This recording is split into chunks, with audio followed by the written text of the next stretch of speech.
And so I understand this morning we have a presentation of an overview report. Is that okay?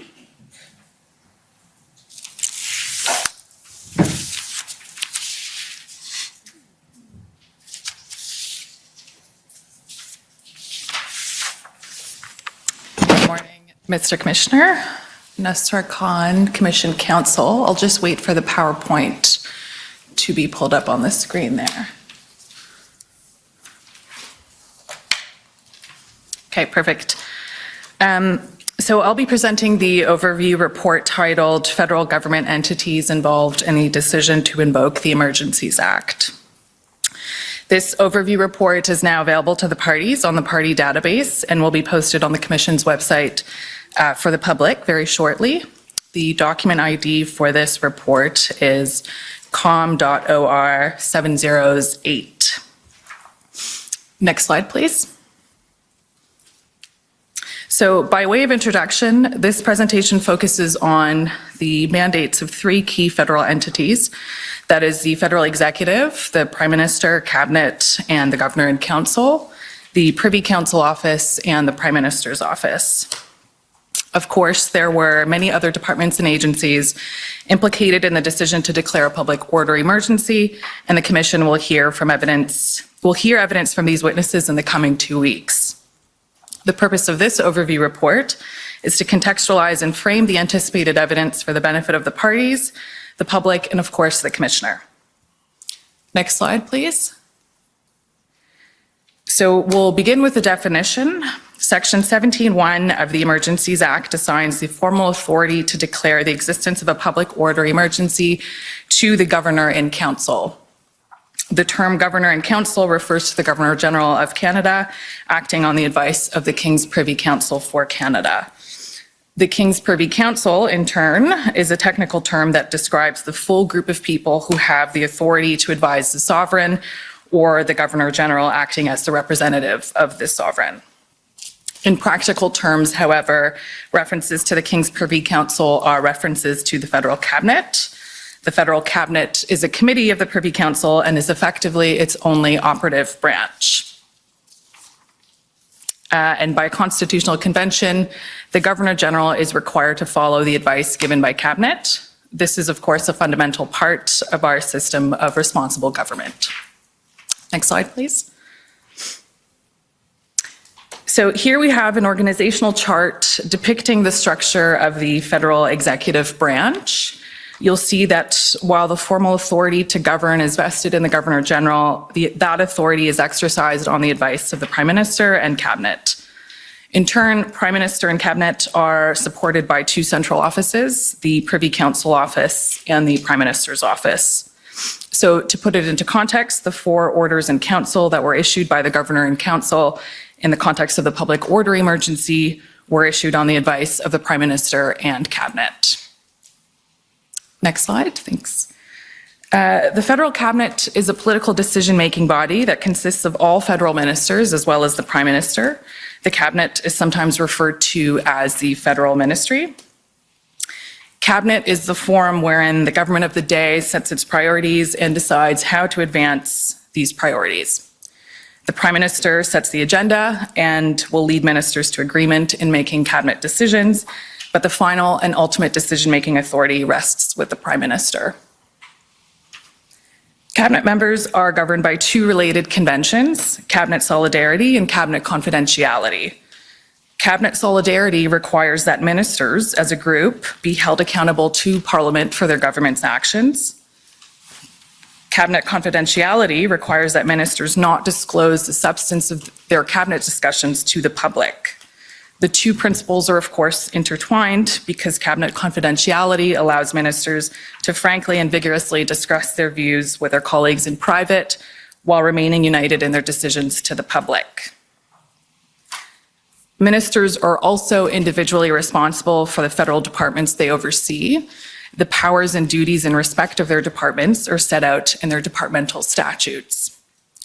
In practice, however, the day-to-day operations of a federal department or agency are carried out by the deputy minister and civil servants. A deputy minister is the senior-most member of the professional, nonpartisan public service. Finally, every minister is supported by a ministerial office consisting of a political staff in carrying out their duties as members of parliament. Political staff are sometimes referred to as exempt staff because they are not bound by the strict impartiality rules that apply to the public service and are instead temporary political appointees. So there is a clear separation between political staff and the public servants who work within federal departments, in that political staff do not have the authority to give direction or instruction to public servants. Next slide, please. So here we have another organizational chart that depicts the work of cabinet and cabinet committees. The work of the government is also carried out by several cabinet committees. The protests and the government's response to the protests were discussed by two cabinet committees in particular. The first was the Cabinet Committee on Safety, Security and Emergencies, or SSE, which was chaired by the Minister of Emergency Preparedness. The SSE met on February 3rd, 6th and 8th. The second Cabinet Committee was the Incident Response Group, or IRG. The IRG took over the management of the issue after February 8th and was chaired by the Prime Minister and therefore had decision-making authority. The IRG met on February 10th, 12th, and 13th, and then daily thereafter between February 16th and February 23rd. I will also add that there were two full cabinet meetings at which the protests and the invocation of the Emergencies Act was discussed. These meetings took place on February 3rd and February 15th.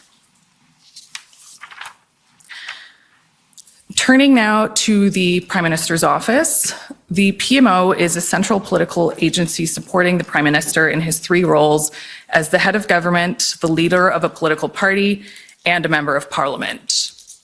PMO staff advise the Prime Minister on policy issues, communications, and parliamentary affairs, and PMO is led by a Chief of Staff who reports directly to the Prime Minister and is also appointed by the Prime Minister.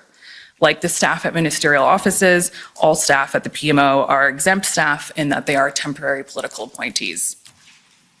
The PMO operates as the critical link between the partisan interests and agenda of the Prime Minister and the general workings of government. For instance, PMO maintains close relationships with political staff at ministers' offices, as well as with officials at the Privy Council office, and PMO officials often attend cabinet meetings.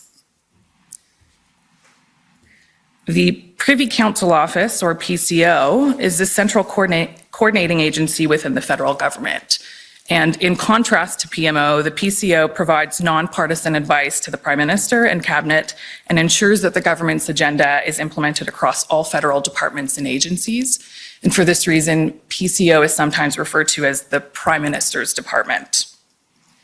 PCO is led by the Clerk of the Privy Council. The Clerk holds the additional titles of the Deputy Minister to the Prime Minister, the Secretary to Cabinet, and the Head of the Public Service. And as the Secretary to Cabinet, the Clerk is responsible for the smooth operation of Cabinet business, including the preparation of Cabinet memoranda and the keeping of Cabinet confidences. In addition to its primary role as a central coordinating agency, PCO also serves as the department for some ministers. This includes the Minister of Intergovernmental Affairs, who is supported by the Intergovernmental Affairs Secretariat, as well as the Minister of Emergency Preparedness, who is supported by the Emergency Preparedness and COVID-19 Recovery Secretariat. Another important PCO actor is the National Security and Intelligence Advisor, or the NSIA. The NSIA holds the title of Deputy Secretary to Cabinet and provides national security advice and intelligence briefings to the Prime Minister as well as to Cabinet. The Office of the NSIA plays a coordinating and convening function amongst national security agencies, and the Office of the NSIA itself consists of 4 secretariats, and it is responsible for convening 2 standing committees of senior civil servants. The NSIA also acts as the secretary to the Incident Response Group. So this chart depicts the relationship between the Privy Council Office, federal departments and agencies, and the various secretariats within PCO. It should be noted that there is no legislation governing the role of the NSIA or PCO, as these entities are meant to play only an advisory, secretarial, and coordination function to Cabinet. The NSIA chairs the Deputy Minister's Operations and Coordination Committee, or DMOC, and the Assistant Secretary to Cabinet, Security and Intelligence, co-chairs the Assistant Deputy Minister's Committee on National Security and Operations, or ADM-NS Ops. Both the ADM-NS Ops and DMOC met frequently, in fact, almost daily, in late January and throughout February 2022 to discuss the government's response to the protests. Finally, the departments and agencies listed on this slide were also involved in the federal government's response to the protests and blockades and the decision to invoke the Emergencies Act. And as I mentioned earlier, witnesses from each of these departments are expected to testify in the coming weeks. And I would invite the parties to consult the institutional reports prepared by each department for a fuller explanation of the department's mandate and involvement. So that concludes the presentation on this overview report. But before I go, I would also like to enter 3 additional overview reports prepared by Commission Counsel and that I understand the parties have had the chance to review. First, Commission Counsel are entering a report. Can you slow down for the interpreters, please? Yes. Commission Counsel are entering a report summarizing the proceedings commenced in response to the protests in January and February 2022, including judicial review proceedings commenced to challenge the invocation of the Emergencies Act. The document ID for this report is COM.OR701. The second report that Commission Counsel are entering is a report summarizing the protests that occurred at 6 international ports of entry in January and February 2022. The document ID for this report is COM.OR706. And the final overview report that Commission Counsel are entering is a report summarizing the oversight responsibilities of Parliament and the Parliamentary Review Committee under the Emergencies Act. The document ID for this report is COM.OR707. And with that, that concludes my comments. Thank you. Thank you. And the parties will find that document, the overview report, useful for determining who they should be questioning as we go through the various departments, because for obvious reasons, the amount of time for cross-examination is limited for each of the parties. So you should be, as much as possible, targeting the departments and witnesses who are likely to have the answers to the questions you may pose. So with that brief introduction, I'll call on the next witness. I think it's a panel, as I understand it.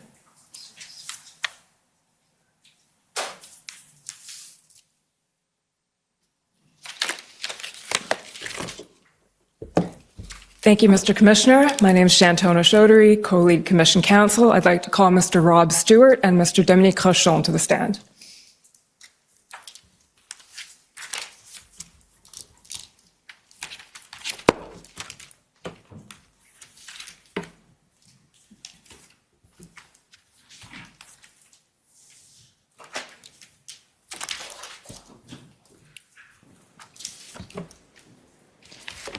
Mr. Stewart, will you swear on a religious document or do you wish to affirm? Affirm. For the record, please state your full name and spell it out. Robert Neil Affleck Stewart. Spell it? Yes, please. ROBERT NEILAFFLECKSTEWART. Do you solemnly affirm that the evidence to be given by you to this commission shall be the truth, the whole truth, and nothing but the truth? I do. Thank you. Mr. Rochon, will you swear on a religious document or do you wish to affirm? I will affirm. For the record, please state your full name and spell it out. Dominic James Rochon, DOMINIC ROCHON. Do you solemnly affirm that the evidence to be given by you to this commission shall be the truth, the whole truth, and nothing but the truth? I do. Thank you. Go ahead. Good morning, Mr. Stewart. Good morning, Mr. Rochon. Nice to see you again.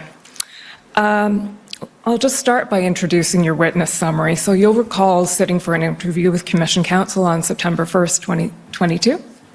Thank you, Mr. Clerk. I'll ask you to pull up WTS.0000, I think it's 5066.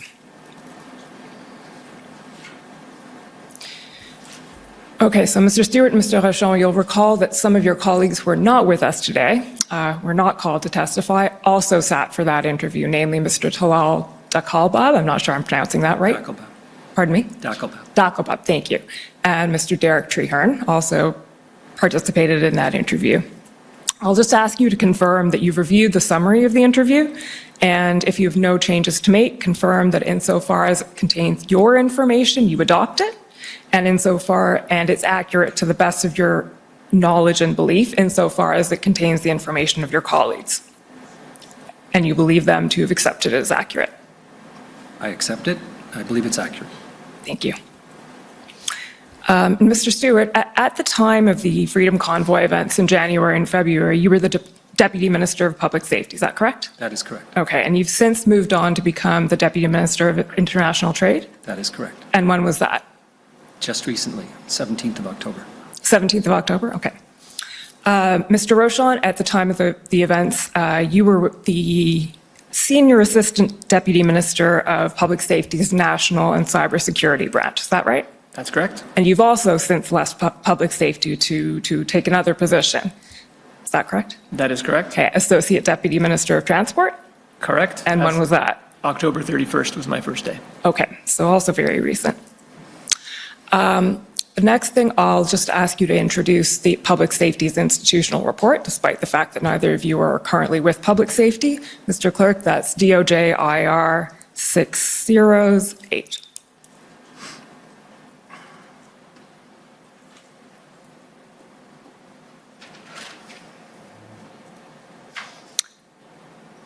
Okay, so Mr. Stewart, you'll recall that Public Safety Canada prepared and filed with the Commission this institutional report. Have you reviewed it? I have. Okay, and is it accurate to the best of your knowledge and belief? Yes. Okay, and can you confirm that it's been filed with the Commission as part of Public Safety's evidence? I believe it has. Thank you.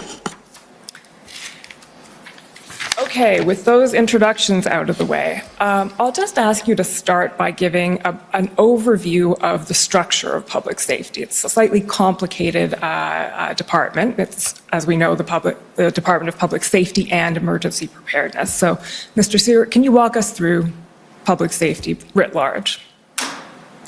By all means. Public safety is a relatively small department that covers all matters associated with the security of Canada.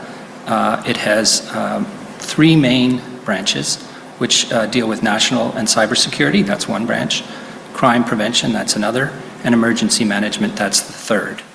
It has other branches which do more coordinating or corporate work. Okay, but the three that you mentioned are the ones that were most implicated in the events of the convoy, is that right? Those are the policy branches. Okay. And Mr. Rochon, I understand that the National and Cybersecurity Branch manages 5 directorates. Can you tell us about that? And if you'd like to have the reference for your notes, it's DOJ IR at page 8, paragraphs 25 and 26, so we can just pull that up.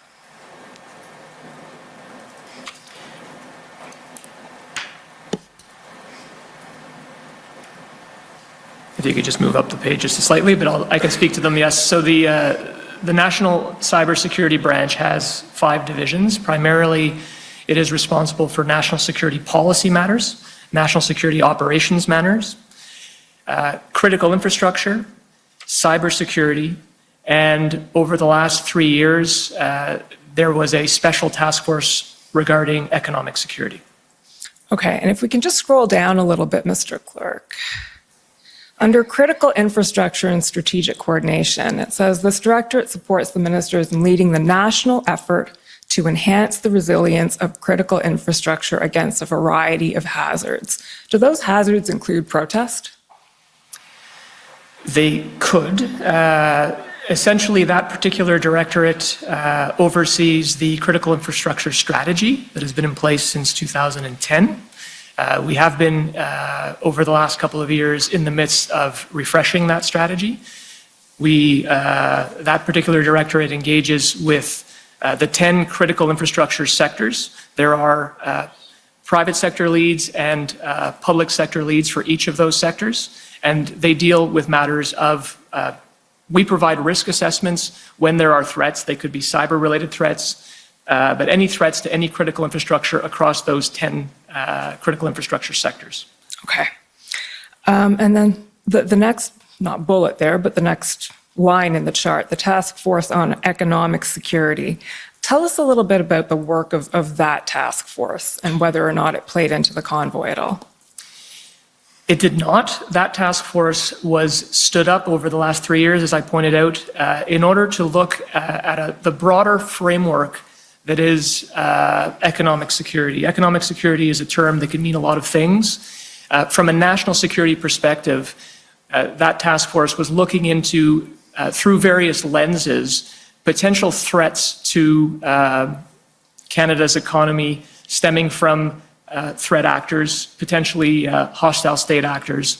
Those threats can emanate from, and indeed we have an elaborate control system across Canada. We have export controls, we have the Investment Canada Act, we have a series of tools, but the Economic Security Task Force was looking at whether or not those tools were fit to purpose, and indeed whether that tool set was adequate in order to protect ourselves against the threats of today. And so most of that work looked at and is moving towards an economic security strategy that would introduce research security to protect intellectual property, for example, things of that nature. So specifically, that task force did not have a role to play with regard to this particular situation. Okay. Now, getting to your own individual roles and responsibilities, Mr. Stewart, can you tell us, first of all, a little bit about your general role as a Deputy Minister of Public Safety, and then describe at a very high level your role with respect to the events of the convoy? By all means, as a deputy, I'm responsible for the administration of the department and providing policy advice to the minister on matters associated with public safety and overseeing program delivery. The department runs a number of contribution programs that provide funding for various activities. And I also work with the deputy heads of organizations that are in the portfolio. And by the portfolio, I mean these are organizations who are responsible to the minister. In the public safety portfolio, there are 5 main organizations: RCMP, CBSA, Canadian Border Service Agency, Canadian Security Intelligence Service, the Correctional Service of Canada, and the Parole Board. Thank you. They all are independently accountable to the minister, but we work together as a group and provide advice, and if necessary, the department will do legislation or regulation on their behalf. Okay. I'm sorry, go on. In the context of the protests, I was working with a subset of that group who were involved in daily calls and briefings. That would be the RCMP and CBSA primarily, and to a degree, CSIS. I think we're going to hear a lot more about that shortly. And thank you for speaking without acronyms. It's appreciated. On the first day of federal government evidence, we're still getting used to all the acronyms. I think CSIS we can handle, and probably CBSA, but when it gets deeper than that, it's going to be a struggle. Okay, Mr. Rochon, can you tell us at a high level, first of all, your role at the time and your role in the convoy? I would describe my role specifically, having gone through the 5 directorates in my branch. The one directorate in particular, the National Security Operations Directorate. Mm-hmm. Through that directorate, I have a responsibility, and I'll refer to the presentation that was given to us this morning, where we highlighted the Privy Council Office and its role. With the Privy Council Office, they have a Security and Intelligence Secretariat. The Assistant Secretary responsible for that secretariat and I have a responsibility of convening the security and intelligence community, which is some 16 departments and agencies on a regular basis to discuss ongoing operational national security matters for situational awareness, and indeed to be able to make sure that we're coordinating the community to be able to respond to potential threats to national security. So that particular committee is called the Assistant Deputy Minister National Security Operations Committee, ADMNS Ops. If you don't mind me that acronym, I'll probably refer to that a lot. So ADMNS Ops meets every week, once a week. During the convoy situation, I would say that the regular meeting on Tuesday, January 25th, we discussed the convoy, but after that date, we decided to have ad hoc meetings, so everyday daily meetings of that committee, pretty much throughout the rest of the operational situation, if I could put it that way. So I guess my role primarily was to convene, along with my PCO colleague, the Privy Council Office colleague, all the various representatives of these departments and agencies in the security and intelligence community, and I'm happy to walk you through who they might be. But we would get together and discuss whether or not this issue was an issue of national security and whether or not it could lead to threats to national security. Okay, I certainly do want you to elaborate on that. But first of all, who was your PCO colleague? Who Mike McDonald is the Assistant Secretary to the Secretariat for Security and Intelligence. Okay, well, you've anticipated essentially my next question, because the first sort of broad topic that I think we're going to cover here is public safety's preparation for the convoy. And that feeds into, Mr. Rochon, what you were telling us about public safety's intelligence role. So at this point, I'll ask you to, yes, please explain that and explain how it fed into public safety's preparation. So I'll start by explaining that intelligence, with regard to the federal family, you have collectors of intelligence, you have assessors of intelligence, and you have consumers of intelligence. Public Safety Department is a consumer. We don't per se collect intelligence and we don't assess intelligence, we consume it. Why does one consume intelligence? In order to be able to be better informed so that decisions can be made. And those decisions are made across all departments and agencies. The key collectors of intelligence, CSIS, the Communications Security Establishment, CBSA to a certain extent, what they collect and what they see at the border, RCMP, but indeed, beyond the federal family, there's also collection of intelligence that occurs within police of jurisdiction, which I'm sure you would have heard about at the municipal level, at the provincial level, et cetera. Intelligence can be very broad. It's not an exact science and really only provides a piece of information at a moment in time. The federal family also has assessors of that intelligence, which means they pull different threads of intelligence together in order to be able to fuse it and provide a more holistic picture to, again, better inform potential decisions related to national security matters. Assessors are the Integrated Terrorism Assessment Center, ITAC. You have the Privy Council Office also has a secretariat, the Intelligence Assessment Secretariat. But to a certain extent, CSIS, the Communications Security Establishment, perform their own assessments and are able to provide reports, as does the RCMP. When we convene the ADM-NS Ops group, typically we will use different pieces of intelligence in order to be able to inform us on various issues that are happening all over the world that could lead to or are posing a threat to national security. So throughout the particular situation with the convoy, I would say that there was some intelligence that was likely being pulled together at a police of jurisdiction level. That isn't something that would make its way to our federal family table as a matter of course. The RCMP sits at that table and would bring any information that they would learn as they're stitched up with different polices of jurisdiction across the country. They would bring that information to the table if there was something relevant that needed to be flagged. But there is a distinction between something rising to a national security level and something that is a police matter that they might be dealing with throughout the country. Okay, and in your interview, we're going to go back to some of that as we go along, but you explained that prior to the convoy's arrival, this is taking you up on your last point, NCSB, so the National Cybersecurity Branch, wasn't gathering or disseminating intelligence about the convoy because at that point there was no indication that the offense would be a national security threat. So can you explain and elaborate on that a little bit, what that threshold is and when, if at all, NCSB did start doing that and why? So again, our branch does not collect intelligence. We're consumers of it. So we would be receiving that intelligence from different parties, be it CSIS or be it the RCMP in the federal family context.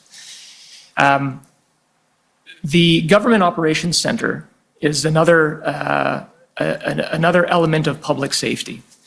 They fall under the Emergency Management Branch. They don't fall under my branch.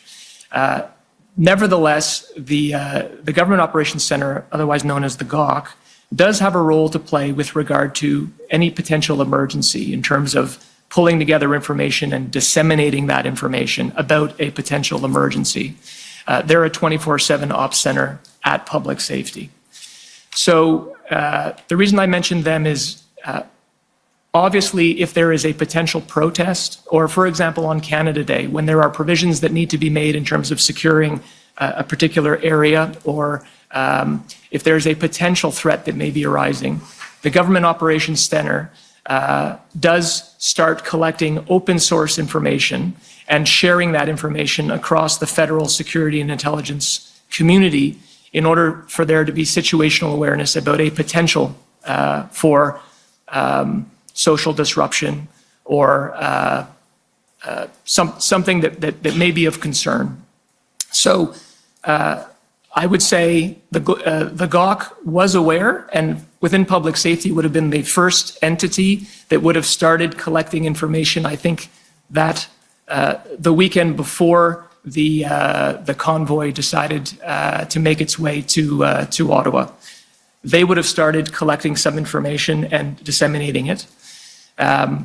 Following that, Transport Canada, obviously, given their mandate, would have started having concerns about slow rolls and disruptions to traffic. And the member of Transport Canada that is a member of the ADM&S Ops, Kevin Brosseau, would have called both Mike McDonald and I to say that he wanted to make sure that the issue was brought to the attention of the ADM&S Ops committee because it did have the potential of rising to a national security level, given the fact that this was happening across Canada. Okay, and when you say he would have called, you mean he did call? He did call, that actually yes. happened. Okay. Yes. And so I understand that GOC started monitoring this, as you said, around January 19th, and it started producing two types of reports. One is called Key Points on Potential Impacts to Critical Infrastructure, and the other is Daily Operations Briefs. So these were being produced as of around January 25th, January 28th. Is there a difference, a marked or noticeable difference between those types of reports? No. No? Okay. And who receives those reports? Who are they disseminated to? I can't say for sure what the broad distribution list is, but it's pretty much federal provincial. And then the key points would have been going to a selected group of deputies and senior public servants. Okay. I appreciate that it's your colleague, Mr. Treherne, who is in charge of the GOC, so he's the person with the best knowledge on this, but... If you'd like, I could just clarify a point here. Of course. Because my colleague has talked about the intelligence side of the operation. The GOC does not consume intelligence or report it. All it does is bring together open source information and operational information that it obtains from various parties. And in the event of a protest or an event in Ottawa that requires coordination with police forces, it will sit in on that and it'll report that information. But none of that is considered to be intelligence and therefore classified. So maybe you can help us here a little bit understand the distinction between information and intelligence. Who wants to tackle that one? Well, I'll go first and Dominic can follow. Information is anything that you can obtain via open source and is not by its nature classified to any degree. I suppose you could, quibble about that, but as a general matter, and to the point that I was making, it really isn't needed to be protected in any way. Whereas intelligence, which is classified at various levels, needs to be guarded and protected, and it represents a threat to the security of Canada if it's disclosed. I would just elaborate that there are different forms of intelligence. You have human source, so human intelligence that you get from human sources. You have signals intelligence. So there are a whole series of different types of intelligence that can be collected, and different departments and agencies can collect that intelligence under their respective mandates. So they can only collect that information provided that it follows the various legislation that underpins their existence. Okay, and appreciating that public safety is a consumer, neither a collector nor a gatherer of intelligence, and the fact that we're going to be hearing from both CSIS and ITAC next week, I won't spend too much more time on this, but there's one thing I did want to raise with you. Mr. Clerk, could you please pull up TRN 5011? So this is an excerpt from a transcript of Commissioner Carrique's evidence from a couple of weeks ago. I'll set the context for you, and then I'll ask you to maybe elaborate a bit on what he was discussing. So the reference is page 90. We can just pull that up. So the context here is Commissioner Carrique was being questioned by my colleague, Monsieur Brousseau, about a reference in an OPP Hendon report, and I'll just stop there. In the interview, the Commission's heard quite a bit of evidence about Project Hendon and OPP's Hendon reports. And in the interview that we had in September, you told us that neither of you had heard of Project Hendon at the time specifically, and that the Project Hendon reports hadn't been fed up to you. And I take it that goes to your point of provincial law enforcement intelligence would likely not be directly fed up to you. But I'm wondering if you can, or if it did, it would be through the RCMP. But I'm wondering if you could just elaborate on that a little bit. I certainly can. I would say, and you'll have the opportunity, I assume, to speak with the RCMP and with CSIS, as you have with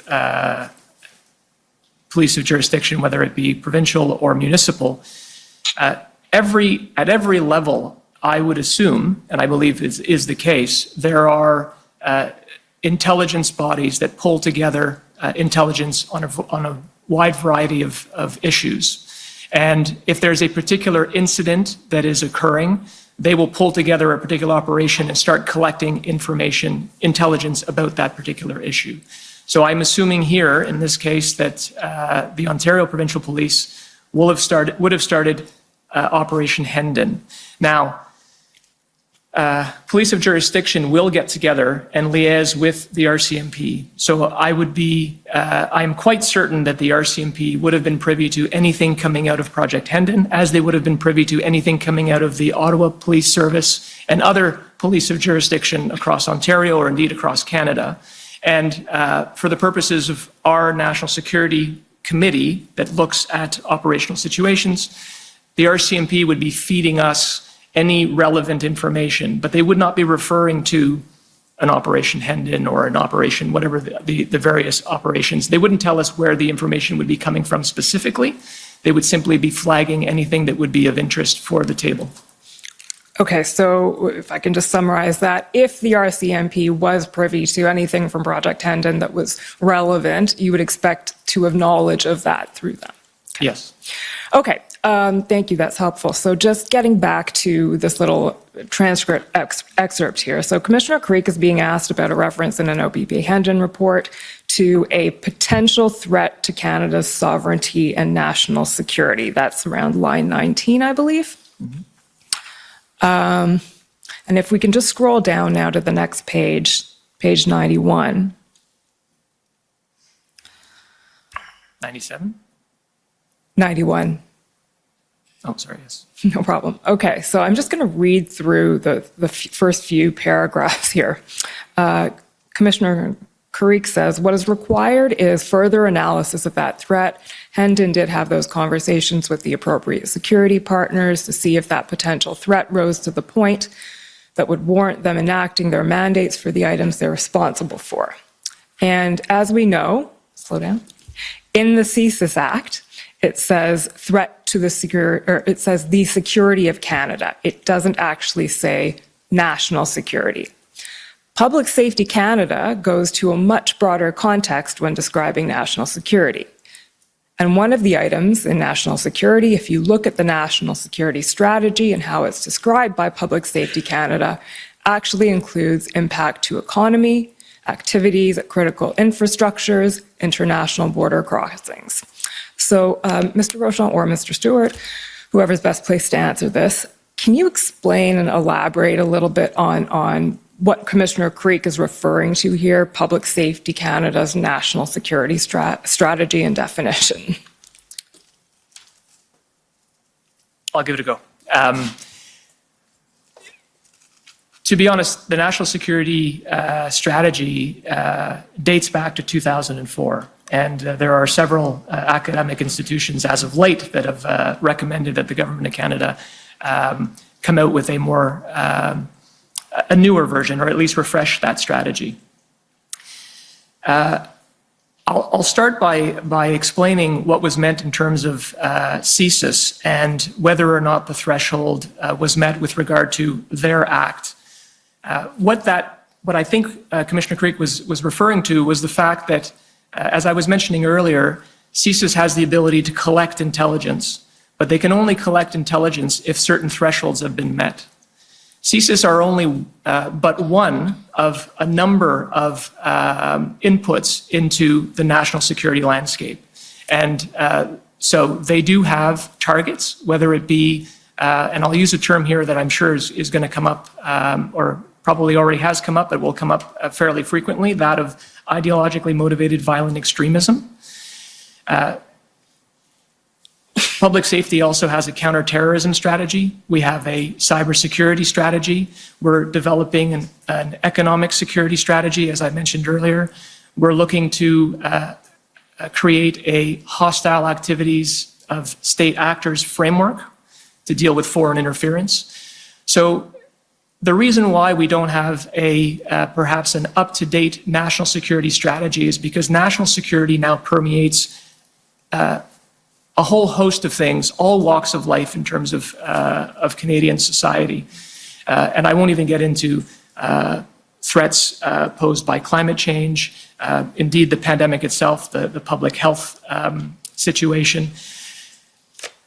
Unfortunately, there is no, as far as I know, no definition in legislation of national security.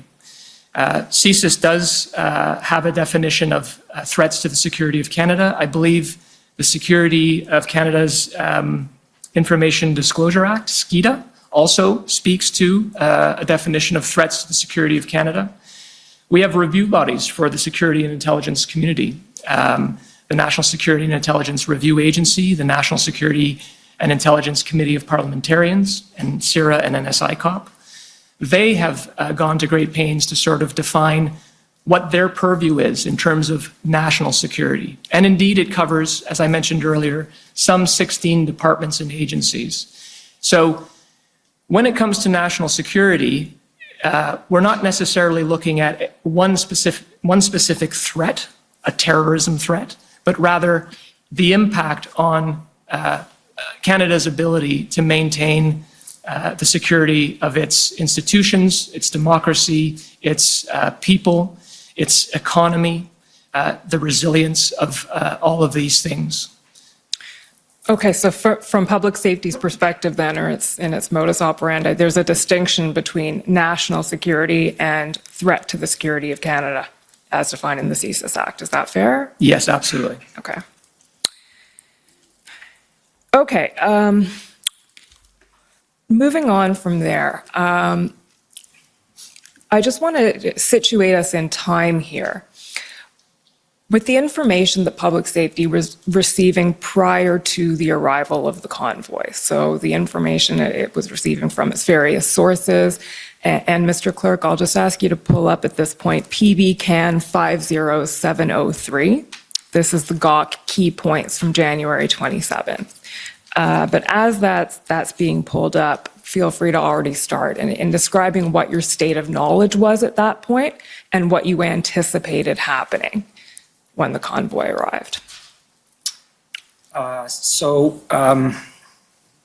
Maybe I'll back up just one step for that, is just to say that we were monitoring, as you noted earlier, the rising level of protest around the vaccine mandate, which came into force on the 15th of January. So we were, through various groups, monitoring just that there were protests that were likely to arise. And we started getting word of the convoy's formation on around January 20th, and were through the GOC and its connection to planning and coordination groups, and one in particular called Intersect, which is a group that brings together all the police of the region and various other entities that have an interest in the security of the national capital. That would have been meeting and talking about that, and we were hearing reports, and then they would be reflected in these key points, those discussions. So this would have been January 27th is on the eve of the arrival of the early in Ottawa of the trucks, and I believe just prior to the blockade at Coots. But so we were growing, paying a lot of attention to it, getting somewhat concerned about how it would manifest, how many trucks and from where, and there were many convoys coming from east and west, and I believe south, and so we were trying to get a handle on that, and the RCMP were informing us about the numbers of trucks and when they were likely to arrive, and we were asking questions about what is the plan for managing this protest when it manifests. Okay, thank you. Mr. Clerk, if we can just scroll up, I guess, or down, sorry. Keep scrolling, keep scrolling, keep scrolling. So as you've mentioned, convoys coming from several directions. Keep scrolling. Mr. Stewart, I think you covered most of this in your introduction. Keep scrolling. Okay, stop around there. So we see Ottawa police are planning for around 1,000 to 2,000 vehicles. The convoy is going to be directed to Sir John A. The second to last or third to last bullet there, near Vanier Old Jet Forum Park will be used to park trucks and passenger vehicles with cabs and LRT available for demonstrators to get downtown. So we've heard a lot of evidence on at the commission already about what the plans may or may not have been, but I understand this reflects the notion that protesters would park at, I think what's now referred to as in common parlance as Coventry Road, and then be bussed in from there or from various locations. And then if we just scroll down here to assessment, Ottawa Police Assessment determines there's no need for people to stay home or businesses to close. OPP is advising motorists to avoid travel because of the delays. Ottawa Police, OPP, RCMP, as well as the City of Ottawa are coordinating a response. Disruption to government activities expected to be minor because most employees are at home. Intersect is indicating this will be a significant and extremely fluid event that could go on for a prolonged period. It's anticipated to be peaceful. Does that reflect essentially the information that you had at the time and your expectations? Yes. Okay, so is it fair to say you anticipated that it would be, well, actually, I'll just ask it open-ended. how long did you think it would last? What were you expecting to happen when the convoy arrived? The expectation that I had was that the convoy would park and stay for the weekend and leave on the Sunday. Okay. Mr. Rochon, is that your expectation? As far as the Ottawa situation was, yes. And we were also watching to see whether other protests that were bubbling across the country would also, but the expectation was they would all be peaceful and they would last for that weekend. Okay. Is there anything in particular you'd like to highlight about what was going on across the country at that time? No, other than to say, transport obviously had some concerns with regard to various protests happening and how it might affect the flow of traffic, how it might affect supply chain issues from a transport perspective. Canada Border Services Agency, I think, started to ask questions about particular ports of entry. And so from a critical infrastructure perspective, and this is really why GOC was involved, is to make sure that we were mindful that there could be impacts to critical infrastructure. And as a result, we were being watchful. But the expectation, although it does say in this document, I note that Intersect, which was the broader group that Mr. Stewart referred to a moment ago, they indicated that the situation was very fluid and that it could go on for a more prolonged period, particularly in Ottawa. So. I would like to add to that, if I may. Please do. So the convoys were a very organic kind of protest, and it was very difficult. And I've used the word intelligence in a very technical sense before, but to have good intel of what the plans were for any of the convoys as they manifested.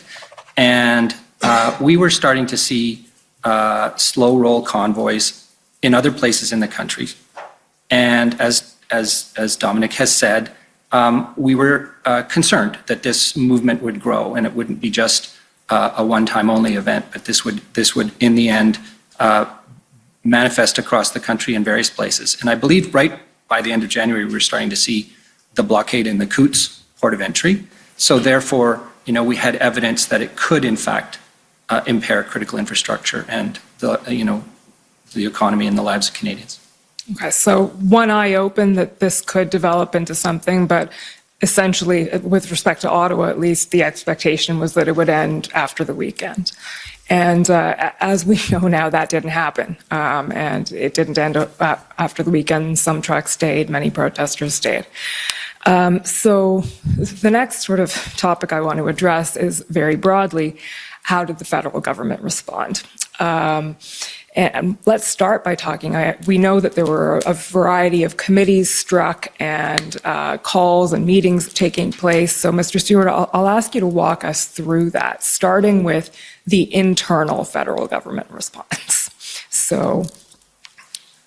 All right, so we've established that prior to the convoy's arrival in Ottawa, there were discussions taking place in the regular fora, which included the Deputy Minister's Operational and Coordination Committee, and bilateral discussions across departments, including transport, to just take stock, basically, and make sure we had situational awareness. And I believe PCO officials would have been informing political officials at their end. We were certainly keeping the minister apprised in his office. As the weekend progressed and it became clear that the convoy was intending to stay, and the original thinking was that they would only stay another couple of days, and then it gradually morphed into an extended period of time, we ramped up the internal discussions and started to have a regular briefing on a daily basis of a small group of ministers, including the Minister of Public Safety and the Minister of Emergency Preparedness, quite often the Minister of Transport and the Minister of Intergovernmental Affairs as well, and occasionally the Minister of Justice. So these were key ministers in the context of the protests. And they were there. We started daily briefings of that group at the beginning of the first week after the weekend. And they were supported by regular daily meetings of the DMOC, Deputy Minister's Operational Committee and Coordination Committee meetings, as well as other discussions that we were having, and that goes outside of government, but with other officials around the country. So those two groups, the DMOC group of senior officials and the ministerial briefing group, were the principal fora in which the ongoing protests around the country and the situation in Ottawa was discussed. Okay, so DMOC is another acronym that we're going to have to get used to pretty quickly. So no, this one is going to come up a lot over the next couple of weeks, so we'll learn it now. Deputy Minister Operations Committee, the DMOC. Who attended the DMOC? Who participated in it?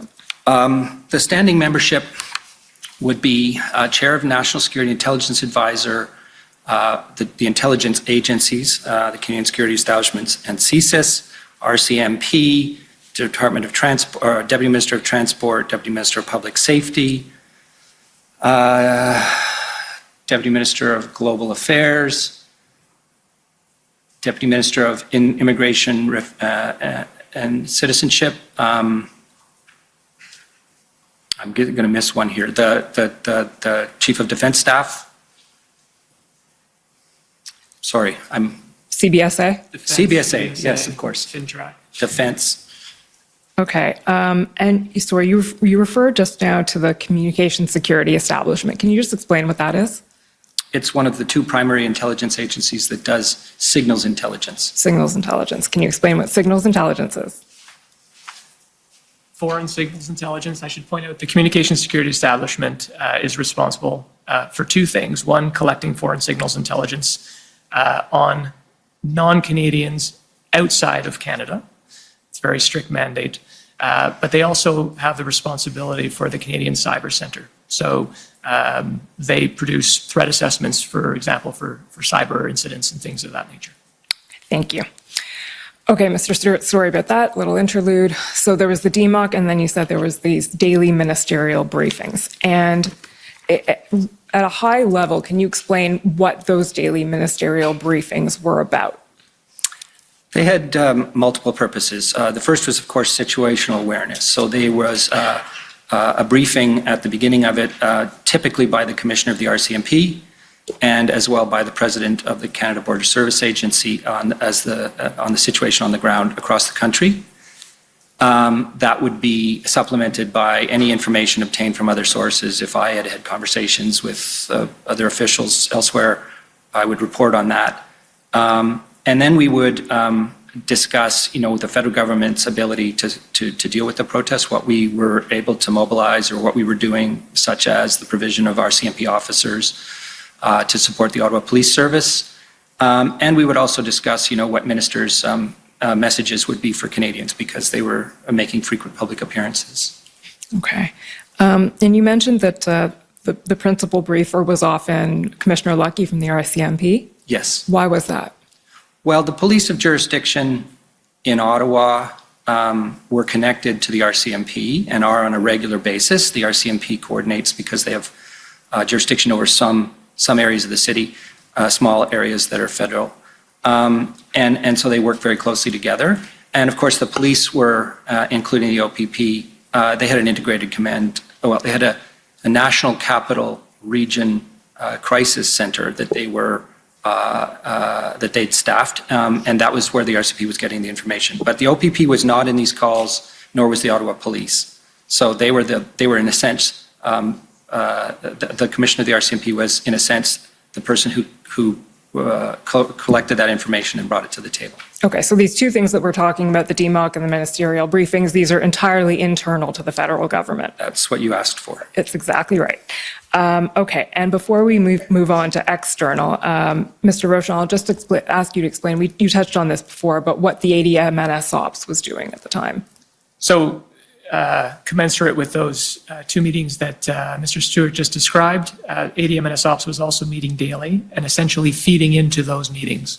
So it's just one layer below in terms of assistant deputy ministers from all of those same departments and agencies coming together and discussing situational awareness around the various incidents that were occurring across the country. So would it be fair to say that the information chain would sort of be ADM and SOPs up to DMOC, and then from DMOC up to cabinet where warranted? Yeah. To the ministerial level? Okay. Okay, Mr. Stewart, now I'll ask you about the meetings that were happening that included actors external to the federal government. So a couple of different points of note there. As a standing matter, there is a committee of federal provincial assistant deputy ministers, which was our colleague Talal Dakelbab, who is a co-chair of that committee. And it was a committee to discuss crime prevention and policing matters. And it exists on a permanent basis and involves ADMs from across the country, all provinces and territories. So that fora was used for outreach and discussion, information sharing. And that's what's referred to as the FPT CPCC, I think? That is correct. Crime Prevention and Policing Committee. CPPC. There we go. CPPC. So that was one forum. On an ad hoc basis, we convened deputy ministers of federal, provincial, and territorial governments to discuss the situation with the protests around the country. And that happened more than once because I co-chaired a call, and then my colleague, the Deputy Minister of Transport, had calls with deputy ministers of transport departments around the country as the protest went on. I'm sure we'll come back to that. But there was, generally speaking, deputy ministers' calls and meetings. And as well, I reached out to the City of Ottawa early in the week that the protest became entrenched, and we stood up calls and discussions amongst officials and also at the ministerial level involving the city and the province. Okay, Mr. Clerk, can I ask you to pull up ONT 0000159? 50159.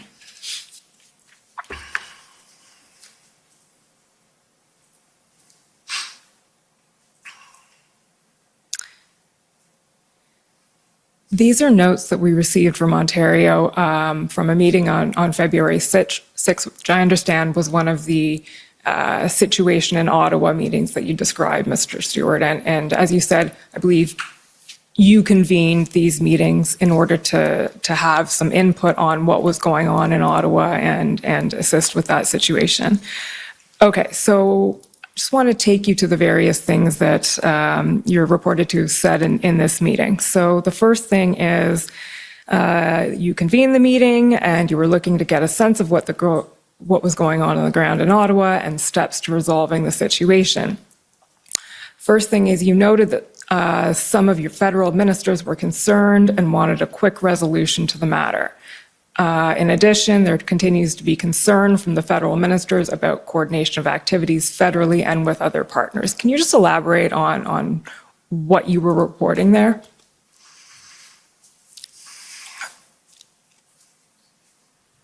So I was reflecting the fact that the federal government was taking, and the ministers of the federal government were taking the protests very seriously and were very concerned about how it was evolving. I've referred earlier to its kind of organic nature, the uncertainty that prevailed, the sense of, quite frankly, menace that was starting to manifest itself. And given that it was happening on a national basis, ministers were actively, to the best of my knowledge, talking to counterparts across the country and trying to bring things, bring powers and plans to the table. It's important to note, I think, at least for the record, that at no time did anybody start to think about instructing police to do anything, but they were very interested in what the plans of the police were in various parts of the country. And as well, how we would mobilize, for border crossings with the Canadian Border Service Agency and local police. So the sense here that, there was a growing set of protests occurring, that it was taxing the abilities of local authorities to manage or to address them, and the lack of, at that point in time, a particular sort of coordinated federal provincial approach. That was what I was referring to. Okay. And just moving down, if we can scroll down to the next time you see Rob Stewart, there we go. Just keep scrolling down a little bit, Mr. Clerk, so we can see this quote. Sorry, scroll down a little more. Keep going.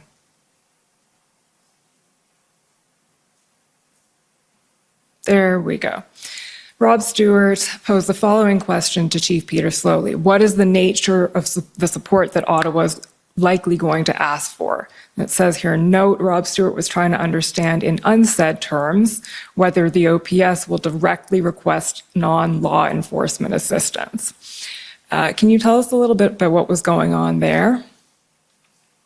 Well, I didn't take these minutes, and I don't think that's accurate.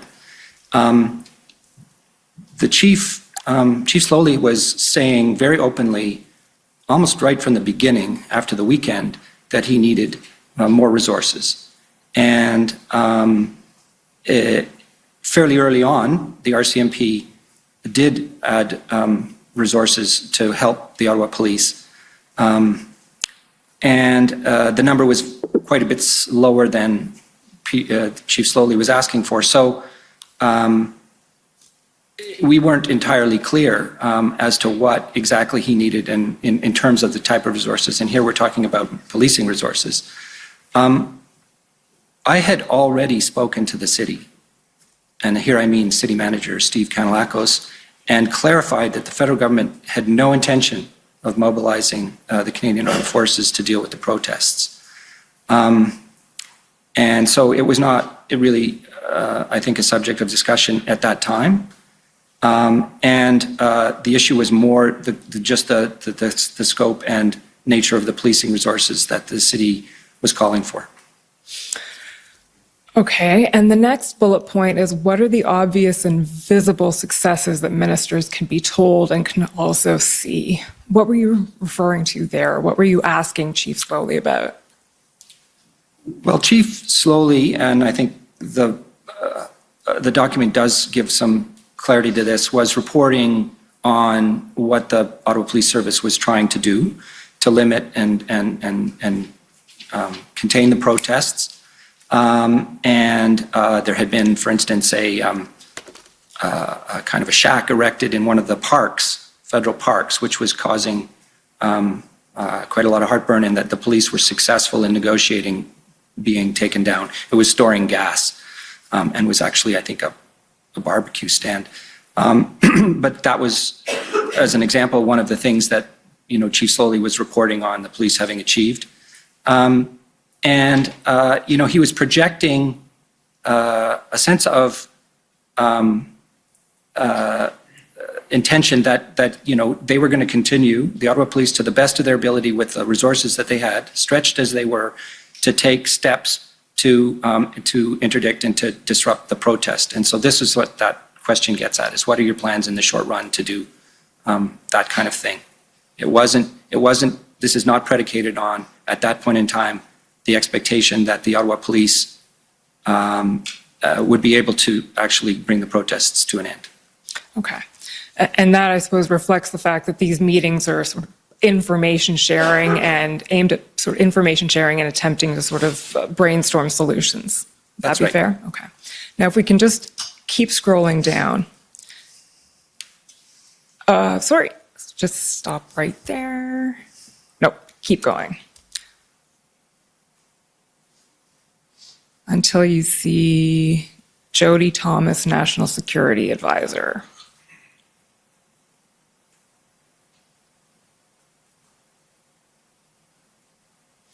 And scroll down a little bit more, please. Sorry, keep going. Will be the next one. It's a long minute. Okay, there we go. So, Mr. Stewart, I just want to ask you a little bit here about these meetings were meetings at the officials level largely. Is that right? Yes, Okay, and there was participation from Ontario. Mr. Di Tommaso Yes. would participate in these meetings, and we heard from Mr. Di Tommaso last week. And you'll see that quote that's attributed to Jody Thomas, who is the National Security Advisor, and you've already told us that the National Security Advisor is an official at PCO. yes. Who is involved in, I think, both chairing the DMOC and coordinating federal government response here. So Ms. Thomas is said to have said, she noted that it was a positive meeting and regrets to end on this point, but would the province be looking to the federal government if this protest was happening outside the city of Ottawa, e.g. happening in other places like Kingston? Mr. Di Tommaso, when he was here last week, the transcript reference for this is TRN 5021, page 262, testified that he understood this comment to mean that Ms. Thomas was trying to have the federal government wanting, or this comment indicated that the federal government was wanting to wash its hands of the entire thing. And I was wondering if you could comment on that. Was that your understanding of Ms. Thomas's comment here? Not at all. And I believe Mr. Di Tommaso misinterpreted what she was driving at. I think that it was never the view of federal officials or ministers that the federal government didn't have some degree of ownership of the protest and some degree of responsibility for dealing with it, as it was a national event. So it wasn't predicated, the question I don't believe was predicated on the federal government looking to not take action.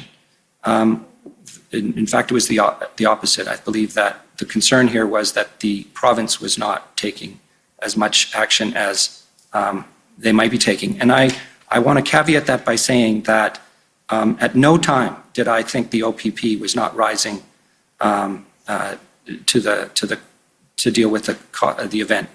Their response was, as far as I was aware, and through the commissioner of the RCMP, what it should be in terms of coming to the city and participating in planning and response. So, and Mr. Di Tommaso, in my conversations with him, of which there were many, was always assuring me that the OPP was on the job.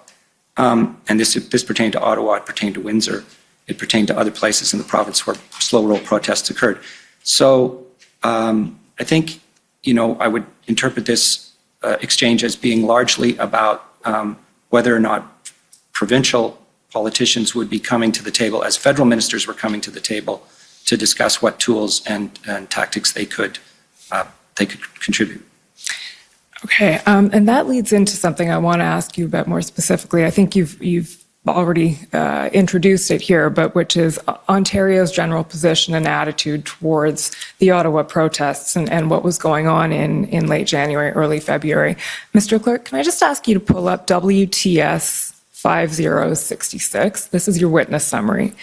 I'd like to refer directly to some of the things you said in our interview.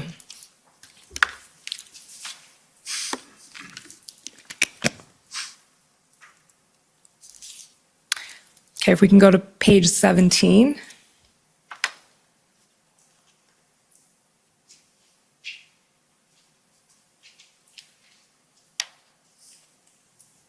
There we go.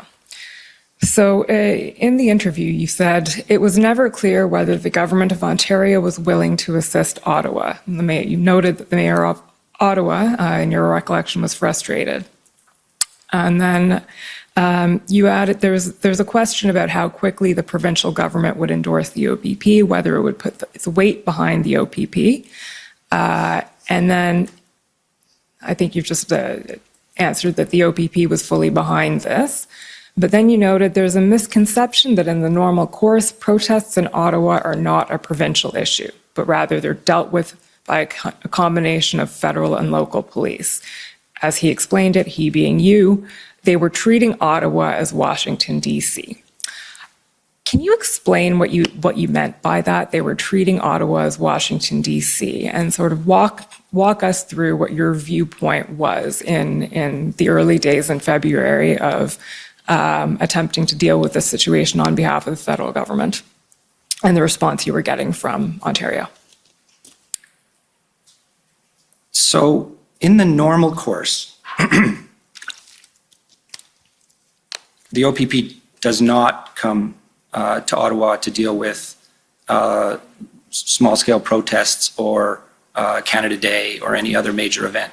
That tends to be coordinated. That's within the scope and capacity of the Ottawa Police Service, and it tends to be coordinated with the RCMP, who have responsibilities in the jurisdiction, as I've said before, for protecting ministers and certain federal sites, and also the Parliamentary Protective Service, who have the responsibility of protecting the precinct, the parliamentary precinct.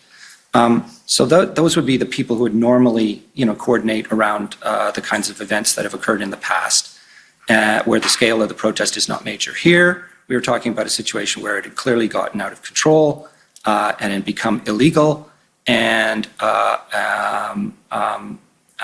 notwithstanding that the Ottawa police were being backstopped by the OPP and the RCMP, there was clearly more that needed to be done, and ultimately was, to add, tools and powers to address the situation.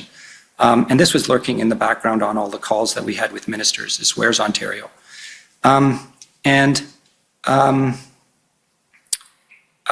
The technical point that I think should be made here, though, is, and I believe Mr. Di Tommaso touched on this, municipalities are creatures of provinces, and under the law, if the Ottawa Police Service is in need of assistance, technically they should be asking the OPP first and not the RCMP.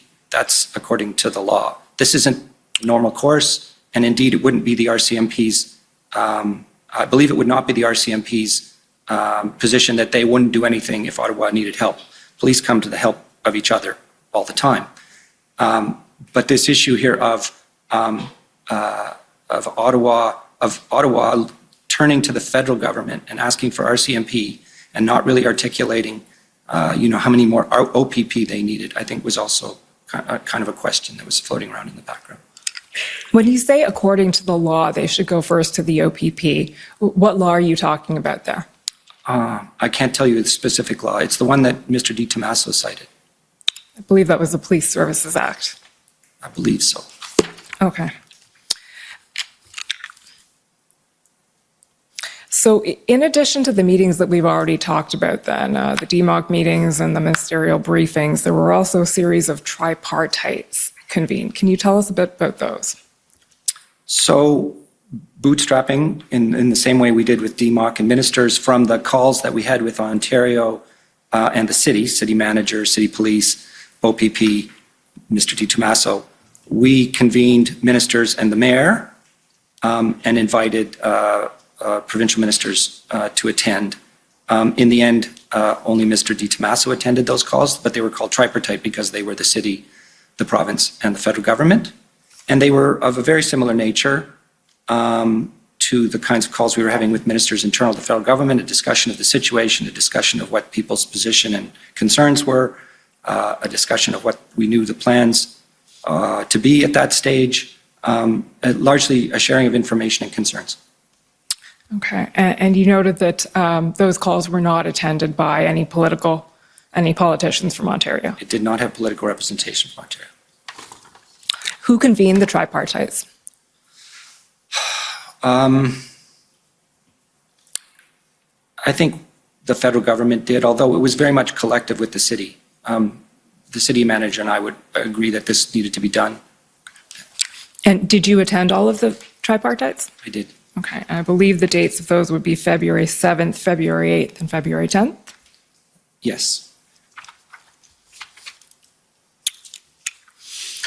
Before we leave this document, your witness summary here, the other statement I wanted to ask you about was the one where you say the provincial government was more engaged in Windsor because the Ambassador Bridge blockade impacted the Ontario economy. And I realize we haven't talked about Ambassador Bridge and Windsor here yet this morning, but we heard several days of evidence about it last week. So we're aware of what happened in Windsor.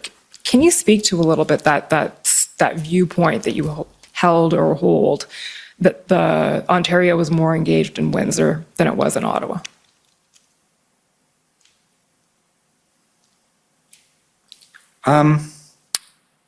Well, to a certain extent, I believe it speaks for itself. In my conversations with Mr. DiTommaso, we were also discussing, of course, what was happening in Windsor and what the plans were for ending the protest there. And it was clear that there was a lot of attention being paid to it at the provincial government level. And there was, in part because it was a smaller scale protest, a much more active set of plans going on to bring it to an end. So in other words, as I understand it, I'm not a police official, there are different skill sets that police have. And one of the skill sets, or one of the types of policing units that was necessary in both Ottawa and Windsor was public order units, who wear the helmets and carry the batons. These were needed and had to be mobilized from across the province. And so I was aware that that was the plan that was underway, that they were mobilizing to take out the protest in Windsor. And therefore, this would support the comment that I made. Okay. The next series of meetings that I'd like you to tell us a bit about, you've already referred to. The acronym is FPT-CPPC, so Federal Provincial Territorial Crime Prevention and Policing Committee. Mr. Clerk, can I ask you to pull up PBNSC CAN 605?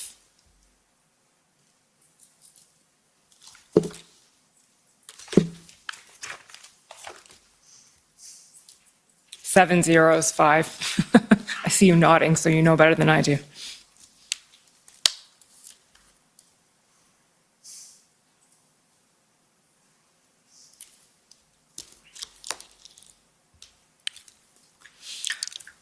Okay, can we just scroll down? So these are, this is a readout of the FPT. Actually, this is a FPT DM's ad hoc meeting on February 7th. Do you recall this meeting, Mr. Stewart? Yes, I mentioned it earlier. Okay, perfect. So here's the readout. And the first comment I want to take you to is just at the sort of the end of that first paragraph where it says, Intel, there has not been significant element of violent extremism. We've discussed this before, can set up another meeting with CSIS and how monitoring threats to democracy. For now, there's no planning going on, no degree of violent extremism going on, not saying that this will happen. Can you just tell us a bit about what you were saying there? So CSIS officials and the CSIS director was on many calls, minister calls. In fact, I think attended a tripartite meeting call. And actually, can I just ask you to tell us who attended this particular meeting? What was this meeting? This particular meeting, this would have been all the deputy ministers, those at least that were available across the country from provinces and territories. Okay. Plus myself, and I believe Michael Keenan, the Deputy Minister of Transport. So would these be all public safety deputy ministers, or? Yes. Okay. Yes. I mean, they're not all called public safety Fair in various enough. jurisdictions, but that's what their responsibility is. And the purpose of this call was to share, as I've mentioned, information, help people come to terms with what was going on, make plans in their own jurisdictions. And as we know, police jurisdiction across the country learned very quickly, but there was still the broader issue of why are these protests happening and what can we do to de-escalate them. So the director of CSIS had been reporting fairly consistently that in terms of the threshold for monitoring under the CSIS Act, he was not observing any increase in activity or any evidence of plans. And this is, to be clear here, a very high threshold. CSIS, and my colleague Mr. Rochelle can explain this in more detail if you wish, can only monitor people that they believe to be threats to the security of Canada. And that's a high bar for them. And so it's not a very large number of people that they're monitoring. It's quite small. It does not, as a general matter, include the population or large elements of the population. They are very targeted in their activities.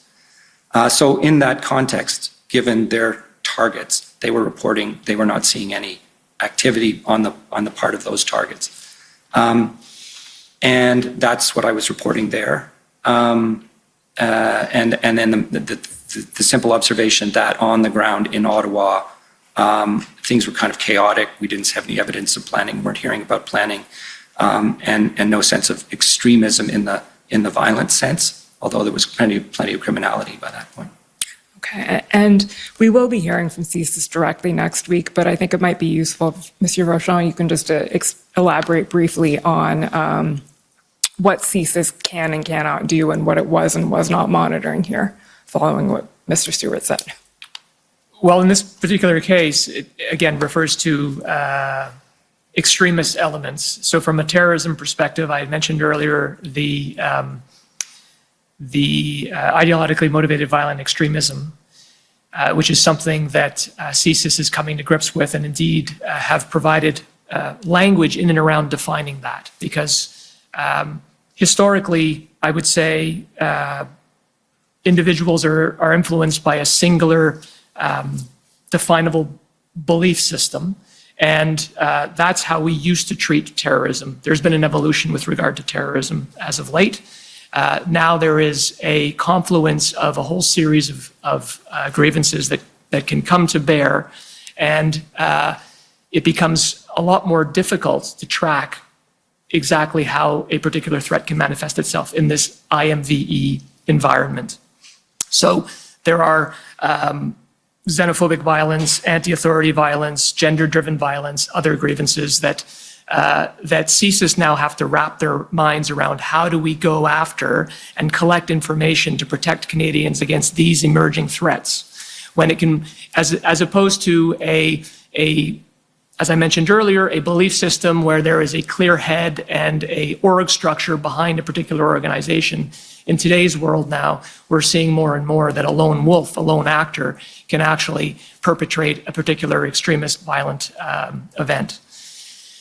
Nevertheless, the tools at our disposal and at CSIS's disposal is very much the CSIS Act that was written in 1984, and there is Part 2C of the CSIS Act, indeed Part 2 of the CSIS Act gives 4 different distinctions as to what they can collect intelligence on, and it describes threats to the security of Canada. So in this particular instance, what we were referring to, as you could appreciate, provinces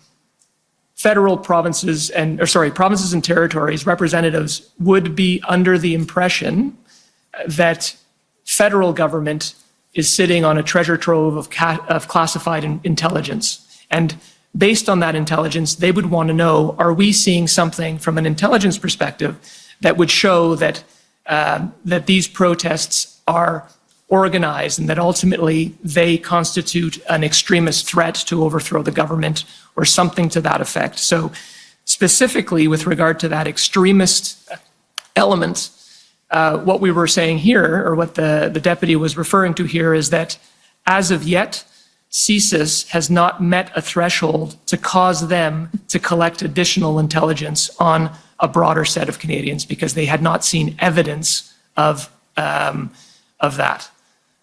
That being said, I should just also qualify that doesn't mean that they weren't monitoring certain extremist targets of theirs that have met that threshold and seeing whether or not they were interested. And I also want to qualify a comment that I might have made earlier. Intelligence, again, is not an exact science, and it's not foolproof. So just because you have a piece of evidence, or a piece of intelligence rather, doesn't mean that you have the full picture. And it becomes a very difficult mosaic to try and pull together in terms of pulling together intelligence emanating from CSIS, emanating from police forces, emanating from Canada Border Services Agency. Pulling that picture together to determine whether there's a national security threat is a different proposition than indicating whether or not CSIS specifically had evidence of a violent extremism meeting their threshold. Thank you. That was helpful in understanding that. So the second bullet point then, to go back to Mr. Stewart, on people protesting in accordance with the law. In Ottawa, the law has been disregarded, norms of behavior and laws. You talk about what's going going on in downtown Ottawa. Police have not been able to control, have heard comments made to federal ministers, do something. CBSA, Transport, and PS, that's public safety officials, have heard from our ministers. Roles of police and government have not tried to get involved in enforcement, but staying in touch with police. Police, including RCMP and outside Ottawa, have supported, I think that's probably stayed in close touch. Political layer is engaged. And then the last line is strong desire not to engage protesters and to let enforcement take its course. Do you recall what that referred to, in particular that last line? That last line refers to essentially the decision by ministers not to speak to the protesters. Okay. So this was, to situate us in time, this was on February 7th. And at that point, that was the position being taken. That was the position. Okay. Mr. Clerk, we can take that document down. And the next one to pull up is ssm.nsc.can 50246.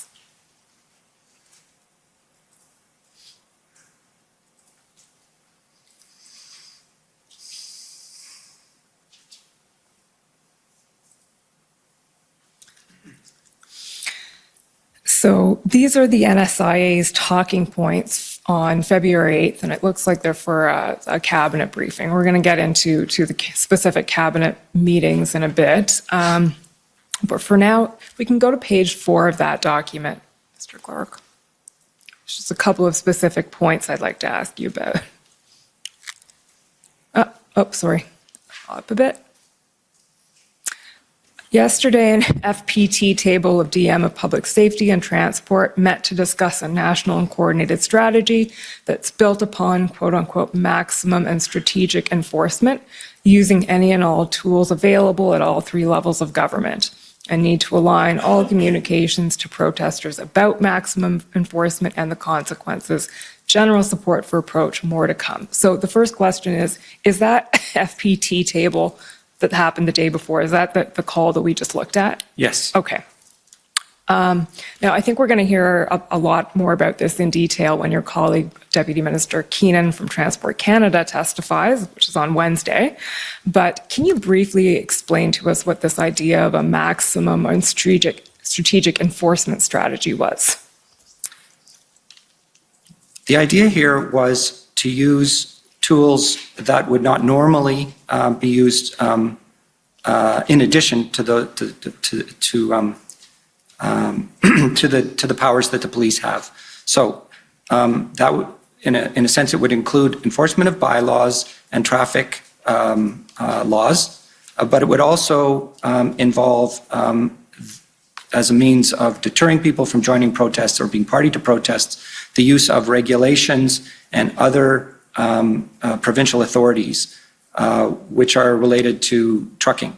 So here, as an example, and as you say, Mr. Keenan, Deputy Minister Keenan can speak to this, we're talking about deregistering a commercial vehicle, making it unable to be used for, commerce, not renewing licenses, or various other ideas that were being floated around that we could use at the transport authority level, that would have some effect. So that's the general idea. Okay, and if we scroll down a little bit more to page 5. Departments have developed a Rolodex of quote-unquote creative alternatives to be explored in addressing this matter. So that refers to, that's what you were just talking about, this idea of trying to come up with alternatives or ideas. And can you give us some examples of what that Rolodex would have contained? Well, certainly what I just spoke of. I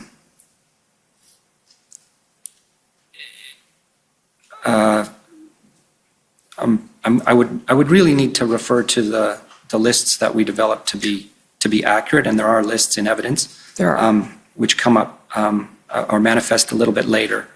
So off the top of my head, I don't recall any other specific things other than in the transport realm.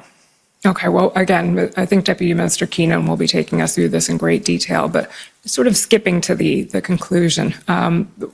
what happened with the idea of the maximum enforcement strategy? Did that ever materialize? Were steps taken by the provinces to or municipal authorities to actually implement some of these? Well, the most obvious manifestation of action would have been the Ontario emergency order on the 11th of February. Okay. Before we get there, there is another topic I'd like to ask you about, which is requests for federal assistance. So this again falls within the rubric of what was going on between the provinces, the municipalities, and the federal government at the time. So request for federal assistance, I understand that that's a responsibility that falls to the GOC. So can I ask you to an extent at least, to be processed through the GOC, if I can put it that way. Can you explain, Deputy Minister Stewart, how that process works? So it's under the Emergency Management Act and a responsibility of the department, and then that's delegated to the Government Operations Center to coordinate. And the Government Operations Center, for the record, is a coordination unit, a surveillance and coordination unit. It doesn't have powers, it doesn't it doesn't have authorities, it just works to bring partners to the table. So an RFA is in essence a situation in which the provincial capacity to deal with an issue, or yes, a provincial and territorial capacity to deal with an issue has been surpassed, and they need federal assistance. And the role of the GOC is to discuss the request and to coordinate the response. They occur most frequently in the world of natural events, fires, floods, but there were many in the context of the pandemic as well. In fact, there were, I think, well over 190 in the last 2.5 years or so, which is way, way beyond the normal level. In the context of the protests, there were only 3, and some of them can be very routine. So one of the first one was to use a federal space, the Cartier drill hall, to park police vehicles, and that's a federal land. It needed a permission granted. There was also an RFA from the Parliamentary Protective Service at one point in time to make sure that they could be supplied with food and support in the event that they were barricaded in due to police enforcement. So those are 2 RFAs that occurred. The main RFA that I think is of note is the one that came in from Alberta, and that one did not follow the normal course. The normal course for an RFA is it to be flagged by a provincial emergency authority to the GOC, allows for some back and forth about, is this possible? Can we meet this need? How are we going to respond to this? And that just smooths and expedites the process. In this case, it came in by letter from a Alberta minister directly to a federal minister, and we had no forewarning of its appearance. So do you want me to further explain the act? Sure, and maybe actually at this point it would be helpful to bring up the document. It's PB Can 50718.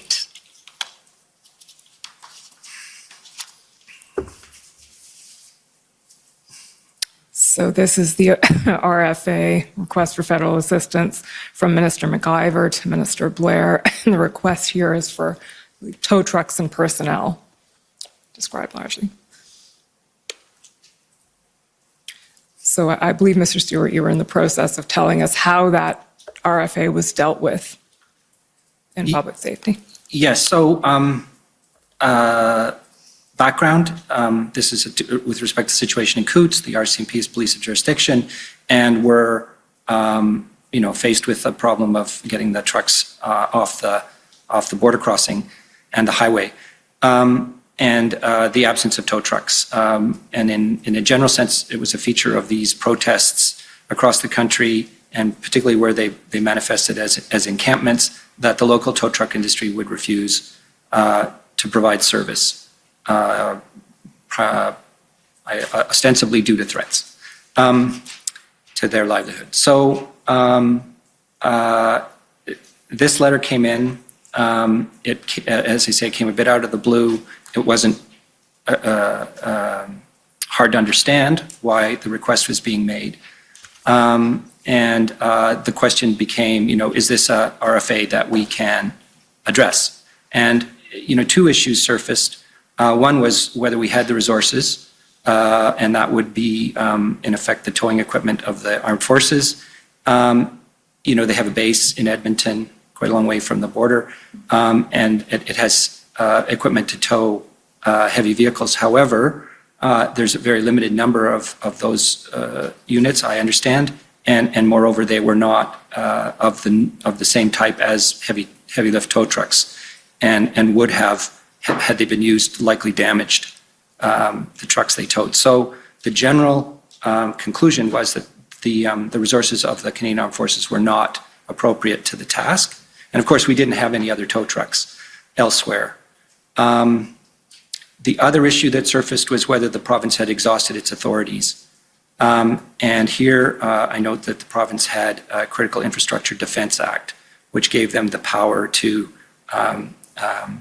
command tow truck industry as we did with the Emergencies Act, and that had not been used.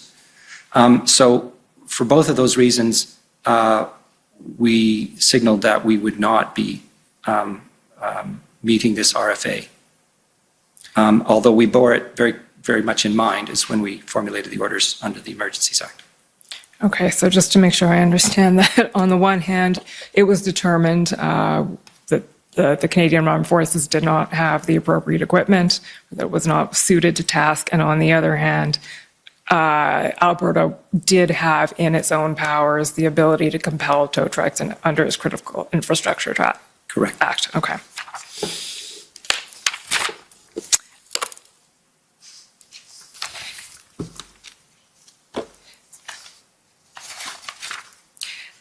The next topic I'd like to address briefly is the engagement between public safety and the U.S. Department of Homeland Security. I understand there were a couple of calls around February 10th, February 11th. Are you able to speak to those at all and tell us a bit about what you were hearing from Homeland Security? Well, I'll expand a bit. I was party to a call involving an official from the White House and the National Security Intelligence Advisor.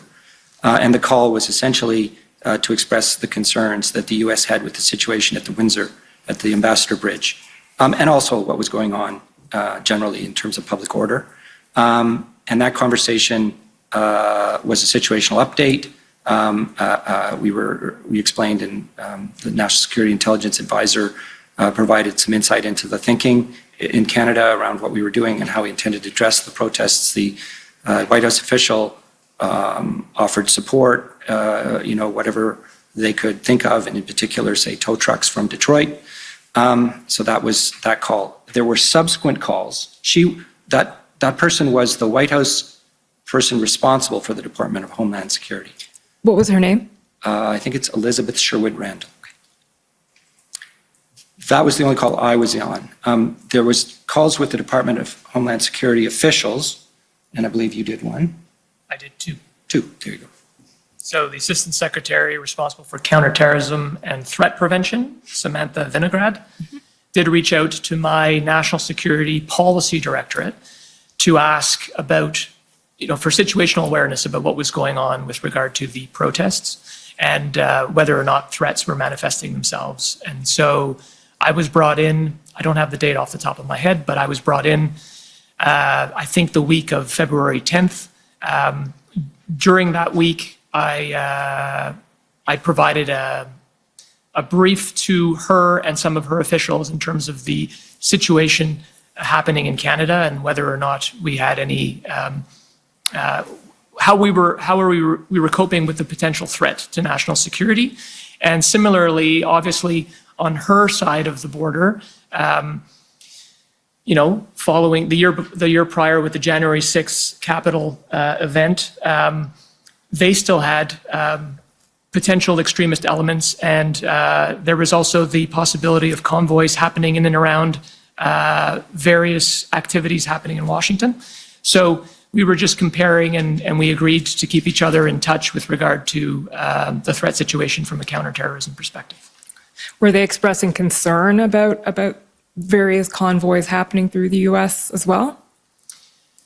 From my recollection, not specifically, but they certainly had it on their radar as they were expressing concern about what they were hearing about and seeing in Canada and wanted to make sure that they understood how we were coping with it and whether or not it could manifest itself on their side of the border.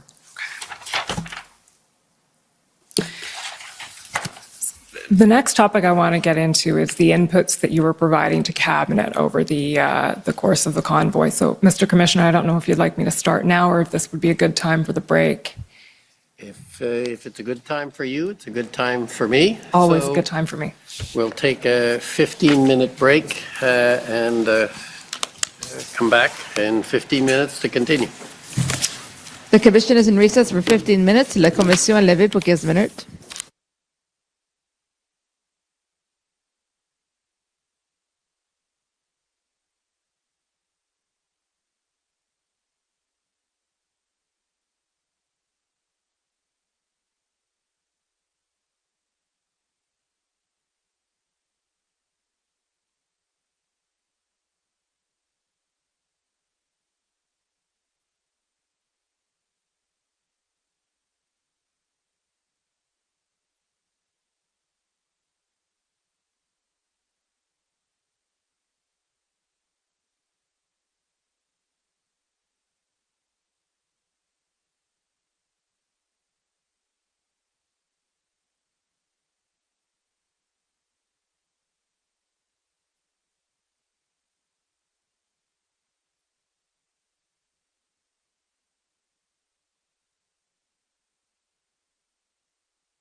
Order à l'ordre.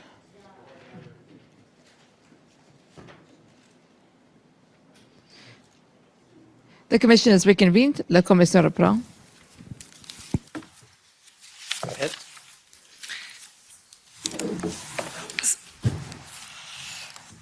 So as I mentioned before the break, the next topic I'd like to address with you is the various inputs that you were providing to Cabinet over the course of the convoy. So, Mr. Clerk, I'll ask you to pull up SSM NSC CAN 50292.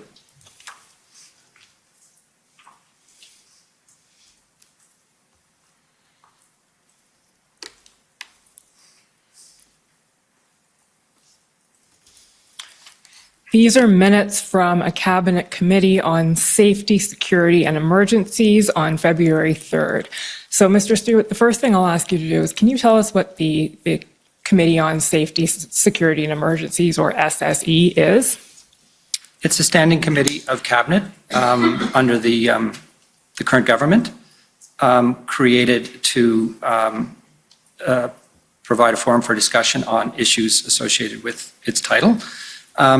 And is chaired by Minister Blair, meets periodically, and generally is a forum for bringing forward policy and expenditure items in this domain. But it also is a forum for discussion of extraordinary events. Okay, and I understand that the SSE committee met 3 times in relation to the convoy, and this was the first meeting that addressed the events of the convoy. Is that right? I think that's right. I could quibble a bit and say, I think one of those meetings was a regular meeting and they talked about the convoy, but I believe there were 2 ad hocs. Okay. If we can just scroll down to page 5, Mr. Clerk. We'll see about halfway down that page, the there we go, Deputy Minister of Public Safety. So, Mr. Stewart, I'll read this slowly for the benefit of the interpreters. The Deputy Minister of Public Safety provided an overview of engagements to date with the City of Ottawa and the Province of Ontario.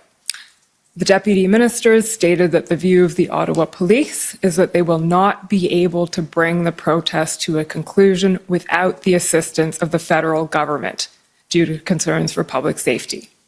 There is a risk that increased enforcement will provoke some protesters. There is work being done by the city on an injunction, however, there is no timing on if and when it could be issued. Finally, Ottawa may seek compensation for policing costs and consideration for compensating the businesses and people impacted. So if I understand correctly, what you were putting forth to Cabinet at that point was the result of all of the various conversations you were having both within the federal government and with counterparts from Ottawa, Ontario, et cetera. So this was the state of the situation that you were reporting on February 3rd. Is that right? That's correct. Okay. So a couple of specifics in here. The view that the view of the Ottawa Police is that they will not be able to bring the protest to an end without the assistance of the federal government. Can you tell us where that view that you're expressing comes from? Chief Slowly. Okay. And more generally, what was he expressing? And also, you say specifically here, without the assistance of the federal government. Was it federal specifically, or was it both provincial and federal? So essentially, just convey to us what Chief Slowly he conveyed to you and what you were bringing up to Cabinet here. I would say that as a general matter, Chief Slowly was not trying to pick who would come to his assistance and the assistance of the Ottawa Police Service. So I would say I was just focusing on the federal government for the purposes of this meeting. It's implicit that the provincial police would also be required to assist. To meet, I believe the number he was using on or about that time was 1,800 police officers, which is a very large number. I wasn't in meaning to suggest that the provincial government was not involved at this stage. But what you're conveying essentially is that at this point he'd formed the conclusion that the OPS couldn't do this alone, they needed help. Absolutely. Okay. That's enough of that document. Can we go, Mr. Clerk, to SSM NSC CAN 50293?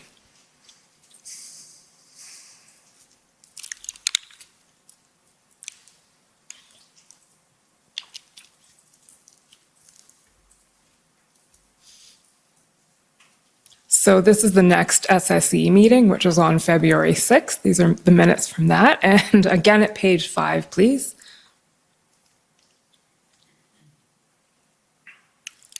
There we go. Paragraph 3 there, the Deputy Minister of Public Safety provided an overview of engagements to date with the City of Ottawa and the Province of Ontario. The Deputy Minister stated that there is a clear indication that the City of Ottawa will declare a state of emergency. An emergency council meeting is planned for Monday to identify options, which will likely result in a request to the Government of Canada for police support. The Deputy Minister indicated that the Ottawa Police Services view the dismantling of structures at Confederation Park as a success and will continue to enforce further. The Deputy Minister reiterated the views of provincial colleagues that negotiation is the ongoing preferred option for resolution at this time. So can you tell us what essentially, in not these words, but your own words now, where that information was coming from and what you were attempting to convey here? It was an extension of the activities that we've discussed. My conversations, bilateral conversations with the city manager, multilateral conversations involving the chief of police and the OPP and the RCMP, bilateral conversations with the commissioner of the RCMP and with Deputy Minister Dita Massive. Those are the principal points of contact that I had. Okay. Now, I want to take you to something specifically that actually arose in the last extract and is sort of alluded to here as well, but the law enforcement response in Ottawa generally. So what happened in Ottawa, the OPS's reaction and response to the protests as they happened. And I'll take us away from the minutes for a second to pull your interview summary up again. So, Mr. Clerk, that's WTS 5066.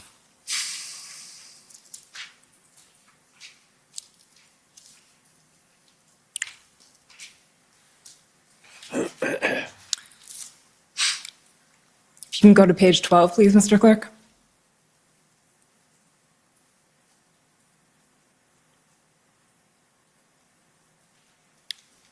Okay, so this is a topic, Mr. Stewart, that we canvassed fairly in depth at your interview. And you're starting here, I think, from the very initial reaction of the OPS to the protests. And you say from the beginning, well, you're actually conveying Commissioner Lucky's words here, or her views. She reported that from the beginning, the OPS were on their heels. The volume of people exceeded their ability to do policing, and they made a mistake in allowing trucks to come into the downtown core and park on the street. Commissioner Lucky also reported that the NCRCC was not working particularly well because there were personality issues involved. Deputy Minister Stewart explained that he got the sense that as time went on, the OPS pulled it together and the OPP got involved. So I'll just stop there and ask you to describe in general terms what you were hearing about the OPS response and what views you formed about it. My understanding, both firsthand in conversations with Chief Slowly and second or third hand through the Commissioner of the RCMP, was that the situation having come to where it was, in other words, an embedded protest that had formed a perimeter, in essence, that was hard to enter and to do any enforcement within, that there was some considerable debate behind the scenes as to what the strategy would be for enforcement, and kind of a chicken and egg situation where the various police forces involved, and here I'm not just referring to the OPP and the RCMP, but also other Ontario police who ultimately came to Ottawa to assist, were waiting for a clear a plan of action before they mobilized the vast amount of police officers that ultimately came to the city to take action. And that plan, in the early going was very fragmentary in the sense that it involved some enforcement actions, but it wasn't a take down the protest plan. And the formulation of the take down the protest plan took time.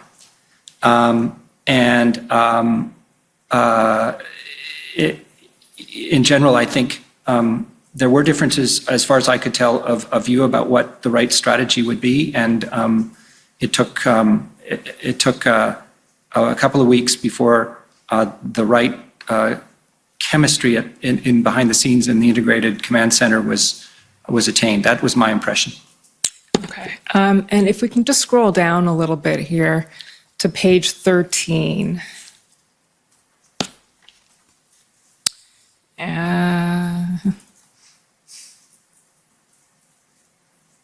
Paragraph 3, so just scroll down a little bit. So here you're adding, it was difficult to get people to come to an agreement about a plan because there were personality issues in the mix. And then you go on to talk about that. So that probably refers to what you were just saying about chemistry at the RCC. Can you elaborate a little bit on the personality issues that you were hearing about?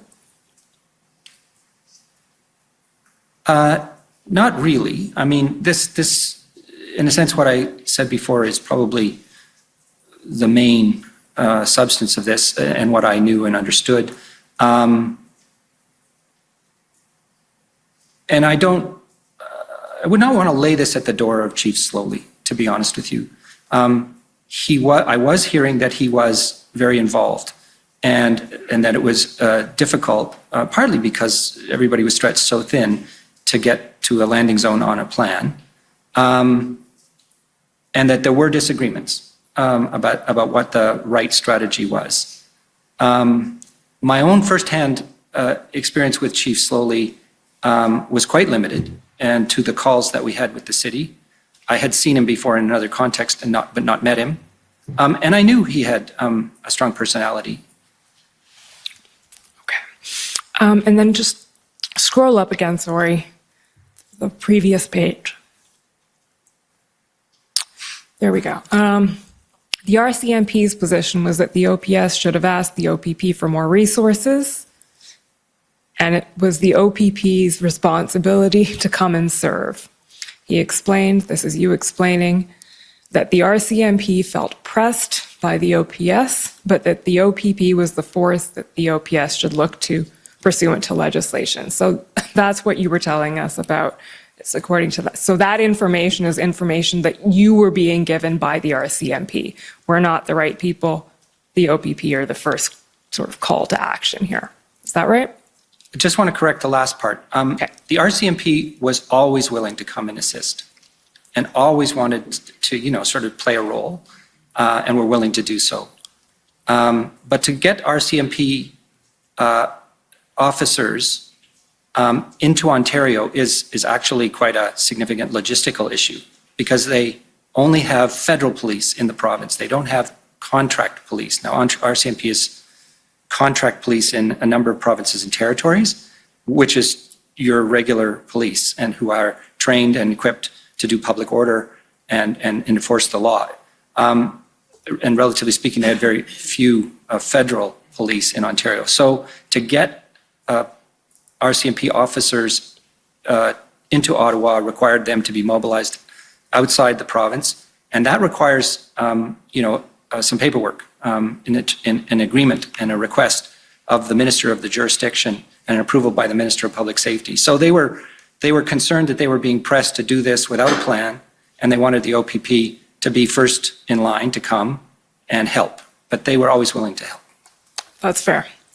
I was sort of talking about the order as opposed to willingness, so that's a fair response. Thank you. The next issue I want to raise here is the issue of swearing in.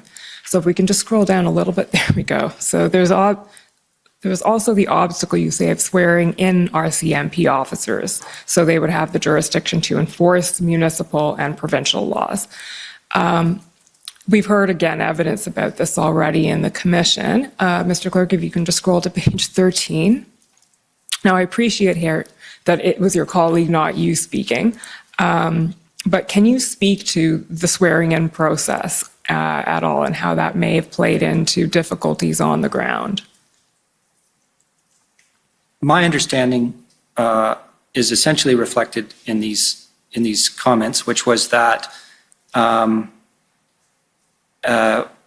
when the RCMP had come to a decision about people to bring into the province, they had to go through this administrative process of getting sworn in, which was a decision of the Solicitor General of Ontario. And as for that purpose, then they had to send a detailed list of names. And then when that list was sent, it wasn't coming back. That's what I was hearing. As quickly as it might otherwise. I can't really put a time on that, to be honest with you. But it was a material enough issue that, of course, when we did the orders under the Emergency Act, we decided to exempt the RCMP from that requirement so that they could move a lot of people into the province very quickly. So that was a concern that had been raised. It was an impediment to mobilizing police resources. Okay, thank you, Mr. Clerk. Can we take up the February 6th minutes again? So SSM NSC CAN 50293.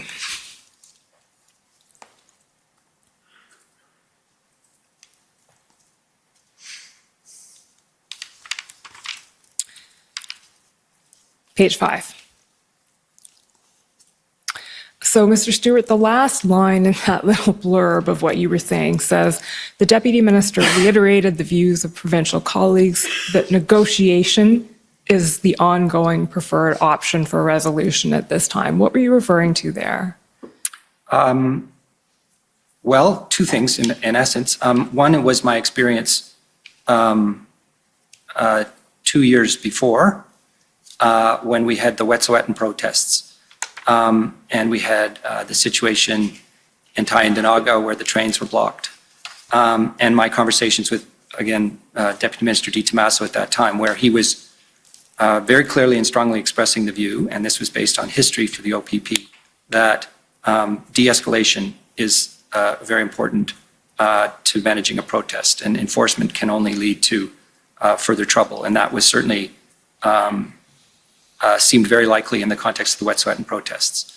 But I'd say as a more general matter, in the context of the conversations that I was having with him, he just always held that view, that from a policing point of view, and I want to say this, actually I want to say this very clearly, the police, as I understand them, and I've come to know them fairly well in the 3 years I've been in the job, at least the RCMP, are very concerned about public safety and protecting public safety and keeping the peace.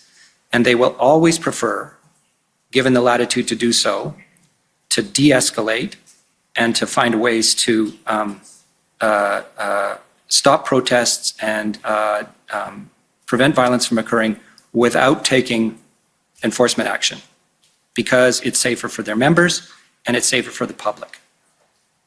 And so this is, in a sense, a first principle of policing: protect the members and the public from things escalating. And in that context, and it's been mentioned, I think, in testimony before, the activities of the police liaison teams is very important. Okay, so this in time, we're on February 6th here, and this was a view that you say you held from your own experience and was being expressed by Mr. Di Tommaso from his policing experience. Okay.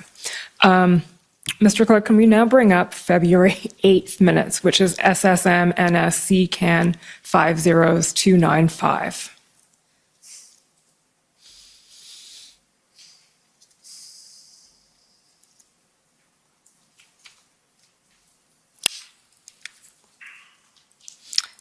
Page 10, please.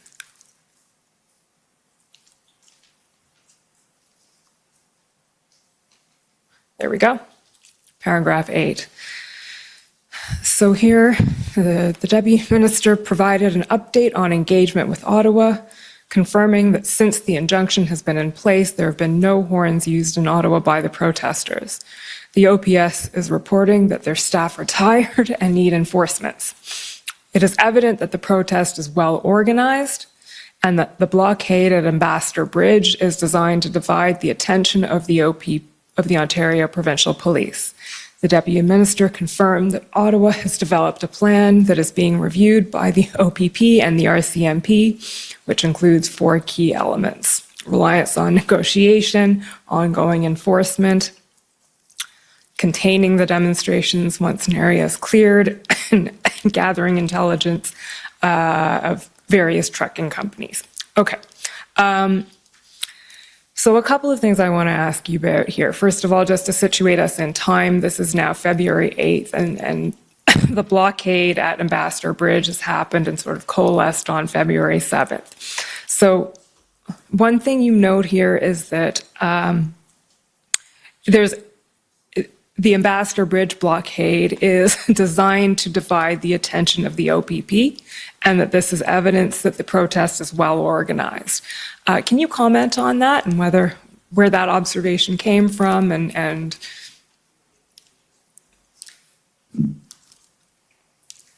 It may have been an overstatement. It is evident that the protests were being organized in a way that attracted a significant numbers of individuals. And it wasn't, in fact, just the Ambassador Bridge. It was elsewhere in Ontario, ultimately, other ports of entry where convoys manifested. Well is perhaps too strong a word, but there was definitely organization happening.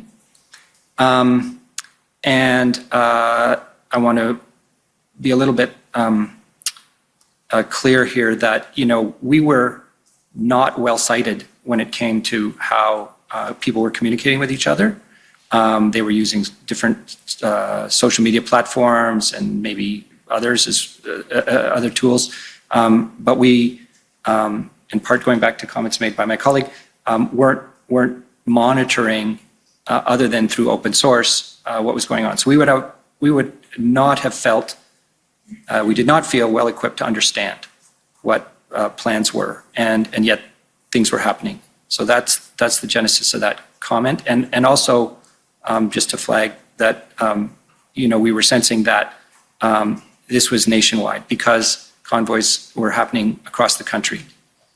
Okay, and I'm going to ask you to tell us a little bit about that, keeping in mind that we're going to be hearing directly from CBSA, Canada Border Services Agency, and from Transport Canada, who will have a lot to say about the specifics of what was going on at various ports of entry in places across the country. Would you be able to give us a sort of a high-level overview of what you were seeing and what you were being informed about around this time across the country? Well, there was quite a list, actually. I'd have a hard time itemizing it, but there were the principal places in which disruption was occurring were Windsor, of course, and that happened well after Coots started being blockaded, shortly after Coots started, we had Emerson in the province of Manitoba, slow roll and traffic highway blocking protests near the Blue Water Bridge in Ontario, near the Peace Bridge in Niagara, and some sense that something could happen in Cornwall. Later on in British Columbia, we had the Pacific Highway convoy. So those would be the principal ones.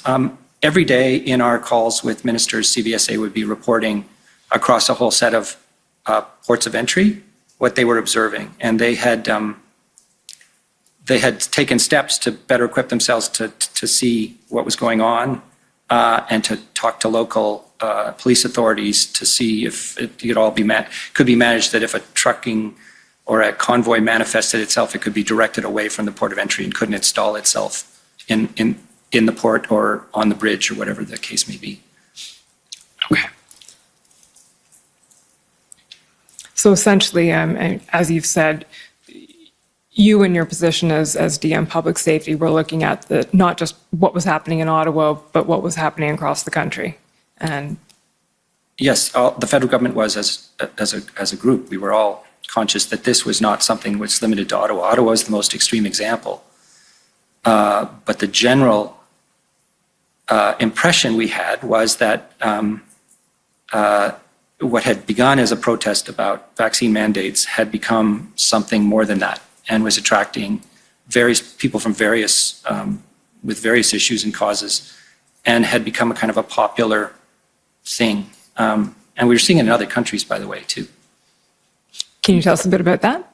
Yeah, there were convoys in New Zealand with Canada flags, which were just essentially emulating the protests. That was happening in Canada? Yeah. Okay. Now, let's go to now the February 10th minutes. So this is SSM NSC CAN 50209.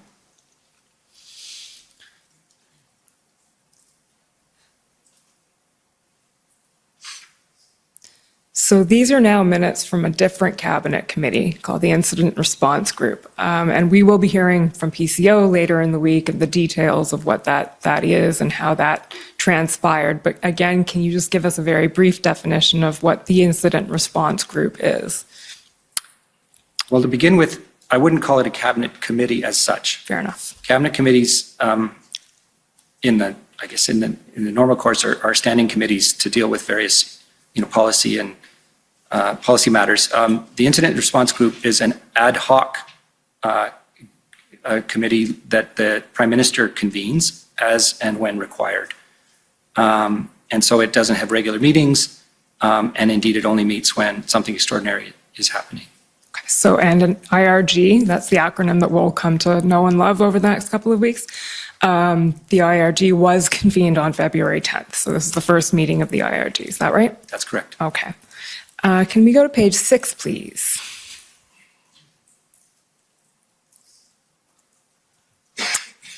Scroll down a little bit until you see Public Safety Canada. There we go. Okay, Public Safety Canada reported on a conversation with the lead negotiator, OPP, who noted that in Ottawa, approximately 80% of protesters had a weak connection to the cause, 5% had a strong devotion to it, and 15% were a swing factor. The negotiator suggested that the leaders of the protest could potentially be encouraged to leave and denounce the blockade in exchange for a commitment to register their message with the government. Okay, Mr. Stewart, first question is the lead negotiator, OPP, you were speaking about there, who's that? Marcel Baudin. Okay, Marcel Baudin. So we've heard Mr. Baudin come and testify here. Can you start off by just telling us a little bit what you were reporting here to Cabinet at this time? So I've mentioned earlier that the federal government, to the best of my knowledge, had made a decision not to engage formally the leaders or the protesters in just allowing them to represent their views. And that was as far as I was aware, an issue of principle, and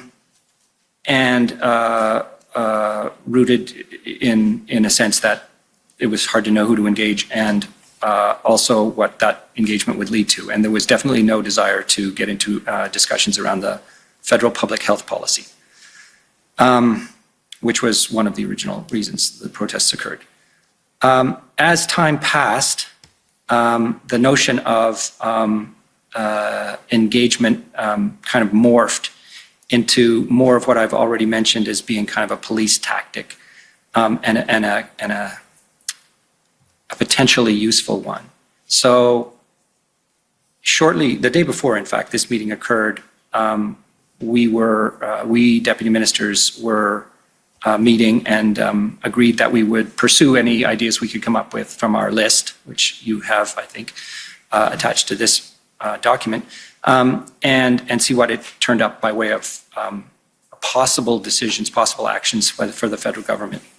So I had reached out, in fact, on the morning of this day, to Marcel Baudin, who had been identified to me by the RCM, by Mario Di Tommaso, and echoed by the Commissioner Lucky, that he would be the right person to talk to. And we'd had a general conversation around, the role of PLTs and de-escalation, which was very educational for me. And what I took from that conversation was that there was some possibility that if they could identify appropriate interlocutors, and he said that they knew of 6 people that they could talk to who were leaders of a sort within the protest, and offer an opportunity for them to be heard, that this would have the effect of allowing people to achieve something and some success and feel that their objectives had been achieved and therefore leave. And this is where the statistics come up, is that 80% of the protesters, particularly 2 and 2.5 weeks into the protest, where they'd been sitting on the streets of Ottawa in freezing weather, were probably likely to go if they had the right offer. And so we were talking about that possibility, and it was really at that point in time not about engagement in the way that it had been about engagement before. It was more in the context of engagement as a stepping stone to enforcement, because it was very clear by the 10th of February that the RCMP, the OPP, and the Ottawa Police Service were beginning to come together on a plan, and enforcement was only a matter of time. And so in the background, of course, was this question, which I think was very material in the overall decision to invoke the Act, of what would that enforcement engender by way of reaction. And we had strong concerns, as Mr. Rochon has mentioned, about lone wolves and people who've been attracted to the protest and could act out in a violent way. So there was a virtue to de-escalation in this context. Okay. Engagement as a stepping stone to enforcement. I just want to unpack that a little bit. So you said at this point, the engagement that was being contemplated was not something that would lead to an end to the protest in and of itself. Correct. So the intention would have been Shrink it. to shrink the footprint, as they say in the lingo that we've learned. Okay. And we know that what ultimately comes of this, or at least part of what comes of this, is something that's come to be known as the engagement proposal. Can you tell us how that proposal came to be? Well, it flowed directly from what I've just spoken about in the context of coming up with options for federal government action at a point in time when the protests were, in Ottawa in particular, but just nationwide, given the slow roll convoys manifesting all over the place. What could we do that would help? And so, with the aid of Inspector Baudin, I drafted a very short document. It's attached to the minutes of one of these IRG meetings, and brought it forward for consideration. Essentially, it was the notion that the federal government would acknowledge the desire to meet and offer to do so at a later time, away from the protest, on the basis that a protester would denounce the protest and leave. So it was essentially a bargain, and it was positioned to be just a hearing of protesters' views and not any discussion of what the federal government would do or could do. It happened very quickly, did it over a day or so, and didn't have time to do anything other than consult with sort of key authorities, which would have been the RCMP and the OPP, and colleagues at PCO, who obviously were leading the overall effort. It could have been consulted more, it could have been, talked about, but it was raced forward to the cabinet table 2 days after this conversation occurred. Okay. You noted that there were some colleagues from PCO involved. Do you recall who was involved? When I talked to Inspector Baudin, I was accompanied by a PCO official, Jeff Hutchinson. Okay. And I included him in the call because I wanted PCO to be fully plugged into what I was doing. Okay. So Mr. Hutchinson's role there was essentially? Observer. Okay. And I understand there was some back and forth that you had with the RCMP and with Inspector Baudin about the proposal itself. So, Mr. Clerk, if we can just pull up OPP 50150. Excuse me.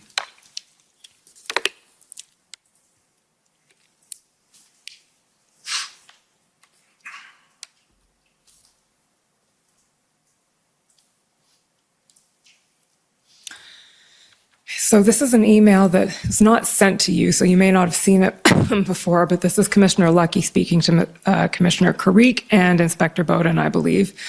So she attaches a draft of the engagement proposal and then says, I'm not the SME. SME, we know, stands for subject matter in this area, but my folks are a bit worried on a few items and need to get your thoughts.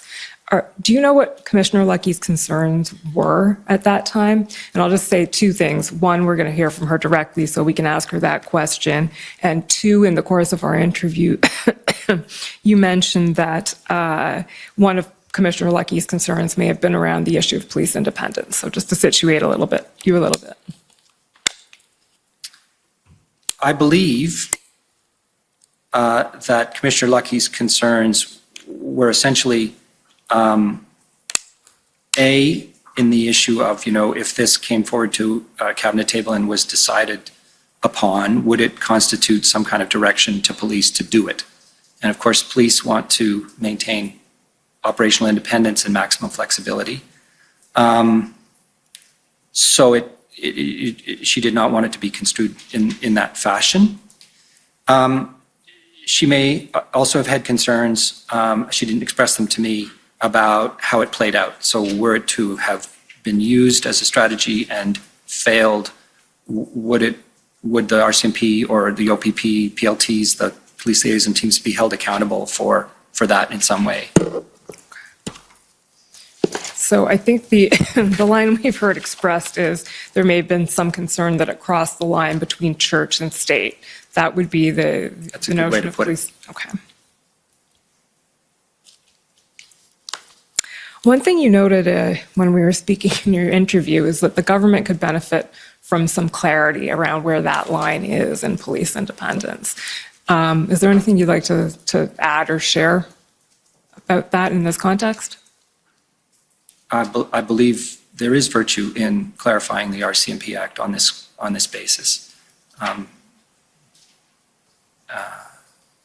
Recent experience in other contexts has led me to think that too. Sorry, you just said recent experience. In other contexts. And what would those be? The discussions that were going on with respect to developments in Nova Scotia and the role of Minister Blair and an ultimately decision to ban assault rifles, which engendered a lot of questions about the communications between ministers and the police.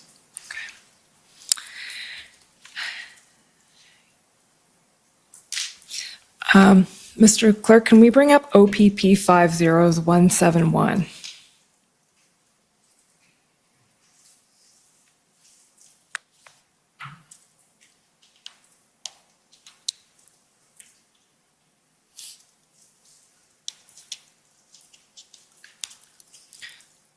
So, Mr. Stewart, as you've noted, this is something that evolved over the course of 1 or 2 days, and we're just trying to put together the chronology of how things evolved. So if we can scroll down, top of page 3, I believe.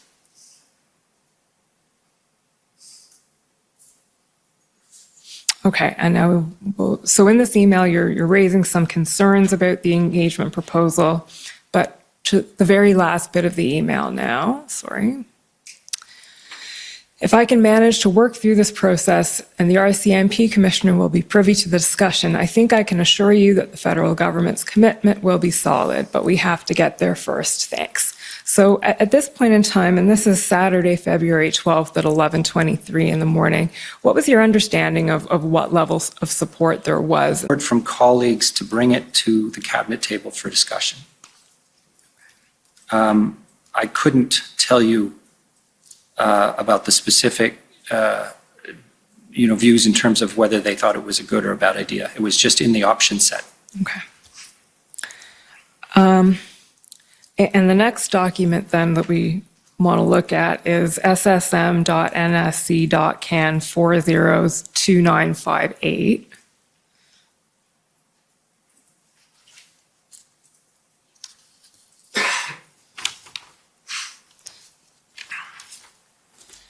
So this is a text between Minister Mendocino and Katie Telford, who's the Prime Minister's Chief of Staff, and I believe this is on the evening of February 11th. And Minister Mendicino expresses here that he's just learning about the engagement proposal. So do I understand that at this point, while this was playing out, you hadn't yet had the opportunity to brief Mr. Mendicino on this? Is that right? Or? Well, Minister Mendicino was aware that I was working on this idea, as it had been mentioned the day before in the context of the IRG meeting. He had not seen the proposal. And as I say, it came together really very quickly, and I only had time to solicit the views of, and it wasn't the Ontario government, it was the OPP, I believe, and just to make sure that nobody had any objections to what it said or put forward. So he would have just had seen it in terms of paper, and he would have, I think, felt or did feel uncomfortable that he had not had an opportunity to contribute to the drafting of it. So it was the OPP as opposed to Mr. Di Tommaso, you think, who you were speaking to about it? I'm pretty sure. I'd have to check the emails, but I wasn't. I mean, I was certainly conveying to Mr. Di Tommaso that this is something that we were considering, and there was a parallel event. I think I should note it for the record. So he knew that I was talking to Marcel Baudin. He had given me the name, and he knew that the general idea of what I was trying to bring forward. On the day of Friday the 11th, Ontario did their emergency order, which I didn't know about. He called me in the morning and informed me. And then later in the day, he called me and he said that they were planning to do enforcement over the weekend on the Windsor Bridge, the Ambassador Bridge. And that as a stepping stone to that enforcement, they were going to adopt this idea of offering a meeting. And that Minister Jones, Sylvia Jones, was interested in making that offer. And would the federal government join the Ontario government in making that offer? And I signaled that that was not possible. We had yet to discuss engagement at the federal level. And so, there was no way on an hour's notice that he was going to get a decision to sign on. But he sent me a draft letter that, which is referred to here, that they were going to use with the protesters. The OPP was going to use with the protesters on the Ambassador Bridge. So it was a kind of a parallel exercise, which was really an independent exercise of the Ontario government, but in a very similar way to what was put forward to the cabinet table the next day. Okay, and so when you communicated to him that the Windsor, you could get the federal government to sign on to Windsor, that was a matter of timing as opposed to a position being conveyed? That's right. Okay. Because they were going to do it that evening. And there was also, we've heard evidence about another potential sort of engagement possibility, which is the mayor of Ottawa's sort of deal that was happening to potentially move some trucks up to Wellington Street, et cetera, that was playing around the same time. What was your awareness of that at the time? I had no awareness of it until it was fait accompli, when the city manager, Steve Kanalakos, called me and said we'd made a deal with a representative, somebody ostensibly representing the protesters, to move these trucks. And the mayor is sending a letter. So would it be fair to say that there's sort of these different branches of potential engagement going on with not perfect sight over all of them? No coordination at all. No coordination at all, okay. And what ended up ultimately happening to the engagement proposal? Where did it go? It was not taken up. Okay. It was discussed, not taken up. So it was brought to cabinet, or to the IRG rather? That's correct. Okay, on February 12th, but it was not taken up.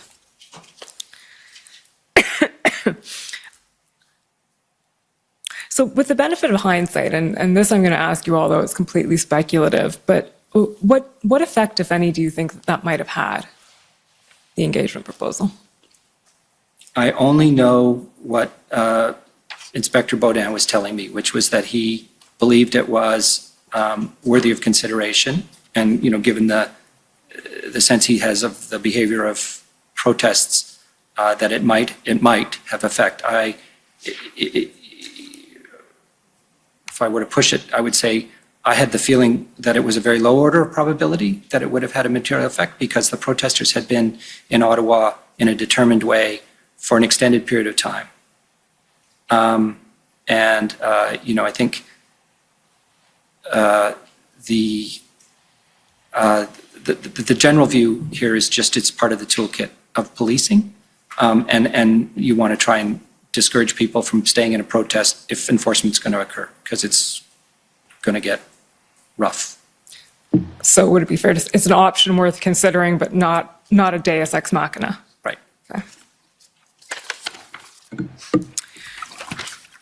Okay. I now want to move to the invocation of the Emergencies Act itself.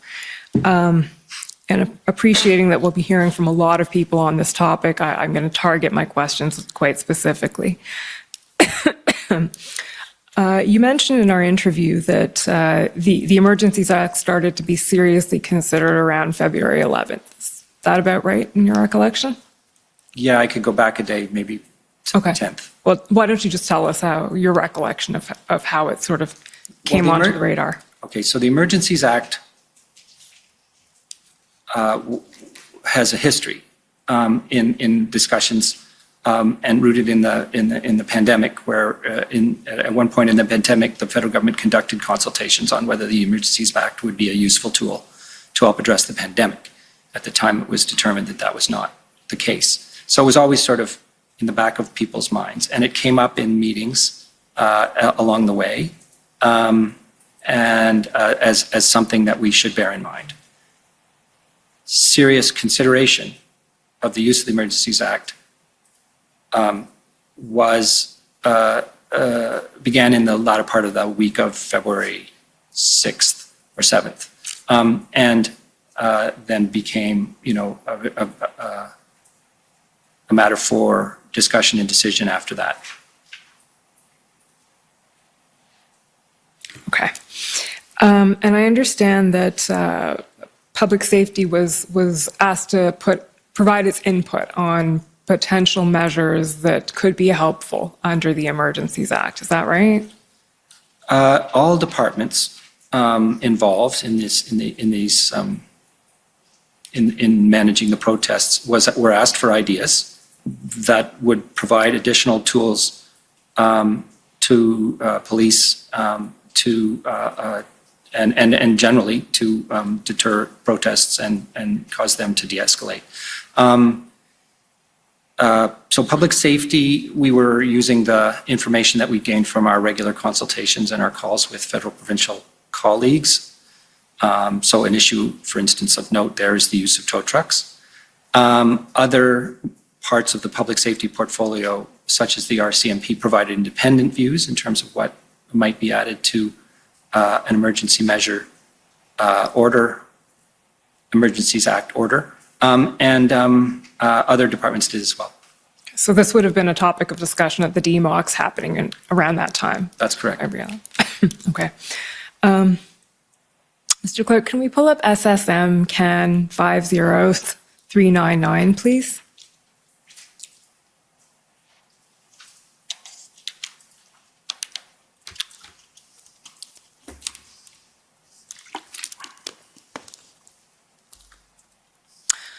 So this is an email, and you weren't on this email, but it reports something that you said. It's from Mike Keenan, who is the Deputy Minister of Transport, to Kevin Plesseau, ADM Transport, and it's reporting on the February 13th DMOC. And you'll see Emergencies Act is fast, don't need to pass anything. Rob and I argued, Rob being you here, I believe. I believe. That the Emergencies Act can backfire in building more energy. What did you mean by that? Well, we were having a discussion around the pros and cons of using the Emergencies Act. And one of the concerns that I had at the time was of the potential for serious violence. So in fact, one of the reasons to invoke the Act was also a concern in terms of what happens when you invoke it. And if it were to lead people to become violent, then that would be, an undesirable outcome. So that was just one of the many considerations we were discussing. So essentially, it might do more harm than good by inciting rather than calming? That's right. Okay. Another document, a related topic, PB Can 401147, please.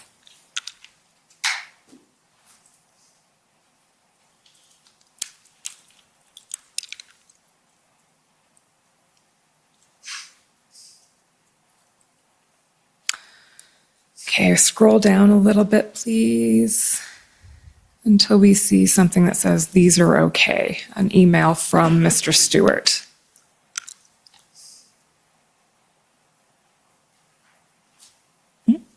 Page 5, please.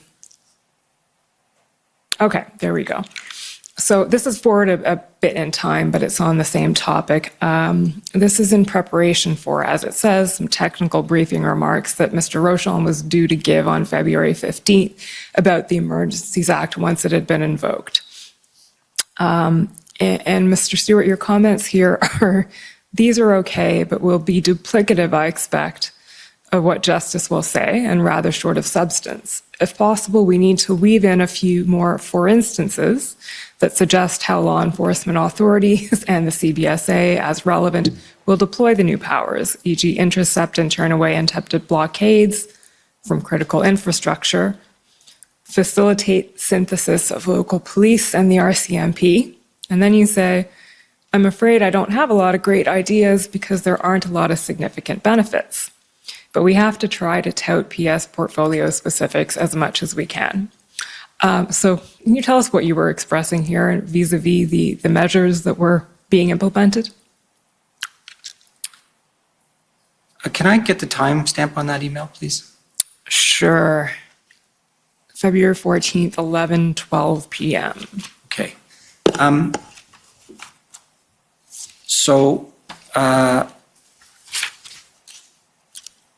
I believe that I underestimated the impact of the Emergencies Act, and that in aggregate, the measures that it contained had material benefit. And this was me reacting to what I'd seen drafted and feeling that I hadn't really got a handle on how it would be implemented. And also me saying, to Mr. Rochon, you're in these technical briefings and you're representing Minister Mendicino, and you've got to talk to the elements of his portfolio that are going to be operationalizing these powers. Can you actually explain what that technical briefing is? Sure. Following the invocation of the Act, I was given the responsibility to lead a number of government officials into a series of technical briefs that occurred over the course of, I want to say, 3, possibly 4 days. Those briefs included briefing leaders of opposition parties. In fact, culminating in, I think we briefed all members of the Senate and senators' offices. And we essentially offered up as many technical briefs as necessary to explain why the Act was evoked and how it would be implemented. So I was chosen as, given my position and my role with regard to national security policy, as the main chef d'orchestre of the brief. But included with me were members of CBSA, RCMP, Department of Finance, Department of Transport, and of course, Department of Justice. Okay. So they're essentially explanatory. Technical brief here means sort of an explanatory, this is what it is, this is how it works kind of briefing. I should point out, I think we also offered same technical briefs for members of the media. Okay. We do technical briefs a lot, particularly when we table legislation. Okay, that's helpful. So just to take you back then to Mr. Stewart, to what you were saying, would it be fair to say that at the time, so shortly before and immediately after the Act was invoked, you had some hesitancy about it? I saw pros and cons. Okay. And then you said that in hindsight, you think you underestimated the utility of the Emergencies Act. Can you tell us a bit more about why that is? Not why you underestimated, but why you say that it was an underestimate. Well, it's judgment only because the police have attested to the value of the act in terms of getting the protests to disperse, and particularly in Ottawa. But generally speaking, there was, within 2 weeks, very little manifestation of those kinds of protests around the country. So I think it's essentially on the basis of the fact that others have come forward to say that this was a tool that they, in the end, used and found useful. Okay. And you're speaking there not just of Ottawa, but of the situation across the country? Yeah, absolutely.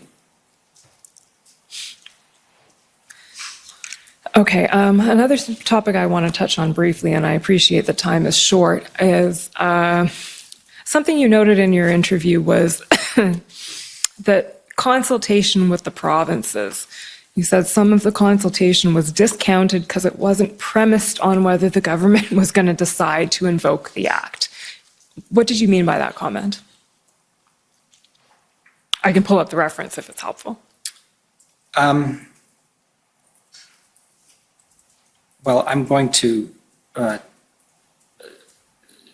infer that what it represents is the view that, we had been actively engaged for over 2 weeks with a variety of concerned parties, including police of jurisdiction, the RCMP, federal provincial officials. And we were not on the face of it asking the question, should we invoke the Emergencies Act? We were asking, what tools do you need? What are you facing in terms of challenges? How can we work together to overcome these challenges? And so we deemed that to be consultation on what was ultimately the decision to invoke the act, because it is about the substance of that decision. Okay.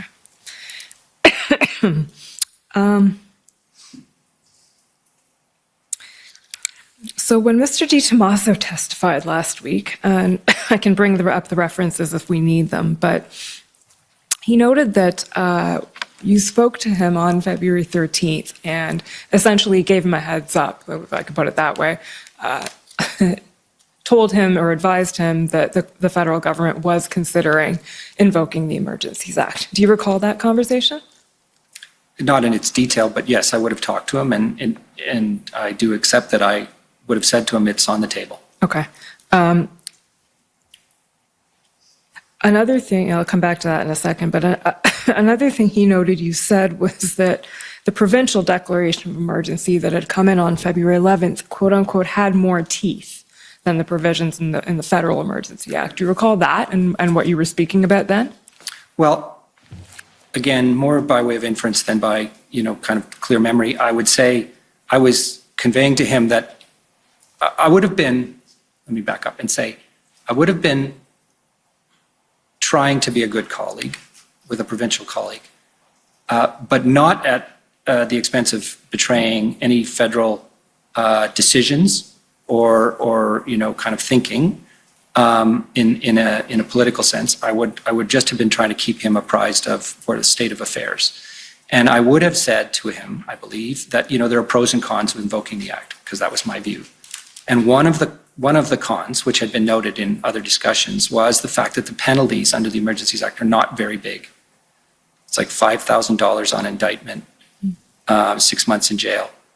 Whereas the Ontario order, which was put out on the Friday, contained very significant penalties, $100,000. And so as a form of deterrence to anybody thinking of joining a protest, it was clearly a more substantive tool. But that wasn't the only, that was really just one of a number of considerations. So the reference to had more teeth was specifically in reference to the penalties? To the penalties, yes. Okay.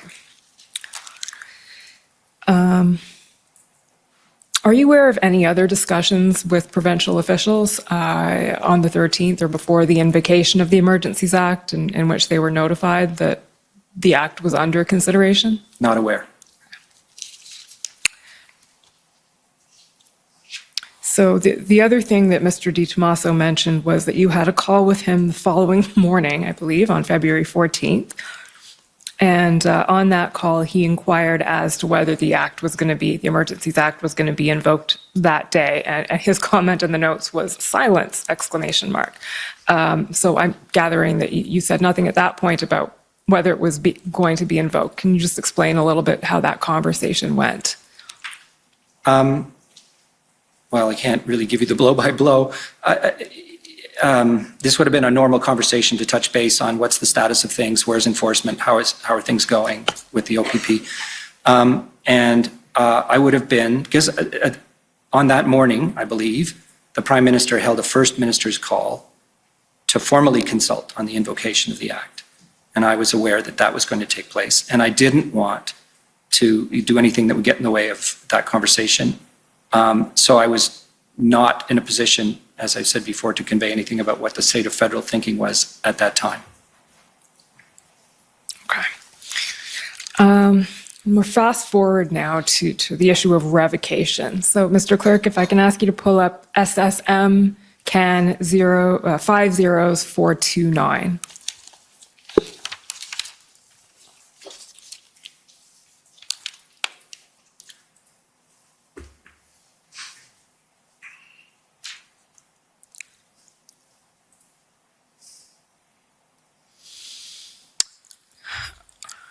Okay, so just to situate us a little bit, you told us in the interview that between invocation and revocation, the government was tracking developments across the country at the ports of entry and receiving input from the RCMP as to what powers were being used, whether they were necessary.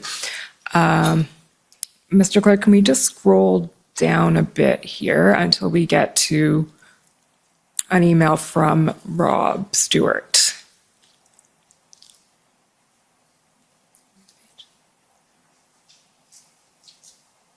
Okay, so we'll see this email probably a couple of times over the course of the next couple of weeks, but this is a discussion that's happening between officials, including yourself, Jody Thomas, the NSIA, several officials from PCO, Mike Keenan at Transport, and others, about what considerations should go into revocation and when the act should be revoked. And your comment here is your quick comment.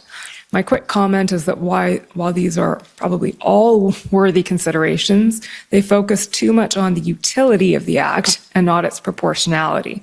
In other words, we need to assess the threat in terms of serious violence, not in terms of whether the truckers are hanging around.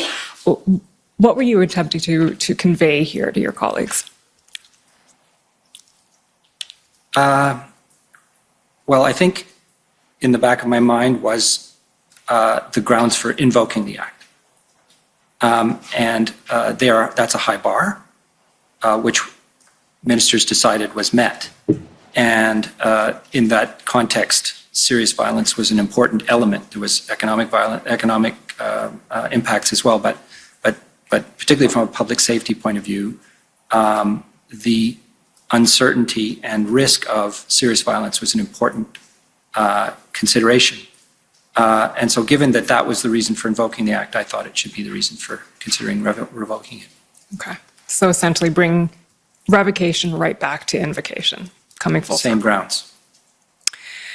Okay, that takes us to essentially the end of our time together today. But I'll just, before leaving completely, ask you, is there anything that we haven't covered in the last 2.5 hours that you think we should have?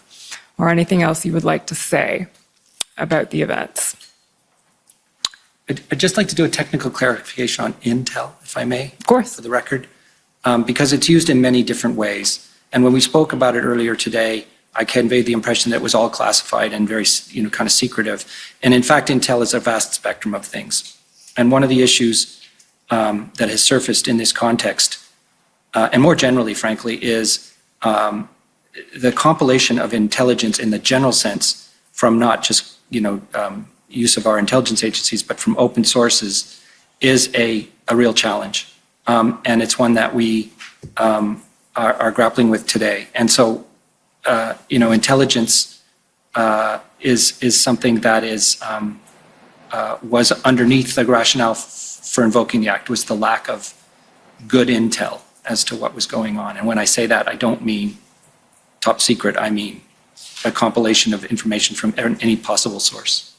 So sort of can you elaborate on what was lacking, essentially? Any information about the plans and intentions of protesters around the country. And that was a result of inability to gather that information, or was it at the gathering level or the sharing level, or? It may have been both. It was certainly in the context of having a clear line of sight. And when I say plans and intentions, I mean to convoys and slow rolls and obstructing, critical infrastructure. I don't mean the causes that they were espousing. That was quite clear. Okay. So maybe some lessons to be learned in the information gathering, sharing, and line of sight. Thank you. Mr. Commissioner, those are my questions. Okay, thank you. So we can now start with the cross-examinations. So first, I'd like to call on the convoy organizers.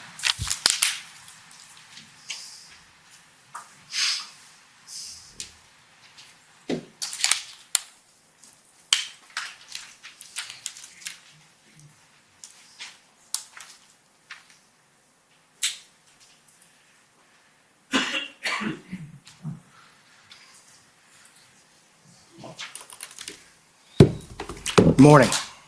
For the record, my name is Brendan Miller. I'm counsel to Freedom Corp, which is the organization that represents the protesters that were in Ottawa in January and February of 2022. Thank you for coming here today and testifying. First, before I begin, sir, I am going to be referring to one document that I believe I need to leave before I do so. It has been referred to in the notice I gave already, but because it is a witness statement with a witness who's not yet testified, but it's relevant to this, it's WTS 00000060. It's the statement from the CSIS panel. The relevance and materiality of that is that these gentlemen were essentially the consumers of information, and there is a lot of statements in there with respect to what the government was told and when, and I'm intending to put that to them. So I would ask for leave to be able to refer to that document through my examination. Okay, seeing no objection, that's fine. Thank you, sir. So just to begin, Deputy Minister Stewart, you've been the Deputy Minister of Public Safety since December of 2019, is that fair? Until just recently, yes. Until just recently, all right. And when you took over that portfolio, I take it that you had familiarized yourself with the process of law enforcement and intelligence agencies with respect to investigations, is that fair? Let's say I learned on the job. You learned on the job, right. And because prior to that, you were with finance, is that correct? That's correct. Right. And prior to your appointment into the portfolio of public safety, is it fair to say that other than financial intelligence, that you had not worked in the area of law enforcement or the intelligence field? Is that fair? Not entirely. Not entirely? In the world of finance, there were criminal issues. Right, exactly. So financial intelligence within the criminal sphere of the Ministry of Finance. Anti-money laundering, Right. securities crimes. Right. And so in your evidence here today already, you've spoken about the thresholds for investigations in your chief, and I want to discuss that for a moment, okay? So you understand, I take it, that law enforcement and intelligence agencies in Canada, the threshold that you're speaking of with respect to opening an investigation, it's referred to in Canada as reasonable suspicion. Are you familiar with that term? Reasonable grounds to suspect, yes. Yeah, so and we'll get into that. And you can agree with me that that's a pretty low threshold, is it not, in law enforcement terms? I would not agree. Okay. And you're aware that the law recognizes, though, that reasonable suspicion essentially requires more than a mere suspicion, but something less than a belief based on reasonable grounds. Is that your understanding? I would say it's reasonable grounds to suspect. Right. And so reasonable grounds to suspect is different than reasonable grounds generally. You understand that, correct? No. All right. So you don't know the difference between reasonable grounds and reasonable grounds to suspect? I don't understand what Right. you're trying to So drive at here. there's two thresholds in Canada with respect to investigations criminally and in intelligence. We have the lower threshold of reasonable suspicion, which you call reasonable grounds to suspect, and then reasonable grounds, which is also called reasonable and probable grounds. Reasonable probable grounds is a higher threshold than reasonable suspicion. You understand that? I would have gone the other way. Pardon me? I would have put it the other way, so this just shows what I know. So your understanding is that reasonable suspicion is a higher threshold than reasonable grounds? If you're going to suspect something, you're going to have a particular act in mind. Okay. And it's the same thing with reasonable grounds, right? You also have a particular act in mind. Can you agree that reasonable grounds requires some reliable information that there is a reason to believe a person or group could have committed an offense or pose a threat to the security of Canada? Can you agree with that? Yes. All right. So whereas reasonable suspicion, it just requires a reasonable suspicion, right? It's a lesser threshold than reasonable grounds. Can you agree? And you know that. I'm a little concerned about getting into a discussion about legal terminology, Okay. on which I'm not an expert. All right. And so can you agree, though, that it is CSIS who is the main agency that administers the CSIS Act? Yes. All right. And they're the agency that's primarily responsible for assessing if there's a Section 2 CSIS Act threat to the security of Canada, right? Yes. And under Section 12 of the CSIS Act, CSIS is only required to have a reasonable suspicion that there is a Section 2 CSIS Act threat to open an investigation. Is that fair? Yes. And they're not required to meet the higher threshold of reasonable grounds to open an investigation. Do you want to comment? Well, for Section 12, they would have to get a warrant. For Section 12, and that's reasonable suspicion. That's what it says. Again, I'm not an expert when it comes to CSIS, the CSIS Act specifically. When CSIS gets a warrant, they have to bring a case to a judge, a federal judge. So Right. there's going to be more than just reasonable grounds in that case. Okay, so can I bring up WTS 0000060, please?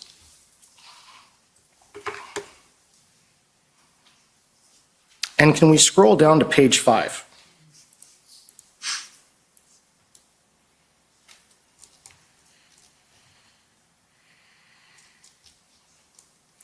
Okay, and can we scroll down to the heading Intelligence? And just the first paragraph, I'll give you a moment to read that.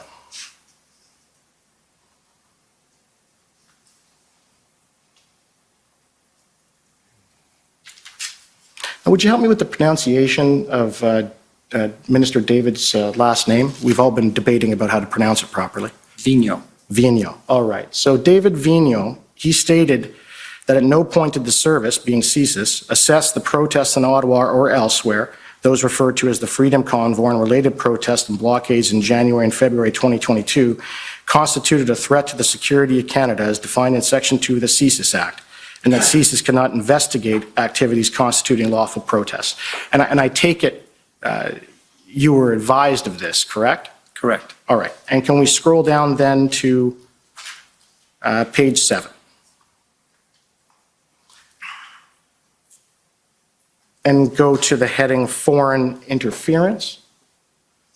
So Director Vigneault explained that the use of the term foreign influence under Section 2 of the CSIS Act refers to foreign state interference as the term is used within the national security Can you community. just slow down, Right. please? CSIS assessed there was no indication of foreign state interference occurring in the course of the protest. CSIS did not assess that any foreign state supported the protest through funding, that foreign states deployed covert or overt disinformation techniques, or that any foreign state actors attempted to enter into Canada to support the protest.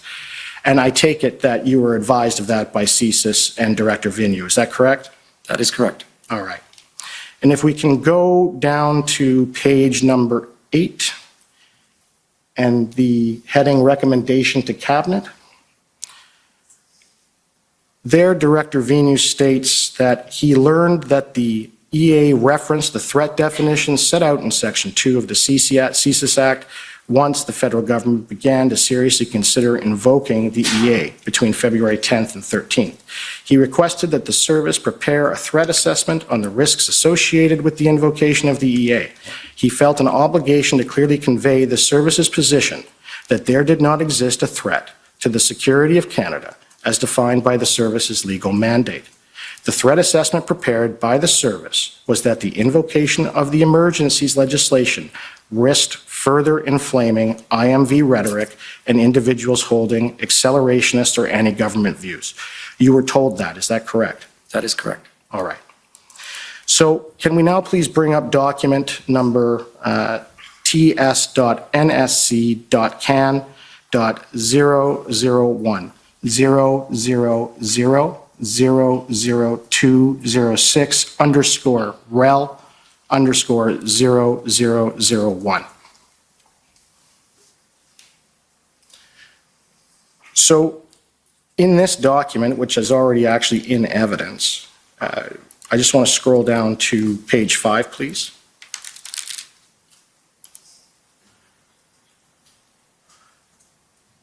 So there again, on February 3rd, CSIS assessed there's no indications of known IMVE actors were planning to engage in violence. And it's on February 13th, I believe that this is the document that Director Vigneault is referring to that states that, you know, it could have been a risk if you invoke the Emergencies Act to making things worse. Is that correct? Yes, Okay. And you knew about that? I did. Right. And so did Cabinet. They knew about all of this, correct? Yes. Right. Okay. If I could bring up the next document, which is going to be tsnsc.can.001.000000160. Underscore rel underscore 0001. Now, before I get into this, you can agree that it was clear to both you and Cabinet that CSIS did not have reasonable suspicion that there existed a Section 2 CSIS Act threat during the protest. Is that correct? Was clear to me, and I believe it was clear to ministers. Right. I can't say with authority, however. And I also understand that the Canadian Security Establishment, the CSE, they never advised you or the government or Cabinet that they had identified a Section 2 CSIS Act threat either. Is that correct? That would be correct. Right. And both the RCMP and the OPP, from at least their evidence and things we've seen to date, they never identified or advised the government that there was a Section 2 CSIS Act threat, right? To the best of my knowledge, no. Right. And so the entire intelligence apparatus and law enforcement apparatus within Canada tells the Cabinet and the government that there is no Section 2 CSIS Act threat. Is that right? No, that is not right. CSIS, and Director Vigneault will be here to speak for himself. CSIS assessed according to their standards under their act. Nobody else was assessing under the standards under the CSIS Act. You asked me, did they tell anybody it had met a standard? They wouldn't use the CSIS Act. That wouldn't be their tool. They would be looking at broader national security issues. Okay, so what intelligence bureau or agency or law enforcement agency told the government, here's the evidence of reasonable and probable grounds, or reasonable grounds, of a Section 2 CSIS Act threat? And you know, I take it now, because it's advised to you, that that's required to invoke the Emergencies Act. It's in the documents. You were advised of that. Yes. Right. So what agency gave you the evidence and the intelligence that said, hey, we have reasonable grounds of a Section 2 CSIS Act threat? There wasn't one, was there? So let me explain. Nobody bringing advice to the table other than CSIS is assessing that against that threat. Nobody advising the cabinet. The cabinet is making that decision. And their interpretation of the law is what governs here and the advice they get. And their decision was, evidently, that the threshold was met. And I understand that. But you understand that when ministers or administrative agencies, et cetera, are entitled to make a statutory decision, whether or not a statutory requisite is met, they do so based on the evidence that is before them and the submissions before them. You know that. And indeed, they had a lot of evidence. Right. And you have the RCMP, you have CSIS, you have the entire intelligence apparatus in the federal government, and none of them said that this threshold was met, did they? They weren't asked. Okay. So, And with respect to the ministers making the decision, when you're talking about ministers, you're talking about the elected executive, correct? I am, All right. So the prime minister. among others. Right. To your knowledge, what training in national security and law enforcement does the prime minister have? I couldn't answer that question. Yes. Sorry. Can you agree with me that he doesn't have any, to your knowledge? I couldn't answer that question. I'm sorry. All right. And what about Minister Mendicino? He, I understand, has training as a Crown prosecutor at least. Is that right? That was his former job, yes. Right. And Minister Blair, he was the chief of police for the Toronto Police Service. That's correct. Right. And when did Minister Blair first tell you that he was thinking about invoking the Emergencies Act? Minister Blair didn't tell me.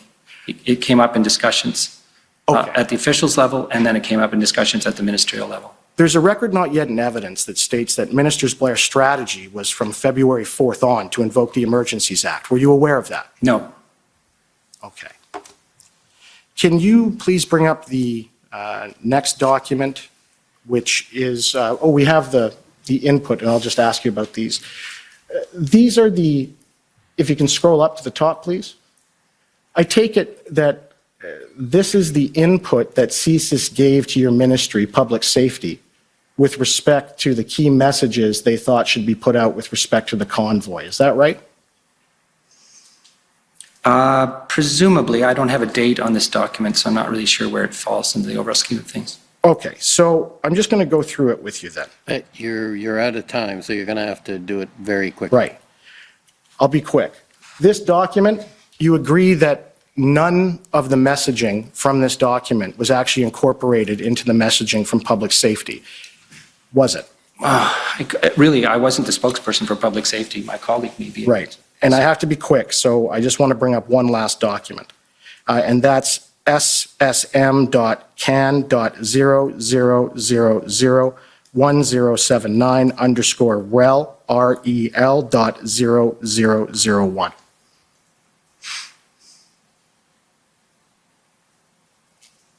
No, that's not the correct document. It's okay. I'll deal with it with another witness.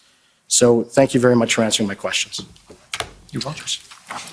Okay, well, rather than, or maybe I could ask the city of Ottawa, are you going to be taking your 10 minutes or because we can do it after lunch if you prefer. I'm content to either do it now or after lunch. I think we will need our 10 minutes, and there's a better chance we get right under the 10-minute mark if we have the lunch break to shorten it up and tighten it up, Commissioner. Okay. But I am content to go now if that's your preference. Yeah, well, we'll take the lunch break. We'll take another one of our long lunches. We'll come back at 2 o'clock and have an hour and 5 minutes for lunch. The commission is in recess until 2 o'clock. La commission est levée jusqu'à 14 heures.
Order à l'ordre.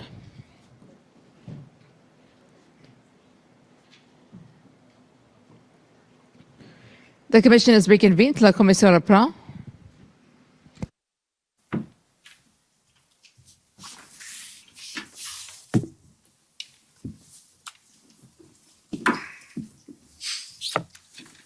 Okay, is there a point of clarification, I believe?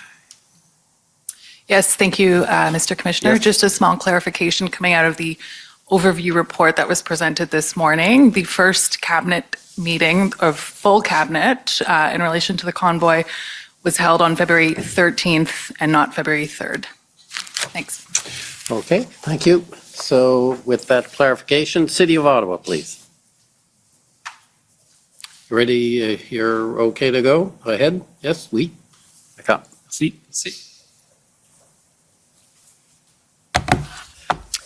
Good afternoon. My name's Anne Tardif. I'm one of the lawyers for the City of Ottawa. Can I ask Mr. Clerk to pull up pb.nsc.can.409542?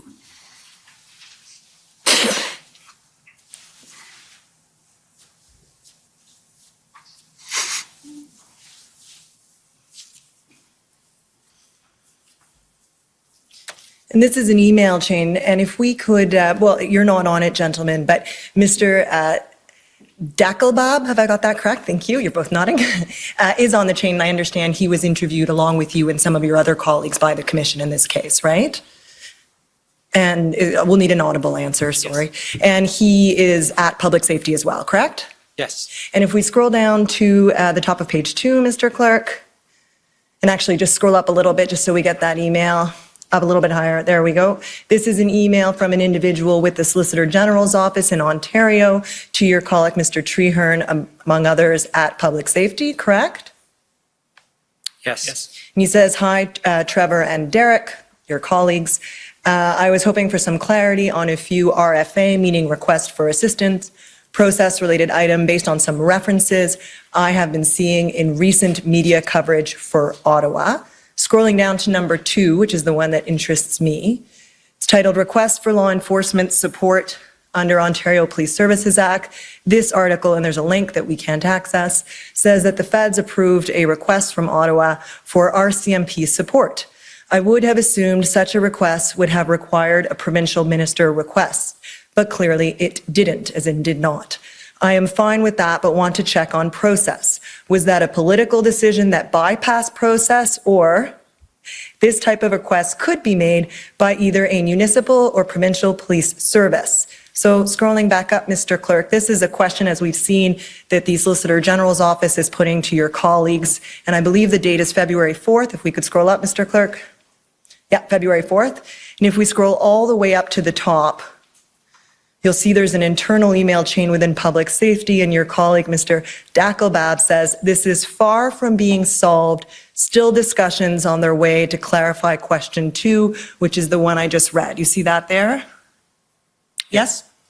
So fair to say that at least as at February 4th, within public safety, there were still discussions in terms of the process for OPS or Ottawa requesting law enforcement resources from the RCMP, correct? Yes. Okay. Now, Mr. Stewart, I heard you say in your testimony that almost right from the beginning, right after that first weekend, Chief Slowly was adamant that he needed more resources than he had at his disposal to dismantle the occupation, correct? Correct. And you're aware that on February 7th, I won't turn it up, the Mayor of Ottawa and Ms. Deans, who was then the chair of the Police Services Board, wrote a letter to the federal government asking for 1,800 additional officers to support the OPS, correct? Correct. Okay, so I'd like to go, that was on February 7th, I'd like to now turn to a readout of the SSE Committee of Cabinet, which I take it is a committee that deals with safety, security, and emergencies. Correct. Have I got the acronym Well right? done. Okay, and Mr. Clerk, it's ssm.can.nsc.402661. And this should be a February 9th meeting of the SSE Committee of Cabinet. It's a readout, and you'll see there the date, February 9th, correct? I believe the committee meeting was on the 8th, but Okay, so the committee meeting was on the 8th, the readout is being circulated on the 9th. Fair? sure. Can we go to the bottom of page 1, please? Right there. Thank you, Mr. Clerk. Do you see it says RCMP resources deployed? Are you with me, Mr. Stewart? I am. 340 members on duty every day within RCMP mandate, and that would be in part the protective mandate that you described earlier, right? Yes, So to protect federal assets and people. that's right. Increase in protective posture associated with RCMP mandate. And then this is what I wanted to draw your attention to. It says 50 uniformed resources in support of OPS mandate since last weekend. So from January 31st to February 8th, roughly 50 uniformed RCMP officers in Ottawa. Fair? Yes, Under OPS command, I should say. Fair? yes, And then it says working to deploy another 200 people on new plan with OPS and partners, right? yes, And then finally, it says OPP setting up integrated planning cell to review OPS plan, and that was going to include 2 RCMP members as well, correct? yes. If we can scroll to page 3, please, the second bullet at the top of the page, there we go. Again, we see that the plan, and this is the OPS plan, is going to be subject to review and verification by OPP and others, presumably the RCMP, correct? Yes, And that had to happen before additional resources were committed to Ottawa by the RCMP, correct? I don't believe that's true. Okay, let's keep going then. So I'd like to turn then to the first meeting of the IRG, which I understood occurred on February 10th. Correct. Right. And that's day 13 of the convoy or occupation here in Ottawa, correct? Yes, Okay, Mr. Clerk, if we could turn to ssm.nsc.can.50209, please.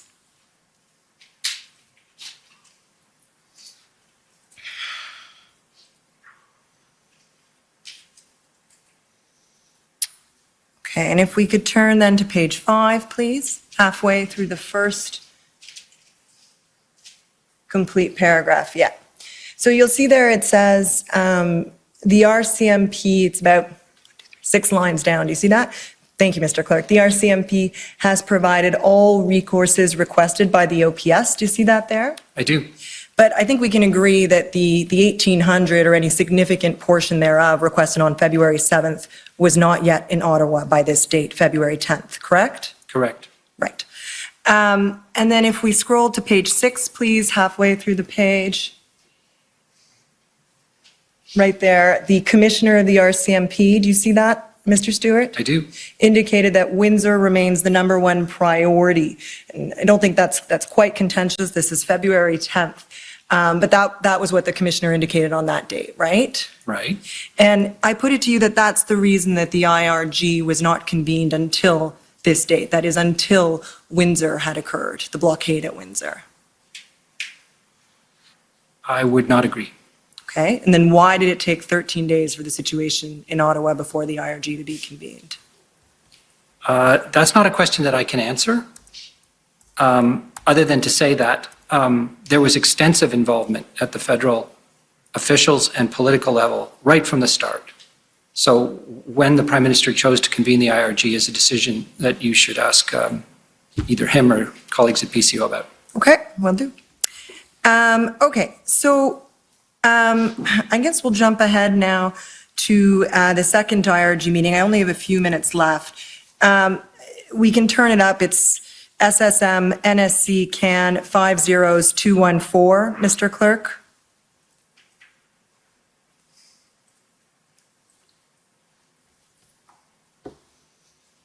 If we can go to page 6, please, at the bottom.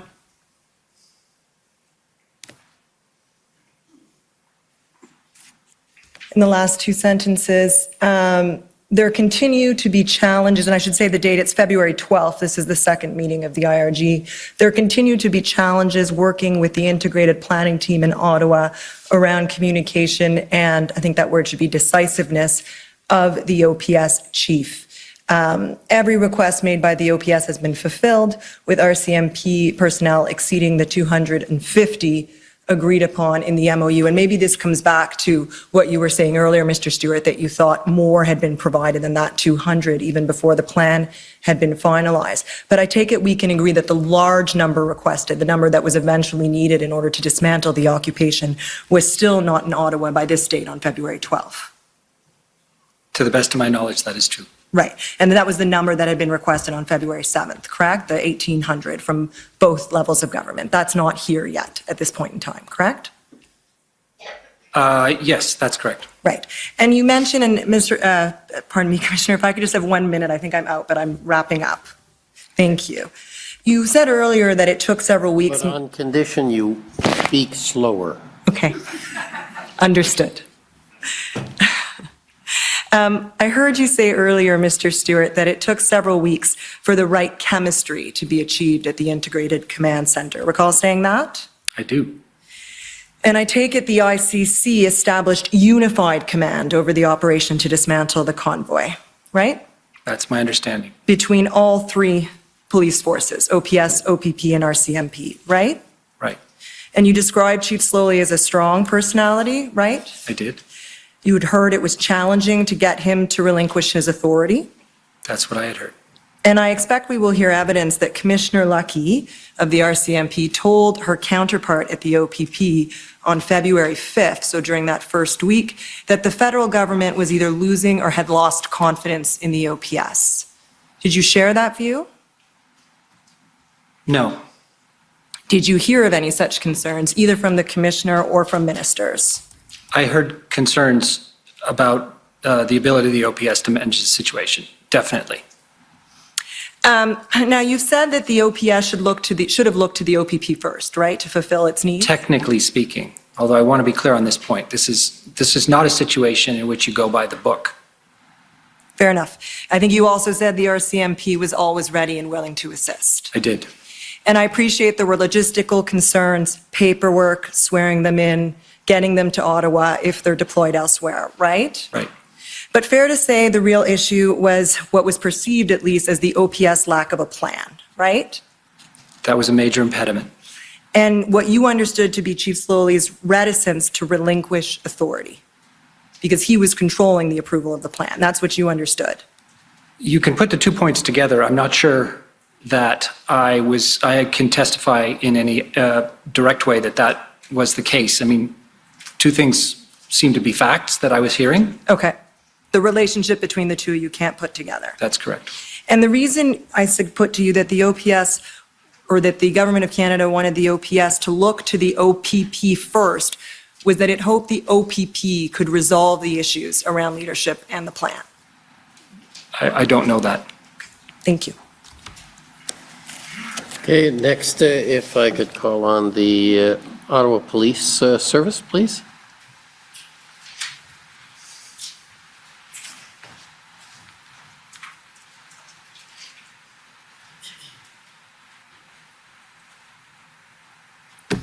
Good afternoon to you both. My name is Jessica Barrow, and I'm one of the counsel to the Ottawa Police Service. My questions will be directed to you, Mr. Stewart. I just want to start by discussing some of the information that was known to public safety prior to the arrival of the convoy. And I know you went through some of that already with Commission Counsel, but I wanted to clarify a couple of things. So you indicated in your witness statement that there were challenges in obtaining information in relation to the convoy because the novelty of the events made it difficult to distinguish between things seen on social media that were credible versus not credible. Is that correct? That is correct. And in fact, you testified this morning that because of the organic nature of the events, it was difficult to obtain what you referred to as, quote, good intel, correct? That's correct. And you would agree with me that these would have been challenges that all law enforcement agencies would have been facing as well, correct? Yes. So Commission Counsel took you to one of the key points documents, and I want to take you through a couple as well. I'll start with January 26th, and Mr. Clerk, the number is pb.can.701.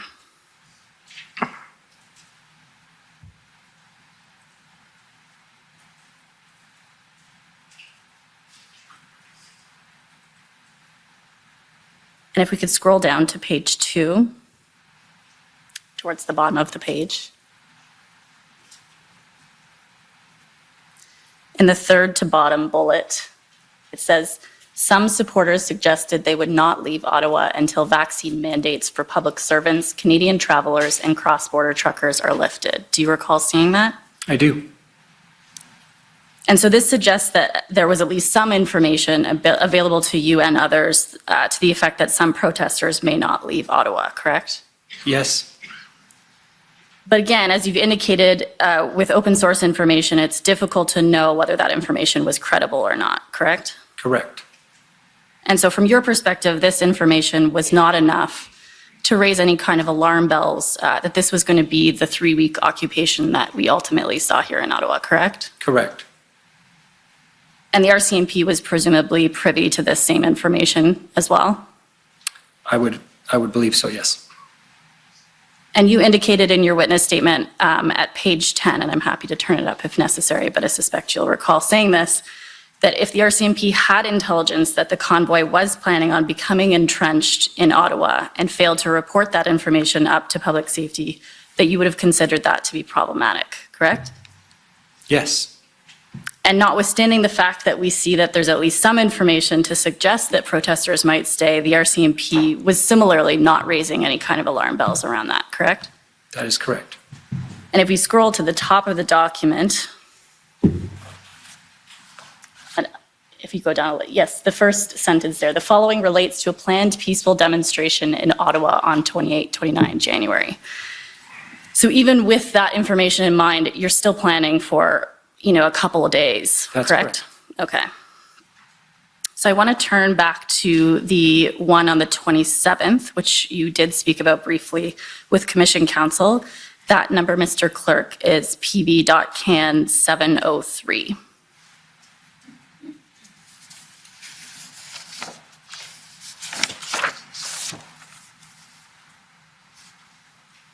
And if we could go to page 3, please.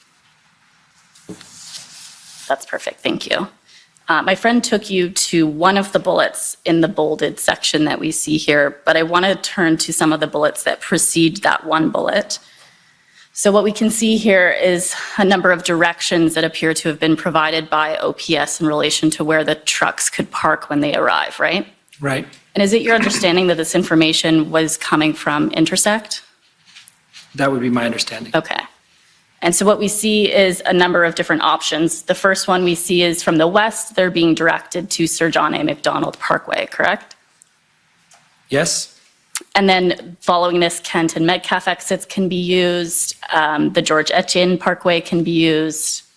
And then ultimately we see in the third bullet there that Wellington will be closed, but there will be 3 lanes dedicated to the demonstration, correct? Yes. And so you were provided information prior to the convoy's arrival that the OPS plan was to allow at least some of the truckers to park downtown, correct? Yes. And I'm just going to bring you to the Intersect document. That one is pb.can 1234.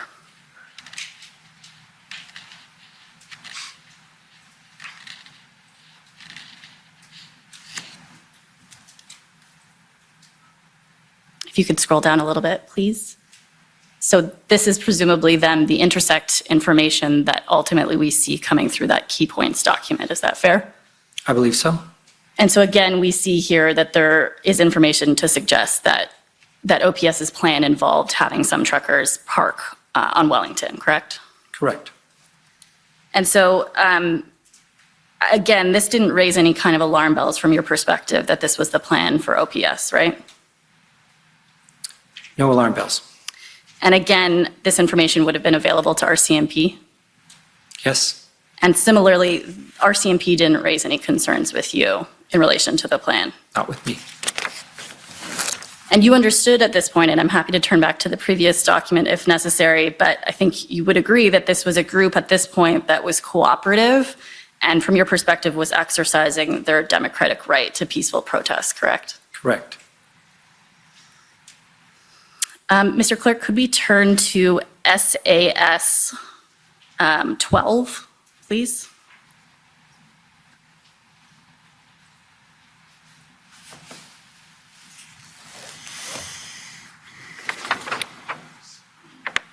So these appear to be the minutes or notes from a deputy minister's call on February 7th. Do you recall that meeting? I do. And so I just want to take you through a couple of the comments that you've made in here on February 7th. The first bullet references a protest of significant proportions we have not seen before. Do you recall saying that? I do. And if we can go down to the third bullet point, please. And in there we see setting a standard to worry about, setting standard for behavior, how to go above the norms and laws. So I take it you agree that you made those comments? I do. And what you meant by these comments was that what Ottawa was seeing was unlike any protest that any city in Canada had ever seen before. Is that correct? That is correct. And specifically, you were saying that the behavior of these protesters was unlike anything seen in previous protests. That may be too broad a statement. There's certainly the aspect of having the trucks involved and being used to essentially occupy physical spaces was the unprecedented part. Right, as well as the honking, some of the harassment that we saw exhibited. In terms of behavior, yes. The behaviors of the protesters, Yes. as well as the trucks, I take it you're saying. And so the protesters were prepared, from your perspective, to disregard the laws as well as the social norms of behavior that we had come to expect in the city and other places as well with respect to the behavior of protesters. Is that fair? Yes. And when we walked through, I took you to two of the key points documents, and I take it you would agree with me that the specific references to this idea of honking or lawlessness or the departure from social norms, there wasn't really any indication that the protesters were going to engage in that type of behavior. Is that fair?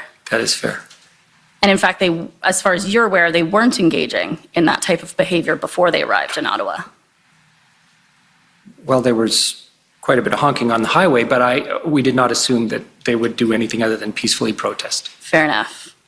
And so you would agree with me then that the behavior was unexpected? I would. And I don't need to pull it up, I don't think, but please correct me if that's not the case. But on page 12 of your witness statement, you indicated that the other cities that subsequently had similar events were able to learn from what was seen in Ottawa. Do you recall saying that? I do. And so you would agree with me that it's because of what happened in Ottawa that other cities may have been able to prepare in a different way. That is correct. I just have one last issue I want to raise, and that's in relation to the engagement proposal that you went through with Commission Council earlier. And so I wonder if we could pull up OPP 142, Mr. Clerk.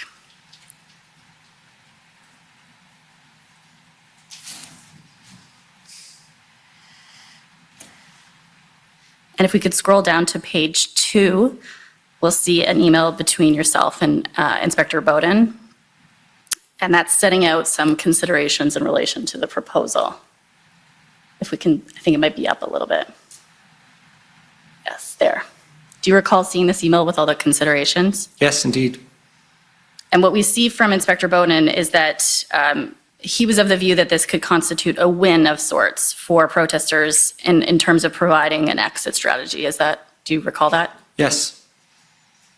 And would you agree with me that the comments that come from Inspector Bowden involve an advocacy for a measured approach consistent with the national framework rather than simply resorting first to enforcement? Yes, I agree. And in your witness statement, you indicated at page 18 that there were particular difficulties actually to enforcement operations in Ottawa. Do you recall saying that? I do. And that was because the protesters were very entrenched and they were aggressive towards the police? That's correct. And so the proposal was presumably aimed at trying to change that posture. Is that fair? That would be true. Okay. And you indicated in your witness statement that you did not share the proposal with OPS. Is that right? I believe it was shared with OPS because there was a question about who would, if it were actually approved, how it would be managed. And I think OPS was alerted that their PLTs, their teams would be perhaps delivery agents. Okay, I didn't consult OPS. You did not consult them, so maybe we'll just bring up one last document. I'm almost completed, Mr. Commissioner. OPP 633, just to provide some clarity on this point. So you're asking for more time? If you wouldn't mind. Yes, you can have a little more time. Thank you very much.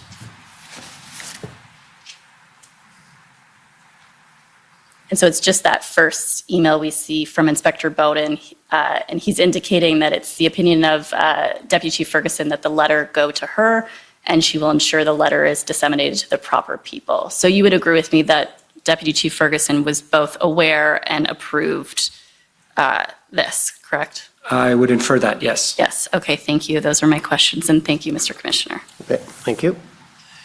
Next is counsel for former Chief Slowly.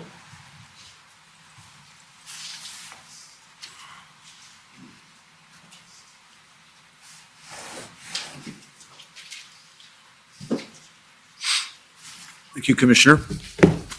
I'm Tom Curry for former Chief Slowly. Thank you. Just have a few questions. My colleagues have covered some of the things I was going to ask you about. So, Mr. Stewart, you said just a minute ago in response to one of my friends that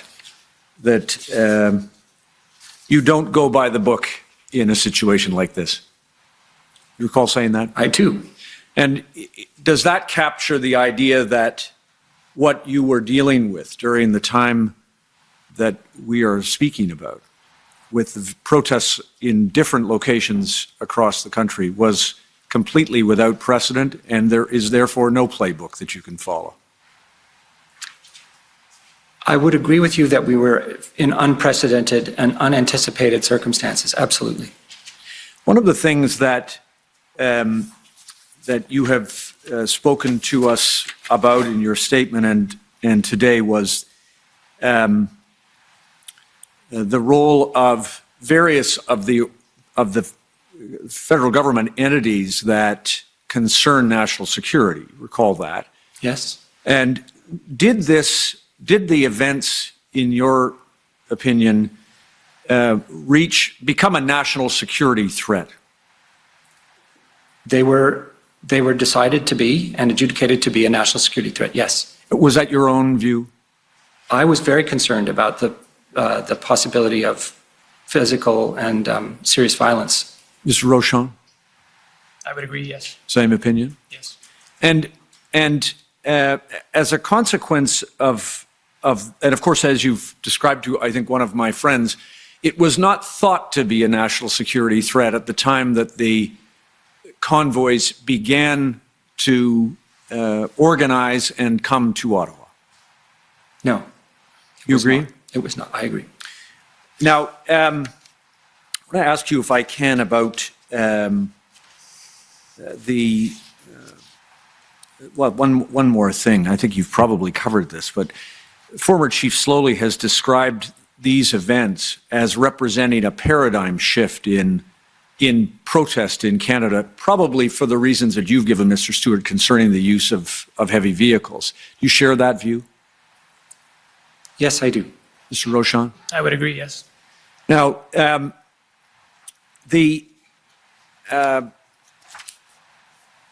you've spoken to my friends about Chief Slowly's consistent requests for the need for additional resources.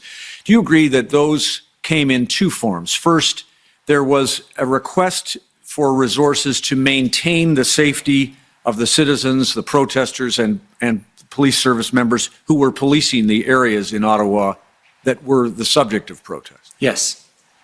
And second, of course, a greater need for resources in the event that a dismantling of the occupation was required. I would agree. Two very separate ways of thinking of resources. You agree? I agree. Do you also agree that the second, that is an effort to bring public order and to dismantle an occupation, requires the greater number of resources that you were eventually speaking about? I agree. And everyone understood, didn't they, that the OPS itself did not have the resources needed to do the second thing? Agreed. And it's true also, of course, they didn't even have the resources to do the first thing because their own members were stretched so thin, I think you said. I agree. Now, this was, of course, the same thing that occurred in a sense in both Windsor and Coots and probably other places in terms of the under-resourcing of police services trying to manage those situations. Is that true? I think there's a confluence of events here. Obviously, the unprecedented nature of these protests did lead us into a situation where more resources were required. I don't know if that equates to chronically under-resourcing police, because if we were better prepared, and as they were in other cities, they didn't need more officers. Understood. I suppose that it wasn't, we know that, don't we, that the protest in Coots, the blockade in Coots, was not able to be prevented by RCMP officers on the ground there. It wasn't anticipated, and it happened before they could mobilize. And then once the protesters were there, their vehicles were on the road and stopped, then enforcement became very challenging, correct? Exactly. And I think, in fact, one of the lessons that was learned in Coots by your team, I assume, and others, was that an early effort to enforce failed because the protesters resisted and police were required to fall back. Do you recall that happening February 1st? I do. And that's an indication, isn't it, of the challenge of enforcement. You need significant resources to enforce that kind of a police operation. I would agree.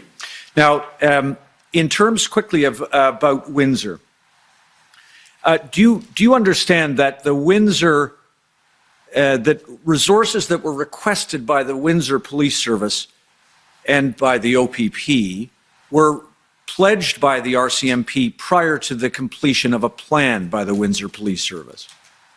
I don't know the details of that. Okay. I would be inclined to believe that the RCMP would have made a commitment to support whatever action would need to be taken. In the absence of a plan? Just a commitment. Right. And of course, for the reasons that you've given to one of my friends, the circumstances of the blockade of the Ambassador Bridge was a significant escalation in the national security threat, wasn't it? Absolutely. Now, of the protests across the country, do you agree that Ottawa was the most complex and the most challenging? In the physical sense, I believe that's true. Right. In the economic sense, not as much. Fair enough. In terms of as you say, the physical sense, or if one thought about it as a security issue, it was the more volatile. It had the most vehicles and the most protesters across a larger area. Is that fair? Agreed. Now, I think you indicated that there was a time, at least, when there was a debate between, or perhaps even a disagreement between federal and provincial officials in Ontario, that is, about which police service was the first port of call for the Ottawa Police Service to call on. Is that fair? Well, we've been shown evidence to that effect. I didn't have that issue with my colleague. All right, understood. Now, a couple of other things. You were also aware, and I think you've told the Commissioner, that enforcement was not the preferred strategy here in any of these protest locations.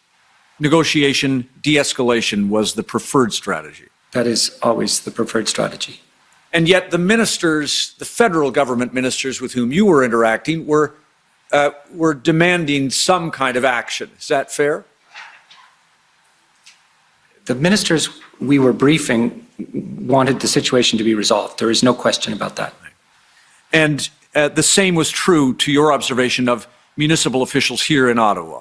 Absolutely. And of course, the community, the residents. Absolutely. A high level of impatience and it was a highly challenging situation for the police service and for Chief Slowly. Yes, absolutely. You observed, and I'm sure you felt it, the two of you were in the middle of this too.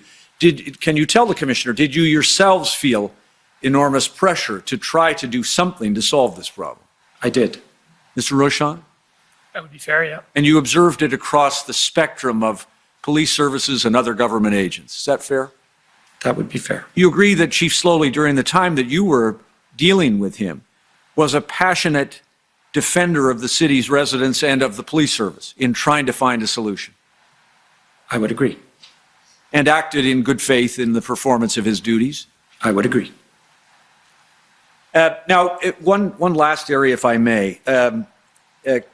Chief Slowly has described options that were other than enforcement. And do you agree that Commissioner Lucky also expressed a preference for even the effort of an interlocutor to try to negotiate something with protesters. Do you recall that? No. May I just show you, please, a document then? See if you can assist us, because I think you received it. You're a member of the, one of the acronyms, the Deputy Minister's Committee on Operational Coordination. Yes. True? DMOC. Could I please show the witness the interview summary from, oh no, I won't need to go to that. Let me show you the document. PBCAN 50750.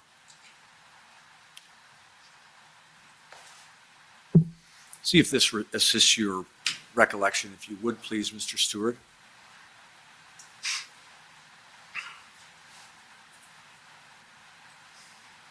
There's a suffix on that, REL.001.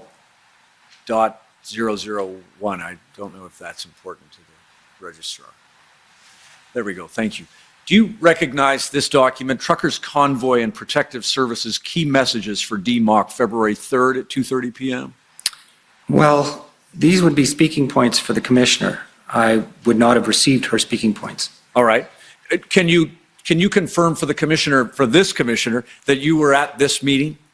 Yes. Could you please just scroll down, if you would, please, Mr. Registrar, to a expression that begins, "I will be honest." Second page. There it is. Just read that, if you would, Mr. Stewart. For the record, I'll be honest. This may not be something that can be negotiated out of or resolved only with enforcement. There may need to be some other solutions, maybe the engagement of an interlocutor. Does that refresh your recollection that on the 3rd of February in the afternoon, Commissioner Lucky raised this concern that there may not be a solution through only through enforcement, and there may be other solutions, including an interlocutor? Yes, it refreshes my memory. And that she said that? I check against delivery, but I believe she did. All right. I'm out of time. Thank you very much. Thank you, Commissioner. Okay. Thank you. Next, the Ottawa Coalition.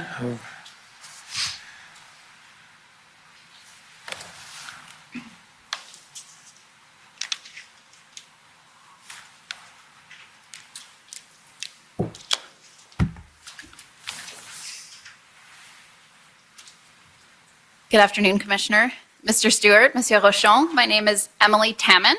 I represent the Ottawa Coalition of Residents and Businesses, and I just have a couple of questions for you arising out of your testimony today. Monsieur Rochon, if I could start with you, please, sir.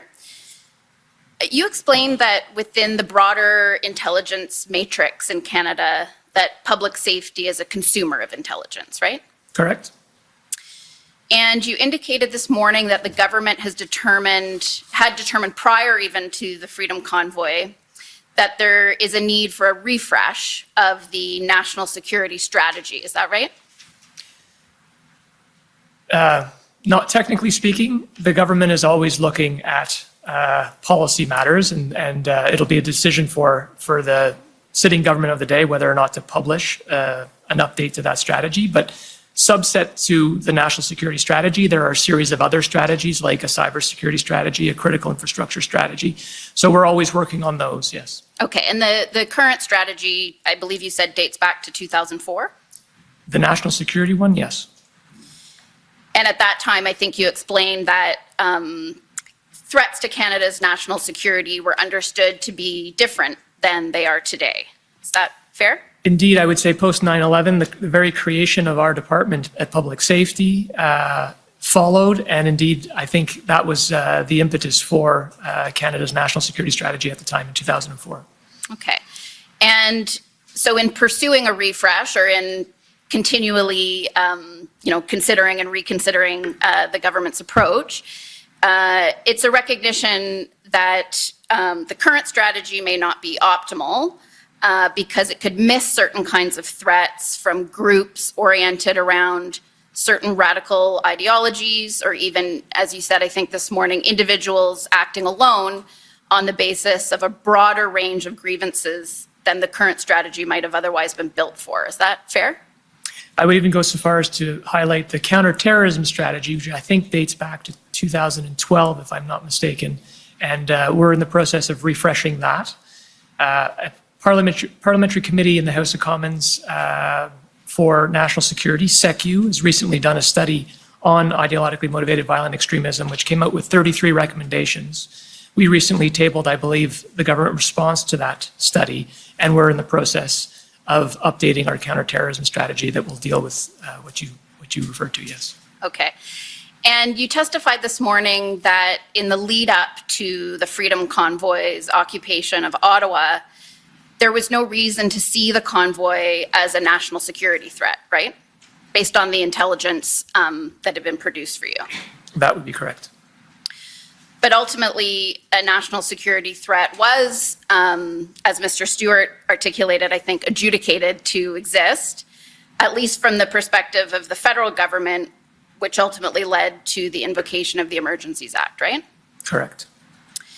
So as a consumer of intelligence products, then, would you agree that the intelligence product you were provided with was flawed in the sense that the threat posed by the convoy was grossly underestimated at every level, OPS, OPP, RCMP, CSIS? I wouldn't say flawed, because intelligence is only as good as a moment in time when it's collected, and you have to know where to go looking for it. And at the time, all of the various indications were pointing to a peaceful protest. And so police of jurisdiction who handle these types of protests on a regular basis, there was no reason to question their integrity in terms of their assessment. But as the protests grew in number across the country, and indeed witnessing the various behaviors and the entrenchment of the occupation in Ottawa, and the impacts on Canadians, Canadian lives, the economy, the reputation of the country, trading issues, supply chain issues, yes, it definitely rose to a national security concern. But we can't necessarily know if the issue was how the available intelligence was interpreted, or if it was actually a failure of intelligence to actually see what might have been in front of law enforcement authorities. Is that fair? The difficulty is that you don't know what you don't know, and therefore there are always unknowns. Right. So we heard from former Chief Peter Slowly that he believes that there is a double standard that exists in how national security threats are identified and communicated, and that right-wing extremism and white supremacy are often not flagged in threat assessments, while radical Islam and Islamic-based terrorism threats are. Do you agree with that assessment? I would only agree with it in so much as perhaps historically there might have been a bias, but I believe more recently, as I've indicated, ideologically motivated violent extremism has risen to the level where our security and intelligence agencies have it as the top priority at the moment. I would argue that if you look at just at the terrorist listings that we're responsible for with public safety, we've, I think, listed up to 9 now IMVE groups in the last 3 years. Mm-hmm. So I would not agree with that characterization in the present day. But historically speaking, we certainly were more focused on other types of terrorism. So you wouldn't agree then, I take it, that the potential threat posed by the Freedom Convoy wasn't recognized or articulated as a national security threat because of biases in intelligence gathering and in a reluctance to identify certain types of threats as being national security threats? No, I would disagree. Okay. Mr. Stewart, in your statement, you're said to have expressed the view that the government and law enforcement lack certain tools to monitor social media and properly distill its content to identify threats. Is that accurate? Yes. I wonder if you would agree then that it's likely surprising to Canadians that law enforcement continue to have a deficit in that regard, given the central role that social media plays in modern day communications, and particularly given that it can be monitored on an open source basis. Is that something, to your knowledge, that will be addressed in the refresh or reconsideration of the national security strategy? I'd like to clarify that point. There is a very high noise to signal ratio in social media. So there's a challenge inherently in monitoring all the channels that people use to communicate to the extent that they're accessible. And there are many that are not, that are encrypted. So it would be, I think, a mistake to say that the police or any institution have necessarily all the capabilities they need to monitor what is going on in the electronic world. And then beyond that, it's about assessing it and trying to make sure that, you know, what we understand to be the case is either likely to be or is the case. And that assessment process is also very challenging. So I think there's a lot of inherent challenges here. Okay, thanks. Okay, so just switching gears a little bit. We've heard evidence, and I'm completely moving to a different area now, that by February 3rd, Mayor Watson had spoken with the Prime Minister and with Minister Mendicino about the situation in Ottawa and the need for federal resources. From this perspective of public safety, then, the convoy occupation by that time was recognized to be a significant event, right? Yes. But no one within public safety at that time on February 3rd was considering invoking the Emergencies Act at that point, were they? There was no active consideration at that time. And the commission's heard evidence that on February 4th, a private citizen launched a class action against the convoy because residents felt completely abandoned by all levels of government and policing institutions. You're aware of that? I am. But no one within public safety at that time was considering invoking the Emergencies Act, right? It was not under active consideration at that point in time. And you've indicated that it did become an active consideration around February 11th. Is that fair? Yes, I did. So would it be fair then to say that the federal government never really saw a role for the Emergencies Act as a tool for dealing with the Freedom Convoy until the international borders were blockaded? No, I think that's putting it too linearly. I think a combination of factors led it to become more actively considered, including the borders being blockaded, the protracted protest in Ottawa, and the threats of personal and economic harm. Okay, but a significant part of the consideration with respect to economic harm had to do with international trade, didn't it? It had to do with blocking ports and gateways, yes. Yeah. So had it not been for the border blockades, would, in your assessment, residents of Ottawa have continued to have been left to deal with the effects of the convoy despite the tremendous social and economic harm they were experiencing? There was always going to be a police action in Ottawa. So Right. I think you are neglecting the fact that that was mobilizing, albeit in a very incremental way. But specifically with respect to the Emergencies Act, would you, based on your understanding of the discussions that took place around that, in your view, would the Emergencies Act have been an appropriate tool to deal with the situation in Ottawa had it not been for those other events? The Emergencies Act is generally considered to be a tool of last resort under very exigent circumstances, urgent, time limited.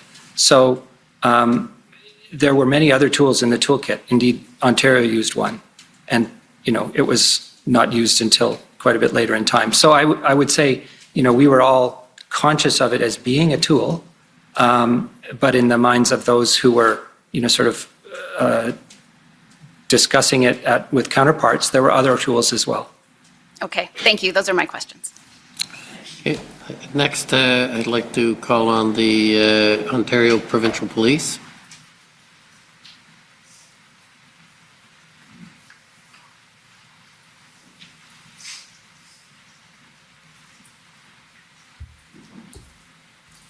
Good afternoon. My name is Chris Diana, counsel to the OPP. I wonder if we can start by bringing up your witness summary, which is WTS 66. And while that's coming up, I expect that most of my questions will be directed to Mr. Stewart, but Mr. Rochon, if you have some insight or some information, then please chime in.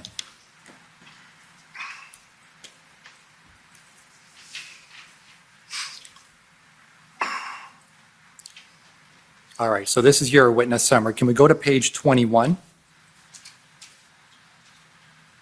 And the last paragraph? And I want to ask some questions about the consultation that took place before the invocation of the Act. So it reads, DM Stewart added that the Act was welcomed by law enforcement, especially police of jurisdiction. Though they were never explicitly asked to invoke the Act, they were asked whether they had the tools they needed, and the answer was consistently that they could use more tools. I want to ask about that paragraph in particular. You use the word they, which suggests that multiple law enforcement agencies were canvassed about tools that could be used under the Act. Is that a fair characterization of the summary? There's a spelling mistake in there, just for the record. The were in the second sentence. This is a composite statement based on all the consultations we undertook with officials as well as with police. Right, and so my question arising from that is, which law enforcement agencies were consulted about the use of the Act?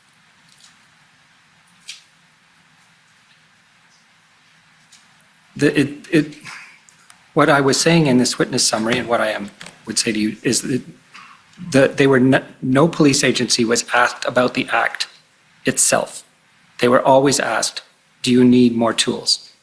All right, and so my question is, which agencies were asked whether they needed more tools? RCMP, OPP, OPS. All right, do you have any knowledge on how that consultation took place? No, it would have been guided by the RCMP. All right, because Commissioner Carrique, and I don't know if you heard his evidence, he testified that the OPP was not consulted about the use of the Emergencies Act or any tools by anyone with the federal government. Do you have any reason to dispute his testimony in that regard? I would not have firsthand knowledge of this. The RCMP was our primary interface as a department and in the discussions that we were having. All right, so is it fair to say that that paragraph is based on information that you would have received from the RCMP rather than your own personal direct knowledge? Insofar as it pertains to the OPP. Or other law enforcement agencies? Law enforcement here could also represent officials in provincial governments. All right, because we're talking about tools, which in terms of law enforcement agencies is what I'm referring to. And so do you have any direct knowledge of other law enforcement agencies that were consulted about those tools? No direct knowledge. All right. Now, at the time, of course, you would agree that the OPP had a very prominent role within the province, both in Windsor, Ottawa, and elsewhere in Ontario? I would. And you would agree that the OPP, considering its role in multiple scenarios, would be in a good position to provide a meaningful response to a consultation request? I would agree. Indeed, as you heard, I assumed they were. And indeed, the OPP would have a different perspective than the RCMP because they have different jurisdiction, correct? That is true. They have different jurisdictions, but they work very closely together. All right, and do you know if there is a written record of consultation with law enforcement agencies on the Emergencies Act? I do not. Considering the extraordinary nature of the Emergencies Act, do you agree that perhaps there should be a written consultation record for accountability purposes? The consultations were, in the broader form, were often recorded, and there have been notes to that effect, right? And again, they weren't about the Act, they were about the tools. Right. And then the formal consultations were also recorded and reported to Parliament. Right, and the reason I ask is because there is a consultation record, which I won't take you to unless you want to see it, but that consultation record refers to consultation with different provinces and officials, but there's no specifics about consultation with law enforcement. And my question is are you aware of any document that deals directly with the law enforcement side of the consultation? No, I'm not aware. Okay, but you would agree that perhaps considering the fact that law enforcement has to use those tools, it would be a good idea to have written records of that consultation. I would agree. Did you have any direct involvement with consulting law enforcement? I think you said you did not. Fair? Not police, other than the RCMP. Right. If we can turn up document pb.nsc.can.503256. Actually, if I may, I'll correct that answer, because I did have calls with Chief Slowly, on which Commissioner Carrick was also participating. So I would say I had firsthand evidence from Chief Slowly that he needed more tools as well.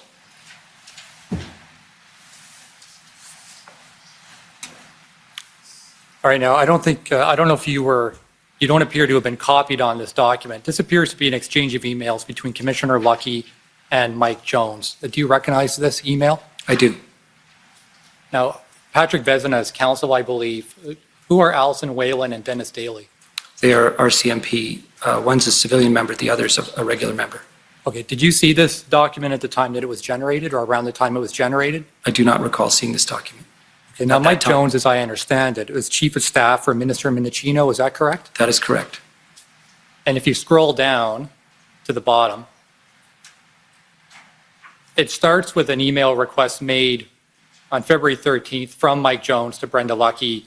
Part of it is redacted, but if you scroll up, I think it's clear kind of what the purpose of the email is. If you scroll up a little higher, Commissioner Lucky, stop there. Commissioner Lucky kind of gives a list of some tools that she might find useful. Is that your understanding of this email? That is my understanding.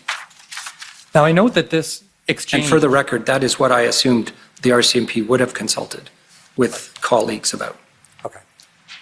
So this is evidence of consultation with the RCMP from the federal government side. My question is whether or not it's unusual that this request comes from the political side, comes from the Chief of Staff rather than from your office, from the Deputy Minister's office.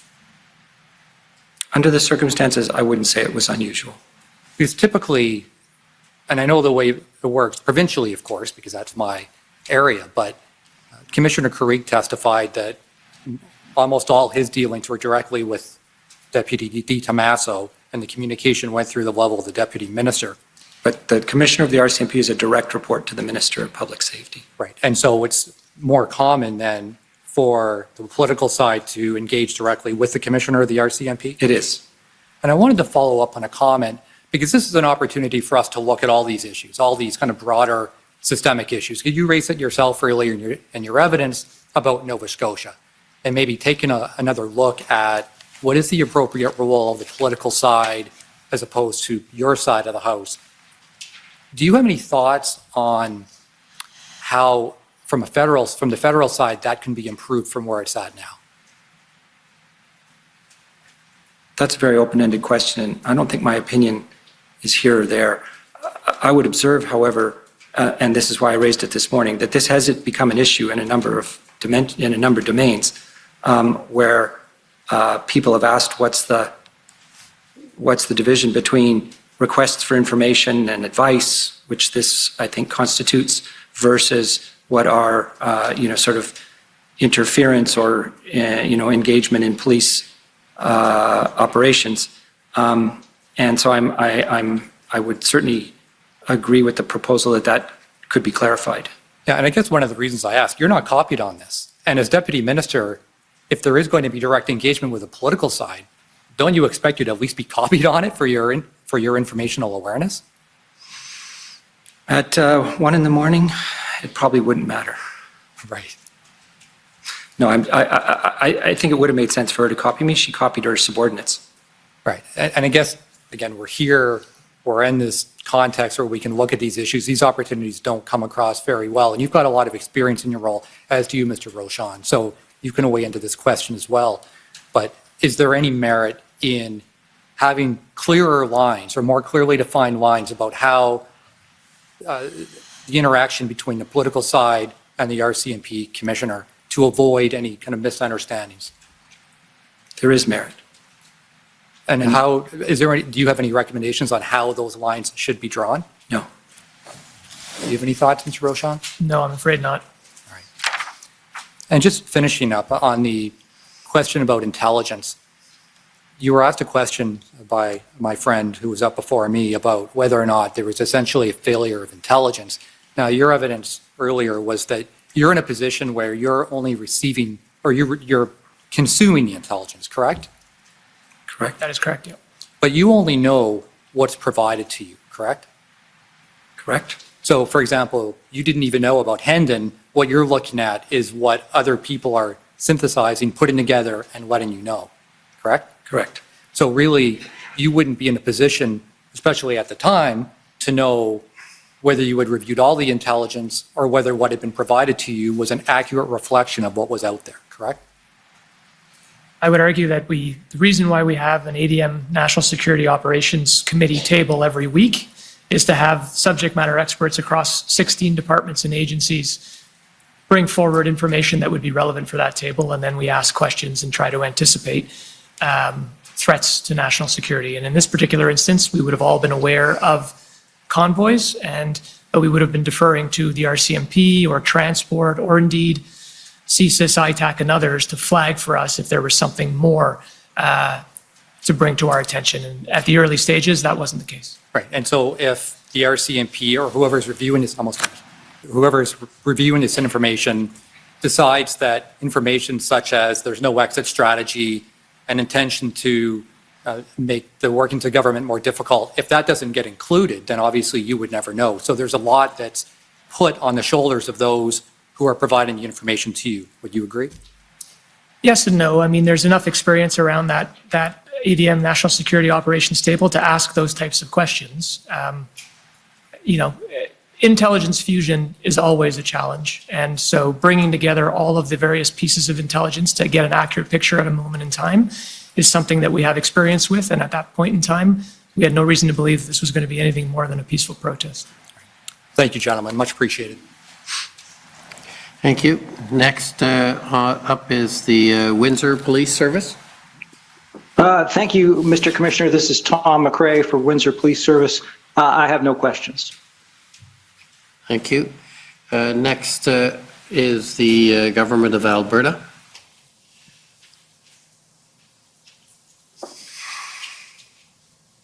Good afternoon. My name is Stephanie Bose for the province of Alberta. I just have a few questions around the RFA that came from Alberta. I think, Mr. Stewart, you're probably the one who will be answering these questions today, but certainly if this is something that both members of the panel can respond to, please feel free to do so. For now, can I ask that the clerk please bring up the Public Safety Institutional Report? That's document DOJ.IR.708.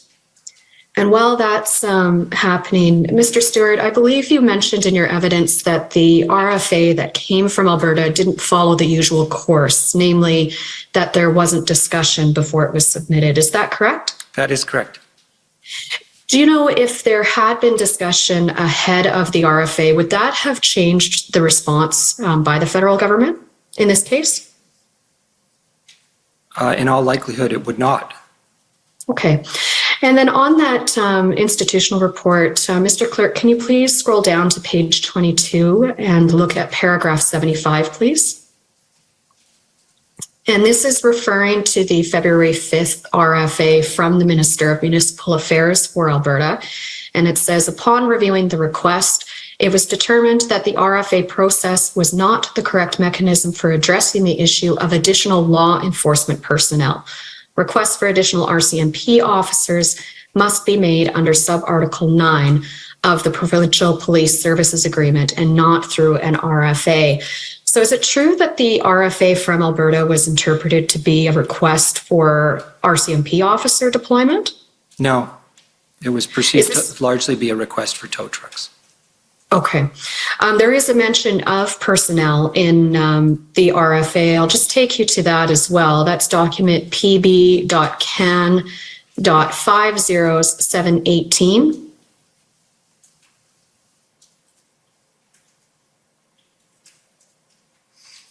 And I'll take it you've seen the RFA from Minister McIver before. Is that correct? I have. Okay. And then if we look at paragraph 4, within that paragraph, we see, to support this approach, I'm requesting federal assistance that includes the provision of equipment and personnel to move approximately 70 semi-tractor trailers and approximately 75 personal and recreational vehicles from the area. Do you know at the time this was received what the interpretation of personnel was meant to be? And I'm not talking from Minister McIver's point of view. I'm asking what the federal government interpreted that request to be. I can say quite authoritatively, I believe it was not assumed to be law enforcement because everybody understood the Article 9 process very well. It's been used many times over the years. So this was inferred to be armed forces personnel. Okay, thank you. And we do know, of course, that there was a request for deployment of RCMP officers that was appropriately made under the police services agreement. That came just a few days later, correct? Correct. All right, now can we please take a look at document pb.can.401514?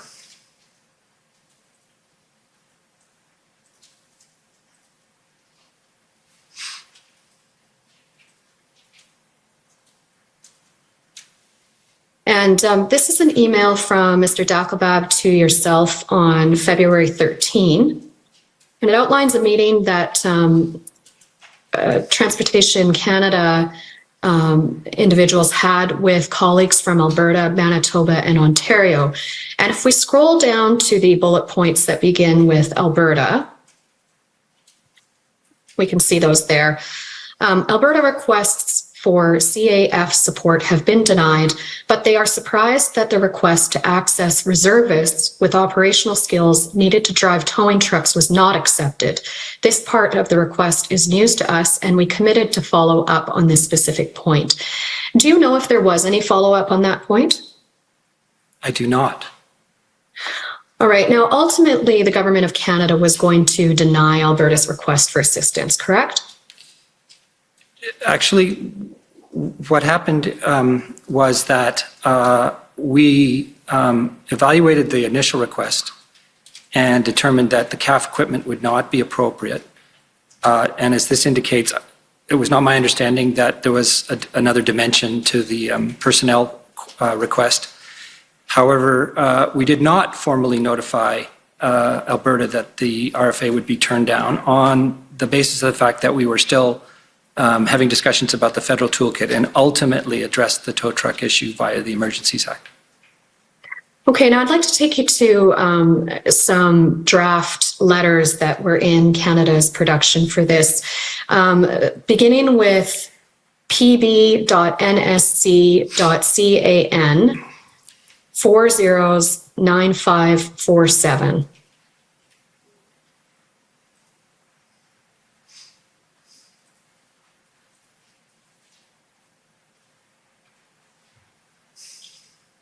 We can see that this is dated February 7th. It's addressed to the Honourable Minister McIver, which is the Minister of Municipal Affairs for Alberta.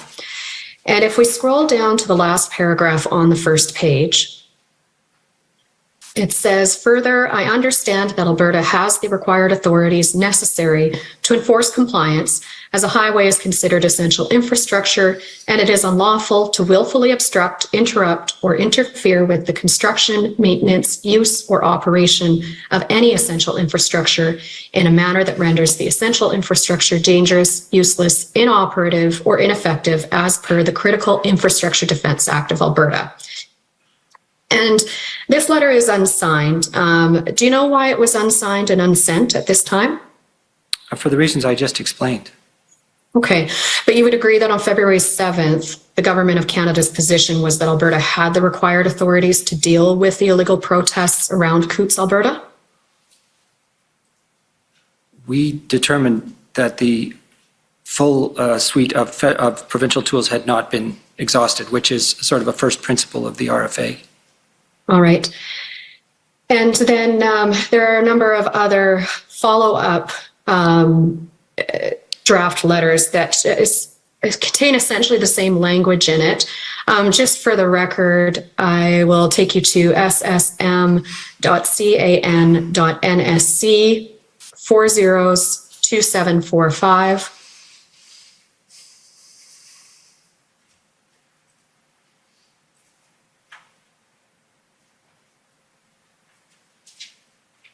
And this is a memorandum for the Minister of Emergency Preparedness. I understand if you scroll down to page 2 that you digitally signed this memorandum on February 9th. Do you see that? I see that. And in this memorandum, you recommended that the Minister of Emergency Preparedness sign an enclosed reply indicating that the Government of Canada was refusing the RFA. Is that correct? I believe so. I haven't seen the attachment, but I believe so. Well, and the enclosed correspondence on this one is actually redacted, but if we look at the body of the memorandum, we see the reasons for refusing. On page 2, the paragraph above the heading recommendation says, this remains an issue within provincial jurisdiction. Alberta has the required legal authorities necessary to enforce compliance. So very similar reasons for the refusal that was being outlined in the February 7th draft, correct? Correct. And then if we turn now to ssm.nsc.can 403115,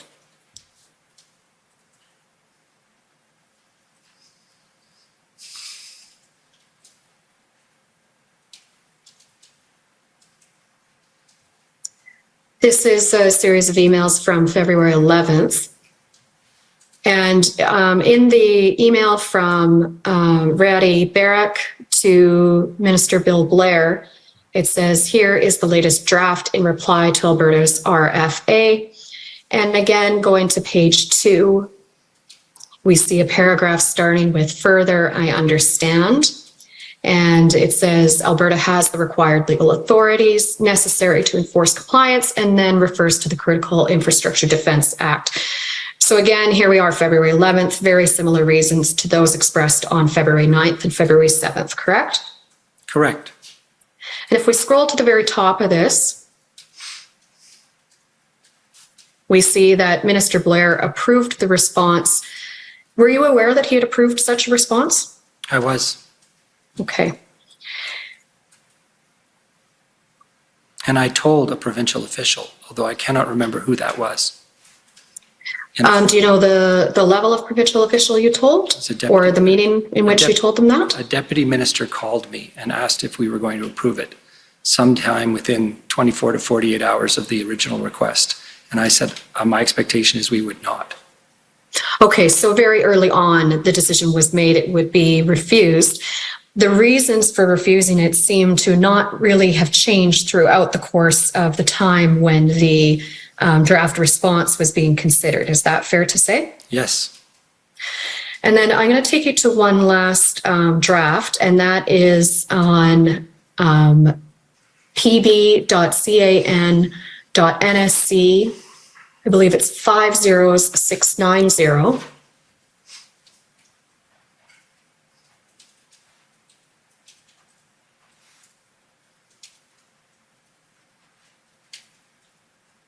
And this is an email. My understanding is with the timestamp, this time is actually the true time that this was sent should be 5 hours ahead of this. So sometime in the evening on February 12th. Excuse me. If we scroll down to the second email there, and on the second page, we again see we've got a draft response. And again, the wording is very similar. Further, I understand Alberta has the required legal authorities, and then reference to the Critical Infrastructure Defence Act. So by as late as February 12th, the Government of Canada's position on Alberta's RFA was that it had the required legal authorities necessary to enforce compliance of any illegal protest activity occurring in Alberta. Do you agree? It had powers to address the circumstance, including compelling tow truck drivers. You're now well out of time. And I just have 1 minute to clarify which act that power comes under, Mr. Commissioner. Okay. So, I'm sorry. You referred to Alberta having the power to compel tow truck operators under the Critical Infrastructure Defence Act. I'm going to put to you that that act is not actually the correct act. It is only 5 sections long, and the Commission has heard evidence from the Assistant Deputy Minister de Grand that that legislation makes interfering with critical infrastructure an offense, but it's not something that Alberta needs to invoke.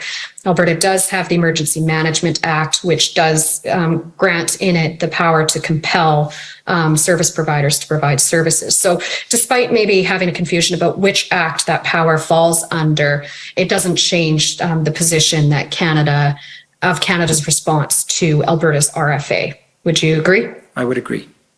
Okay. Thank you. That's my only question. Those are my only questions today. Okay, thank you. Next, if I could call on the CCLA, please.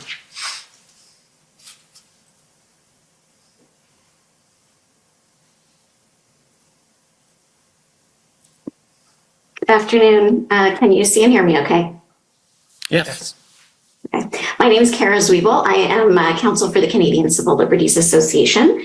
I wonder if we could pull up document pb.can.401584. And this, just while it's getting pulled up, I believe is an email chain related to the technical briefing that you mentioned earlier, or I guess there were several technical briefings that happened. And if we scroll all the way down to the bottom, just so we can see where this starts. So this is someone in the communications branch of public safety, and writing to say that there may need to be a follow-up, a second, I think here we're talking about a media briefing. Is that right? I believe so, yes. Okay, because there wasn't enough time for all the questions given some other briefings that were going on. And if we scroll up a bit more, there's some discussion here about the possibility of doing this another way. Could we do this in writing? I gather at this point, everyone in your department is running on fumes, and there's quite a lot going on. And the idea of doing yet another briefing is not necessarily something you feel is the best use of time. Is that an accurate characterization? I would simply say, from my recollection, that we pretty much ran full on doing a technical brief after technical brief after technical brief with different stakeholders, be they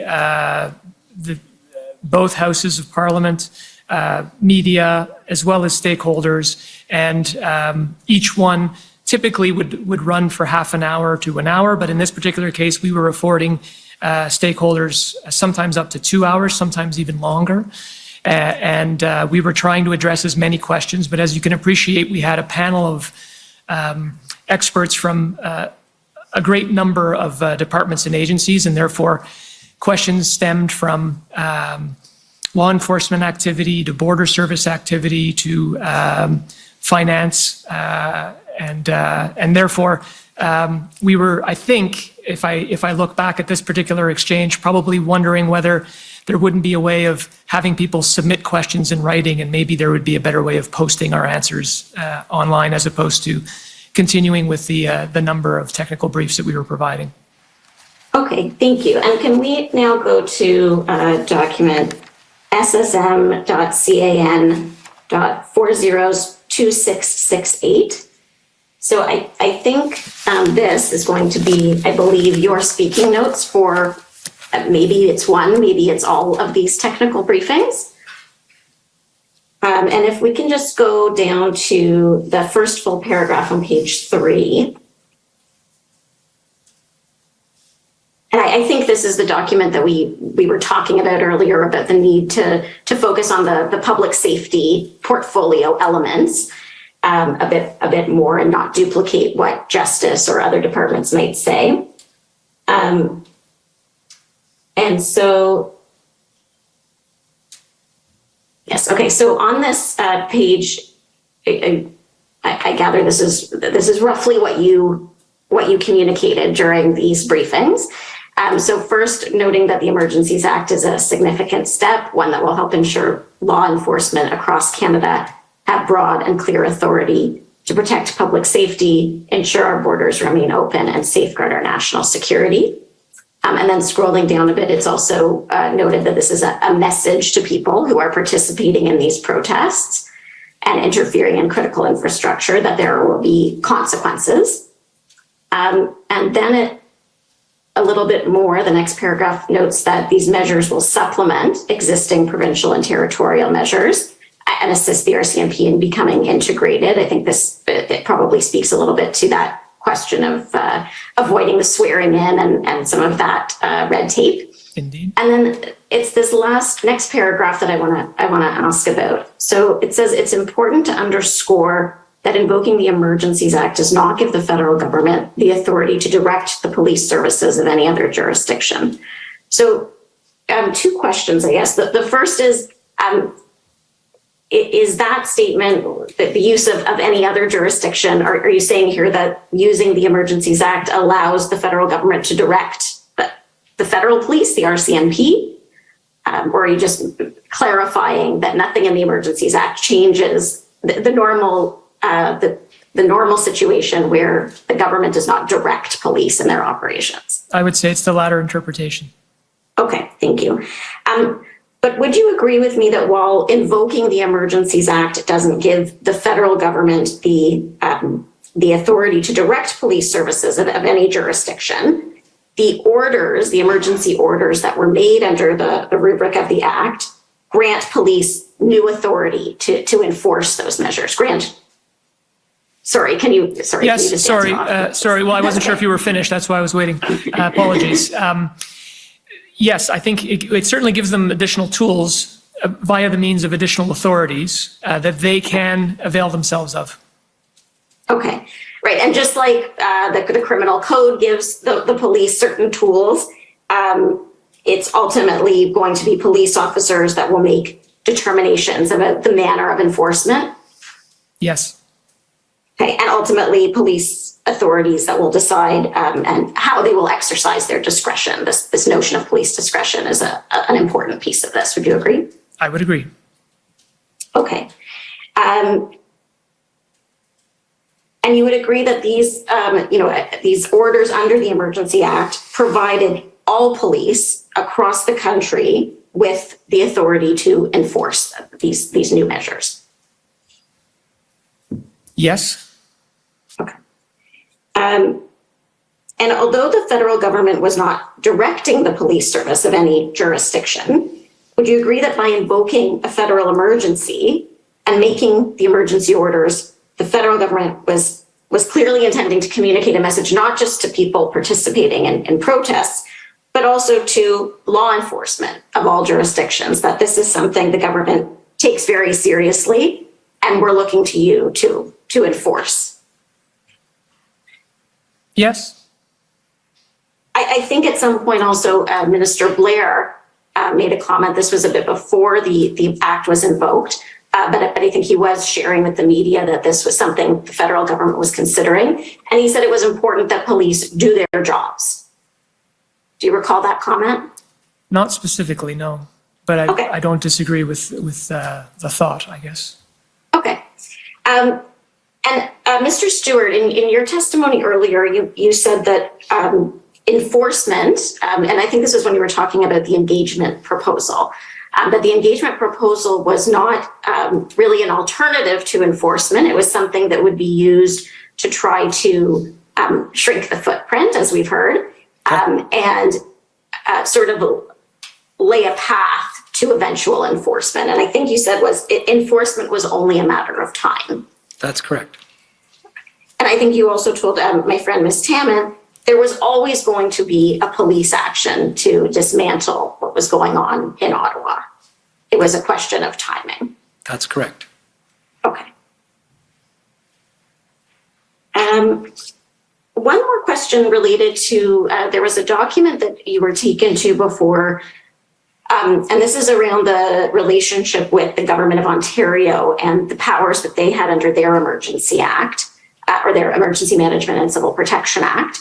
And I think you noted that the Ontario legislation had more teeth than the federal legislation in terms of the penalties. Do you recall saying that? That's correct. Okay. But you would agree with me that the provincial legislation didn't allow for the kind of broad financial powers that were included in the emergency regulations invoked and enacted by the federal government. That's correct. so that the freezing of assets immediately without notice or due process is likely something that the province would not have been able to do or is not contemplated under their legislation. It was not contemplated, and indeed it was done under the Bank Act, so that's a federal statute. Okay. Can we just go back to that pb.can.401584? This is the email chain again related to the technical briefing, and sorry to jump around a little. I'm just trying to use my time as effectively as I can. So if we just scroll down a little bit, let's keep going. Thank you, right there. So Mr. Rochon, this was, again, I think you're discussing sort of how to make the best use of everyone's time and what's a very busy time. And you note there was better control in the first meeting because it was one that you were chairing. Second brief was bananas, and Justice is at fault. Can you tell us a bit about that second briefing and what happened there in terms of the communications? Certainly. The way these briefs are typically handled, in my experience, having gone through many of these over the course of my career, is that you normally have a moderator. So a moderator from a particular department will will essentially moderate a call. This typically will happen on a teleconference line. The teleconference line will be open to a series of stakeholders. If it's a media event, for example, you'll have a number of media spokespeople who will be in a queue. And they, having never been on the other side, I'm not sure what technology they use, but they get into a queue in order to be able to ask questions. Normally, a moderator will open up, will explain who is representing the government, will walk through the time that will be allotted to an opening statement by the government officials, then how much time will be allotted for questions, and whether or not stakeholders are afforded a follow-up to that question.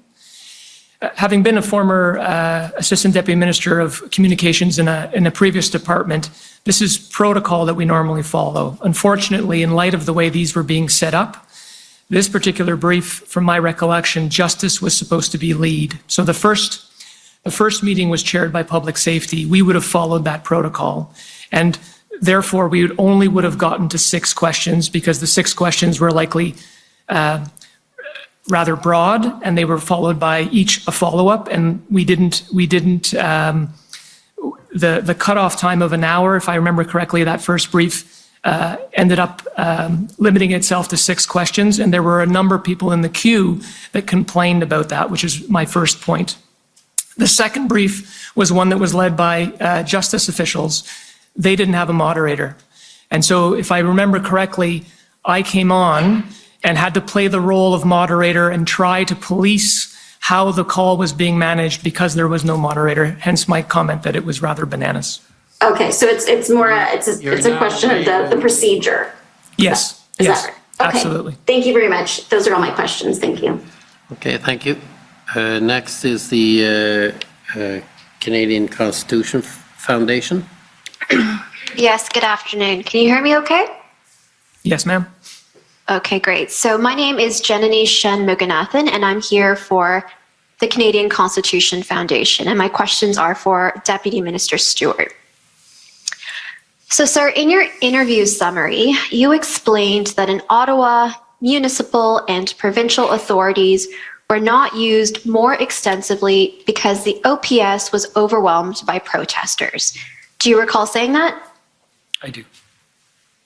And I take it what you mean by that is that authorities like the Highway Traffic Act, noise bylaws, were not being enforced by the OPS because they were overwhelmed by protesters.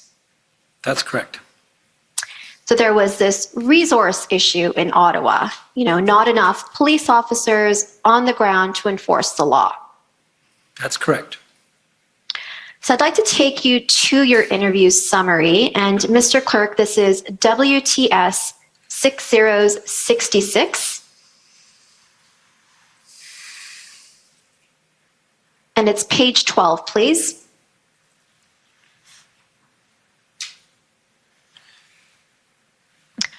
So if we look at the third paragraph under the Ottawa Police Service heading, what it says here, it says, the DM, that's you, sir, also described how there was some tension between the City of Ottawa and the federal government because Chief Slowly wanted more assistance and questions were raised about how many RCMP officers and resources had been deployed to assist the OPS rather than to protect federal assets. So what you're describing here is that there's this tension because Chief Slowly wants more help to address the resource issue and is asking, well, how many of these RCMP officers are really just being used to protect federal assets rather than helping us, the OPS, enforce things like the Criminal Code and the Highway Traffic Act to deal with the protests. Is that fair? That is fair. And the tension is that OPS wants more help and is questioning, well, how much help are we actually getting, right? Right. And you go on to say in that paragraph, the RCMP's position was that the OPS should have asked the OPP for more resources and that it was the OPP's responsibility to come and serve. He, that's you, sir, explained that the RCMP felt pressed by the OPS, but that the OPP was the force that the OPS should look to pursuant to legislation. And then there's a reference to the Ontario Police Services Act. So there's this tension, and the RCMP is feeling pressed, and the response you're hearing coming from the RCMP is that the OPS should really go to the OPP, right? Correct. The response isn't, hey, not exclusively, though. To be clear, not exclusively. The RCMP had agreed to come with resources that they had to hand to help. And there was some confusion around how they were counting heads and whether those people were at the disposition of the OPS or whether they were under RCMP control and potentially deployable. So there was some confusion about that. But at all times, there was an expectation that the OPP would become as well. Yes, right. The RCMP position was, well, OPS should go to the OPP first and then come to us. Is that fair? That is the RCMP's position as I understand it. And so the position, the response that you were getting from the RCMP wasn't, well, the OPS is asking us for help. We should do everything we can do to give them whatever they need as soon as possible. That wasn't the position you were hearing? Not to that extent. No, the RCMP's position was that they could provide some help, but to the extent that more help was required, the Ottawa Police should be asking the OPP. Right. And so, maybe it's just me, but it kind of sounds to me like there's one level of government saying, passing the buck and saying you should look to another level of government. But I take it you don't agree with that? I don't agree with that. Now, this idea that the OPP was the force that the OPS should be looking to pursuant to legislation, Commission Counsel asked you about that in her examination, and she suggested that it was the Police Services Act, and you said, I believe so, right? I did. So there's this idea that's going around that there is something in the Police Services Act that means the OPS should be going to the OPP primarily or first before it goes to the RCMP. That is my understanding. All right, so I've taken a look at the Police Services Act, and I think we should bring it up. Mr. Clerk, that's CCF 6011.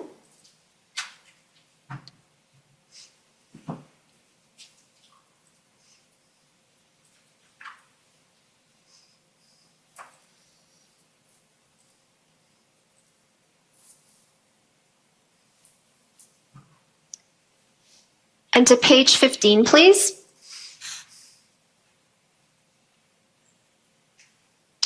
And so if we could just pause here for a moment. So Section 9 of the Police Services Act, Section 9.1 talks about, when a police service is absent or inadequate, OPP assistance may be sought. So what 9.1 says is if the commission finds that a municipality to which subsection 4.1 applies is not providing police services, it may request that the commissioner have the Ontario Provincial Police give assistance. So what it says is that it may request that the commissioner have the Ontario Provincial Police give assistance.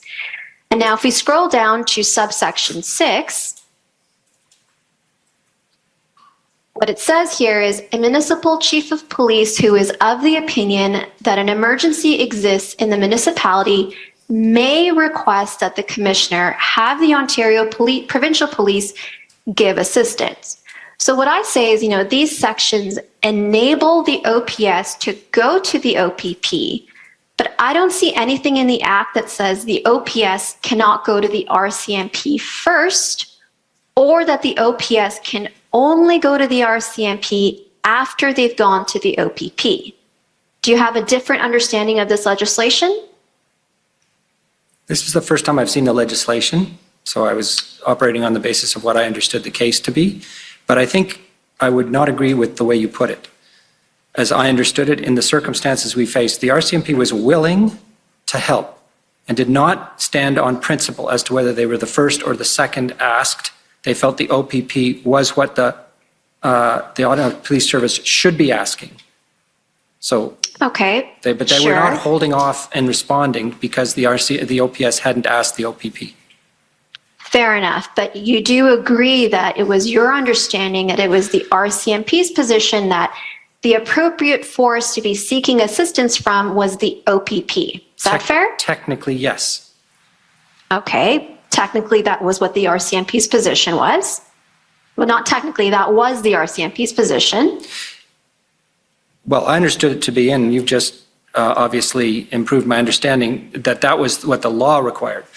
The circumstances drove a different set of considerations. Okay, fair enough. And now, you're not aware of any other law or legislation that requires the OPS to go to the OPP for help first before seeking help from the RCMP? I am not. Okay, those are all my questions. Thank you very much. Okay, thank you. Next, the City of Windsor.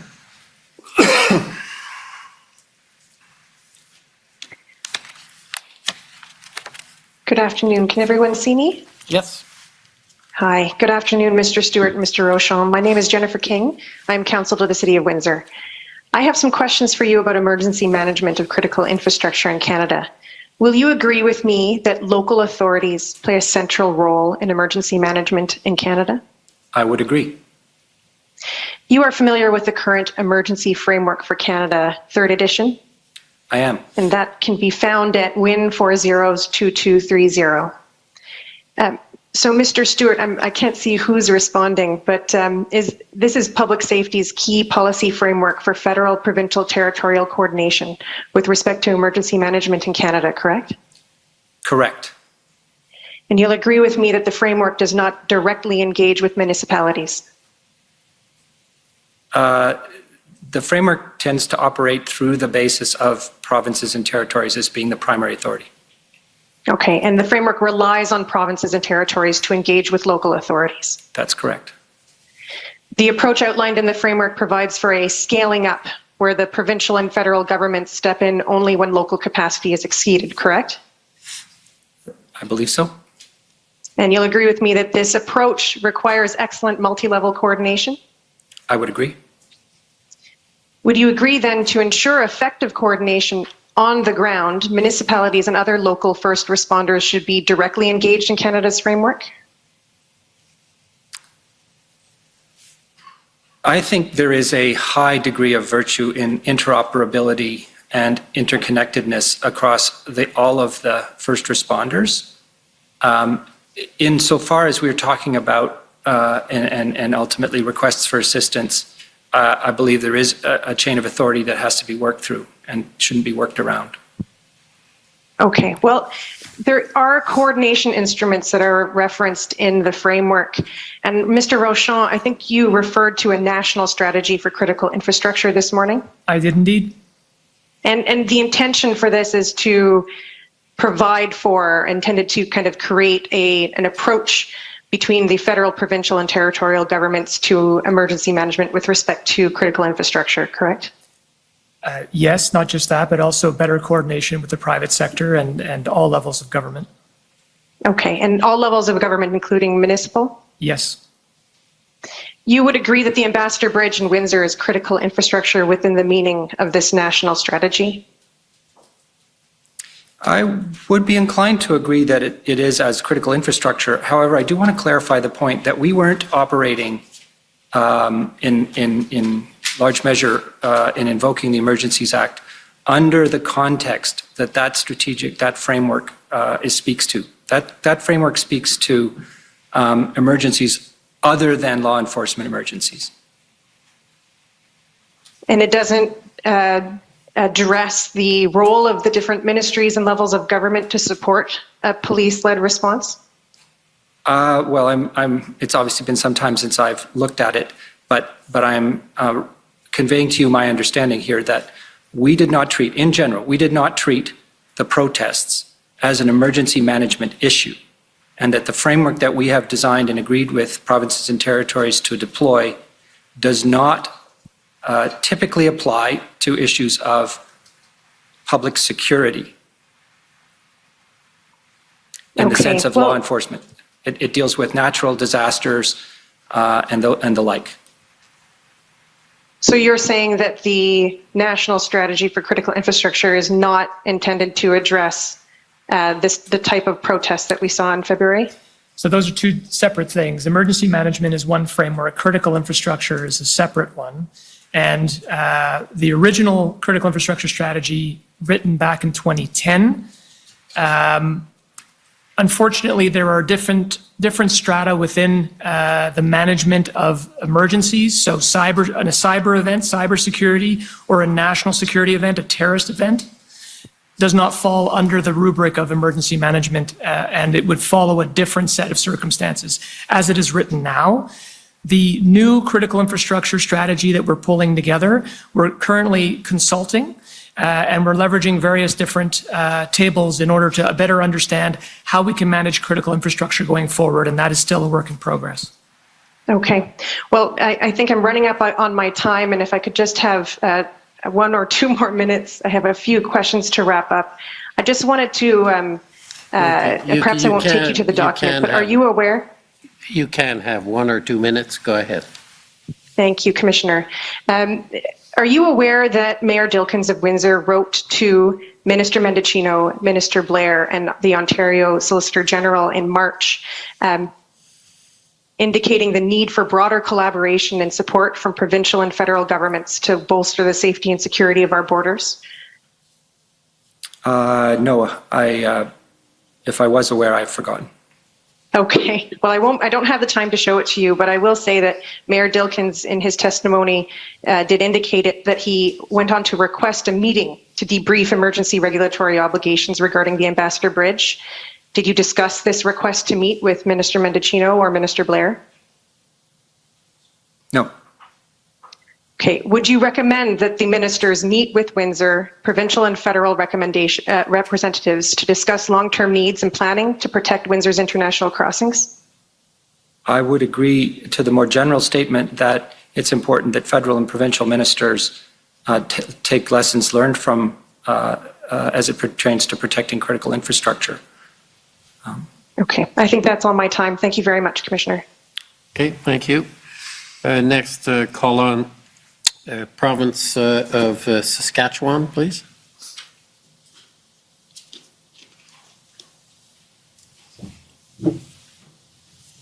Good afternoon, sirs. My name is Mitch McAdam, and I'm one of the lawyers for the Government of Saskatchewan. I just have a few questions for you today.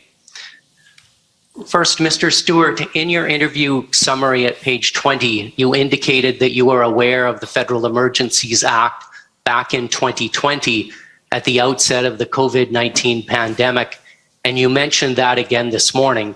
So I take it that you are involved in the discussions back in 2020 about potentially invoking the Emergencies Act to deal with the COVID-19 pandemic. Isn't that true? That is true. And sir, I'm going to ask you a few very general questions about that time. I have some documents that I can pull up if you need to see them, but in the interest of time, I'm not going to pull them up unless it's necessary. But if you do need to refresh your memory, by all means, ask me to pull them up. My questions are going to be quite general. All right. To begin with, sir, you'd agree with me that in that case, there was a process of engagement with the provinces that spanned at least a couple of weeks? That is my recollection. And you'll agree with me that there was a letter that was sent by the Prime Minister to the Premiers formally initiating consultations under the Emergencies Act? That is my recollection. And you'll agree with me that that letter was followed up with a meeting between the Prime Minister and the Premiers to discuss the matter? I don't have any direct knowledge of that. I know there was a call that was organized for Minister Blair, who was Public Safety Minister at the time, with his counterparts to have a discussion about the potential utility of the Emergencies Act. Okay, but you're not aware of any telephone conference call involving the Prime Minister and the Premiers? Not aware. Okay. And are you aware that the Premiers were given about a week to provide a formal written response to the idea of invoking the Emergencies Act to deal with the pandemic? Not in that specific sense, but I was aware that they were given an opportunity to respond. And they were given some time to do so? That's the specifics of it, I don't know about. Okay, so if I say they were given a week, you can't agree or disagree with that? That is correct. Okay. But will you agree with me, sir, that the process that was used back in 2020, when there was discussion about invoking the Emergencies Act to deal with the COVID-19 pandemic, was quite different than the process that was followed in February of this year before invoking the Act to deal with the blockades and protests? I would agree. Okay. Thank you, sir. Next, sir, I'd like to ask you a few questions about the FPT meetings that were discussed this morning. And Mr. Stewart, you talked about a meeting of deputy ministers that you attended on February 7th. Do you recall that meeting? Yes, it was a call. Okay. And Mr. Rochon, my understanding is that you attended a meeting of the FPT Crime Prevention and Policing Committee on February the 11th. Do you recall that? Yes, I believe that's correct. Yes. And Mr. Stewart, would you agree with me that at the meeting on February 7th, at no time did you advise the provincial officials that were on that call that the federal government was contemplating invoking the Emergencies Act? That is correct.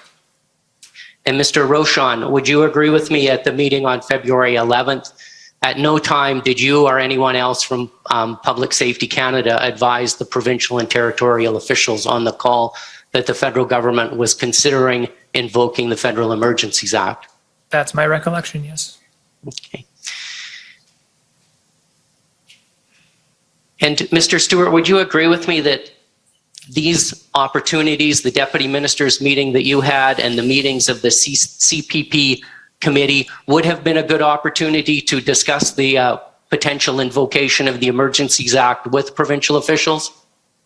Had the invocation of the Act been a subject of active discussion, yes, but it wasn't. Okay, so at the time of these two meetings, it wasn't under active discussion? In the time I did the meeting, it was not. So on February 7th, it was not? That's correct. Okay. And Mr. Rochon, when you had the meeting on February 11th, was the Emergencies Act under active discussion at that time? I'm trying to think. At that time, I believe the situation of a national security threat was certainly top of mind, and we were, by recollection and not having the document in front of me, my recollection is that we were looking at every available tool available to us and to provinces and territories and municipalities in order to be able to deal with the situation, the threat that seemed to be growing. So, sorry, go ahead. Mr. Stewart, you're aware of a meeting that Mr. Dackelbaum from your department attended with officials from Alberta, Manitoba, Ontario, and the RCMP on February 13th. That's a meeting that he reported to you by email on Sunday night. Do you recall that? Yes, I do. Okay. And at that time, the invocation of the Emergencies Act was under active consideration by the federal government, wasn't it? Yes, it was.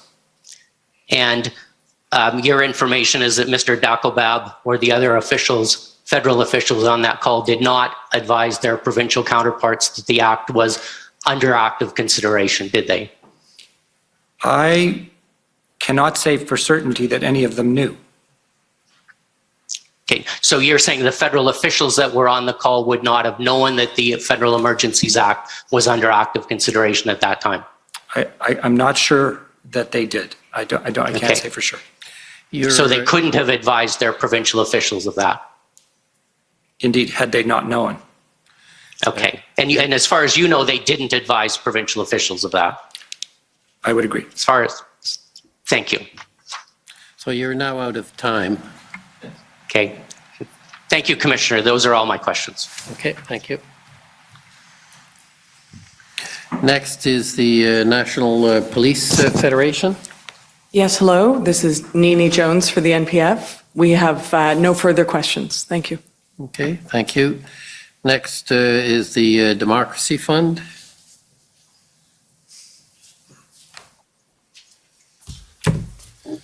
Good afternoon, Mr. Stewart and Mr. Rochon. I'm Rob Kittredge, representing the Justice Center for Constitutional Freedoms.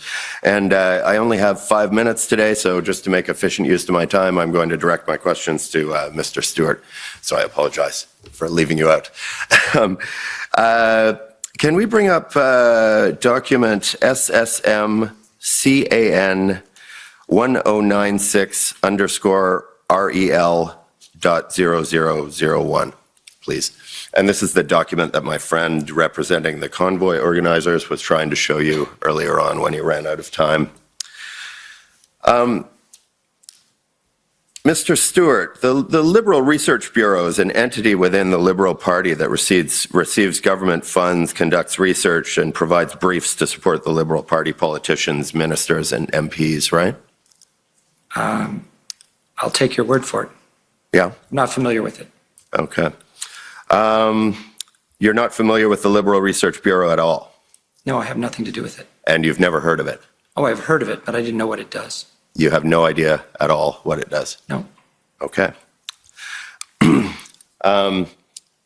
So this document on the screen, would you agree that it appears to be a brief preparing MPs as to what they should say in response to the motion and in debate in response to the motion to support the invocation of the Emergencies Act? Certainly how it appears. All right. Can we scroll to page 4, please? Towards the bottom of page 4.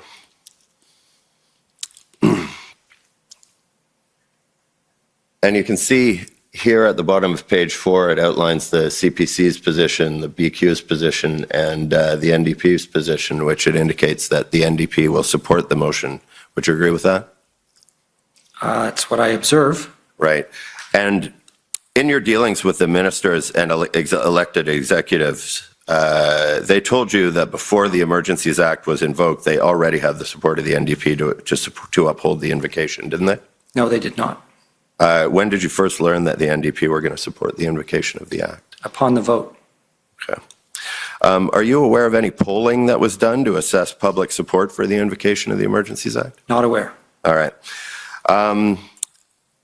All right. And moving on a little bit, numerous witnesses from the OPP and the OPS have testified that the invocation of the Act may have been helpful, but it was not necessary to clear the protests. Would you agree with them on that point? I believe that the invocation of the Act provided very useful tools to law enforcement. Useful tools, but not necessary tools. Well, I'm not in a position to render an opinion on that, I don't think. I would only observe, as I've observed already, that upon the invocation of the Act and the use of those tools, the protests diminished and stopped. And that goes beyond useful. When discussing the invocation of the Act in an email on the night of February 14th, you indicated that the emergency powers didn't bring a lot of significant benefits, didn't you? I acknowledge that was perhaps an underestimate on my part.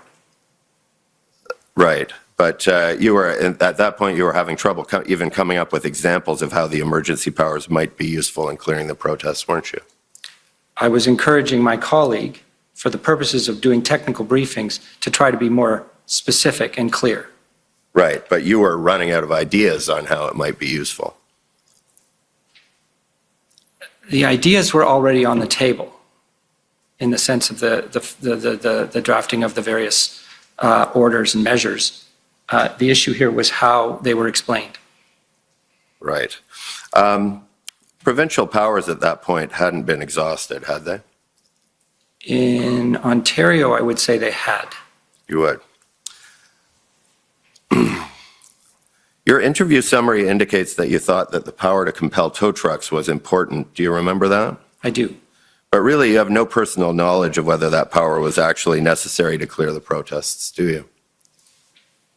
It was reported to ministers, and I was present at this time, that was an important element and was used. You have no knowledge at all of whether tow trucks had already been retained by the OPP prior to the invocation of the Act, do you? I do not. Right. And you have no direct knowledge of whether the power to compel tow trucks was useful to police anywhere in Canada, do you? Really? No firsthand knowledge. Right. Similarly, while you suggest that the declaration of emergency, the financial measures, and the other emergency powers may have acted as a deterrent, you don't actually have any direct knowledge of that, do you? Well, that's a hypothetical. In light of my observation that the protests were significantly de-escalated and stopped, I think deterrence was a major factor. So you'd speculate that the invocation of the Act had a deterrent effect, but you don't actually know that. That was its intent. Pardon me? That was its intent. But you'd speculate that it was effective. It's hard to observe it in the. Right. So you have no real direct knowledge that it did have that effect. You just speculate that it had that effect. Okay, you could call it speculation. I would call it conclusion. Okay. Thank you very much. Those are my questions. Okay, thank you. Next, the CLA, CCCDL, the criminal lawyers. Thank you very much, Commissioner. Can you hear me all right? Yes. Okay. My name is Colleen McEwen, and I'm co-counsel for the Criminal Lawyers Association and the Canadian Council of Criminal Defense Lawyers, two organizations with joint standing at the Commission. My questions are related to the consultation process, and I'm directing them to Deputy Minister Stewart. If the clerk could please bring up the witness summary, WTS 6066.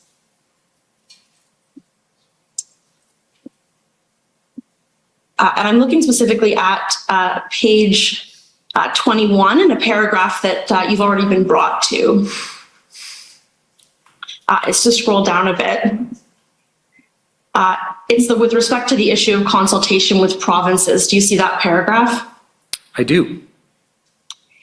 First, I have a question of clarification. When you say that it is being, it's that first sentence, with respect to the issue of consultation with provinces, DM Stewart stated that there was a lot of consultation done with the provinces that was discounted because it was not premised on whether the federal government was going to decide to invoke the Act. When you say it was discounted, can you just clarify for us who was doing the discounting or what context you're making that comment in?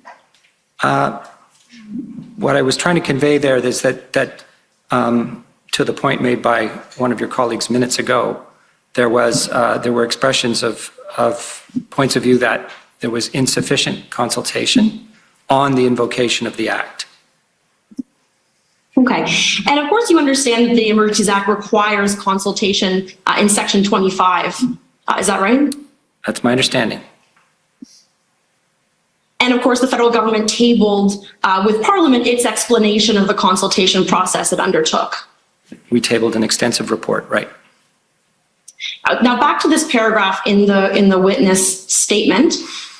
Commission counsel has already asked you what you meant by the paragraph more broadly, and what I've written down in my notes, which I welcome any corrections you have, as I was furiously typing. What I've written down is that you explained that you deemed these broader discussions to be consultations on the Act because the conversations were really about the substance of what ended up being the substance of the Act, about tools, what was needed. Do you remember saying? Yes, I do. Okay, and I just want to clarify, to the extent that you're able to answer this question, is it your view that these broader consultations, discussions, they're about tools and about substance, but not about the Emergencies Act in particular? Is it your view that those can be considered consultations under Section 25 of the Act? Yes. Okay, thank you very much. Those are my questions. Okay, thank you. Next, call on the Union of British Columbia Indian Chiefs. Good afternoon. My name is Cheyenne Arnold Cunningham, and I'm counsel for the Union of BC Indian Chiefs. I'm going to be directing our questions today to Deputy Stewart. So we've heard a lot in this inquiry, and even today on the topic of consultation. The Union of BC Indian Chiefs would like to know what First Nations governments, representatives, members, or Indigenous groups did you consult with during the Freedom Convoy situation? I'm not aware that we consulted with First Nations on matters associated with law enforcement in urban areas or at border points. Are you aware of any efforts on behalf of the Government of Canada or police services to consult with First Nations of the territory? Of the territory? On which the events took place? Oh, sorry, excuse me. I am not aware. From a public safety perspective, would you agree that it is important for the Government of Canada and police services to consult and cooperate with First Nations of the territory in a situation like this, in a public order emergency event? I would agree. Thank you. Are you familiar with federal legislation which came into force on June 21st, 2021 to affirm and implement the United Nations Declaration on the Rights of Indigenous Peoples, also known as UNDRIP? Only superficially familiar. If I could please ask the clerk to bring up document BCC 6049. And I'd like to just quickly go to section 5, which is on page 5 of that legislation. While the clerk brings that up, section 5 essentially mandates the Government of Canada to, in consultation and cooperation with Indigenous peoples, to take all measures necessary to ensure that the laws of Canada are consistent with the Declaration. Can you explain at all, prior to your departure in the role, how laws and policies were being aligned with UNDRIP within Public Safety Canada, and how that would specifically relate to a public order emergency event? I can. At Public Safety at the current time, there is a very significant engagement process going on with First Nations on the issue of, on two issues. One, on enlarging the support for policing that's provided through a grants and contributions program called the First Nations Inuit and Inuit Policing Program.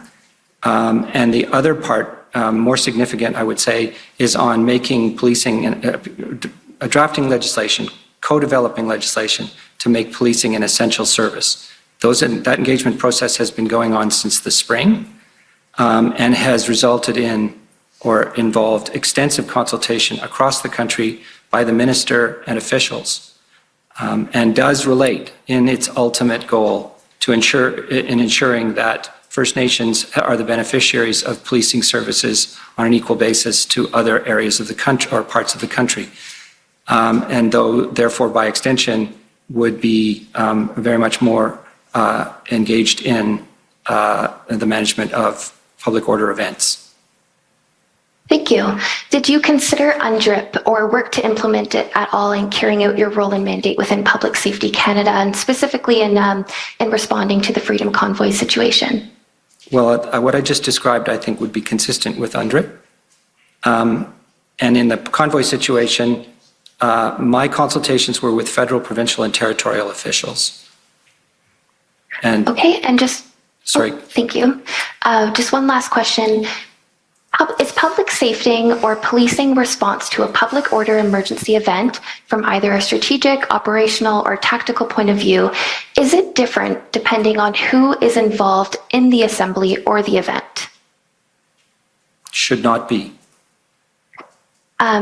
Just to follow up on that, if I can keep the same document up, but go down to page 14, appended to the legislation is a copy of UNDRIP, and I'd like to draw your attention just very quickly to Articles 26 and 28. Articles 26 and 28, I won't read through them for timing purposes, but what they essentially say is that Indigenous peoples have the right to the lands, territories, and resources which they've traditionally owned, occupied, or otherwise used and acquired, that states shall give legal recognition and protection to these lands, territories, and resources, and that Indigenous peoples have the right to redress when these lands, resources, or territories have been confiscated, taken, occupied, used, or damaged without their free, prior, and informed consent. Keeping in mind these articles and UNDRIP as a whole and the unique, distinct legal rights that Indigenous peoples hold, does the protection and recognition of these rights, should they impact how government responds to those rights in a public assembly? I don't believe I can answer that question. Would you be able to confirm who you think might be able to answer that question?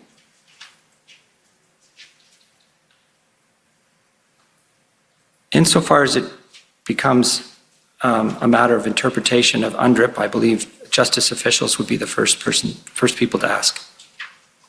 Okay, thank you very much for both of your time, and thank you to the Commission for the opportunity to ask our questions. Okay, thank you. Next, call on the Government of Canada.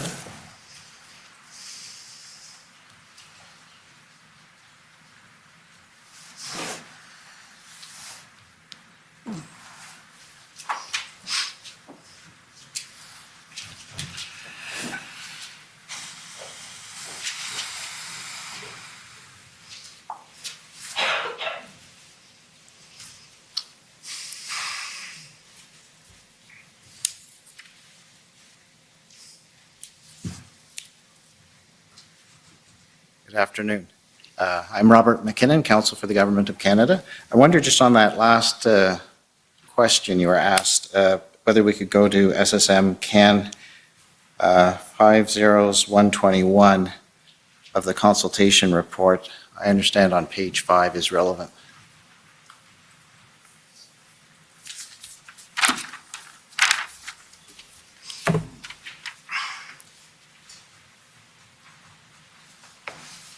Are we on around the middle of the page of consultation?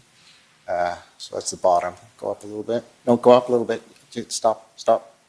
The Government of Canada also engaged Indigenous leaders regarding the blockades. For example, the Minister of Crown Indigenous Relations spoke with the National Chief of the Assembly of First Nations, the President of the Inuit Tapiriq Kanatami, the President of the Métis National Council, the Grand Chief of Akwesasne, and the Grand Chief of the Manitoba Southern Chiefs Organization. Do you see that? I do.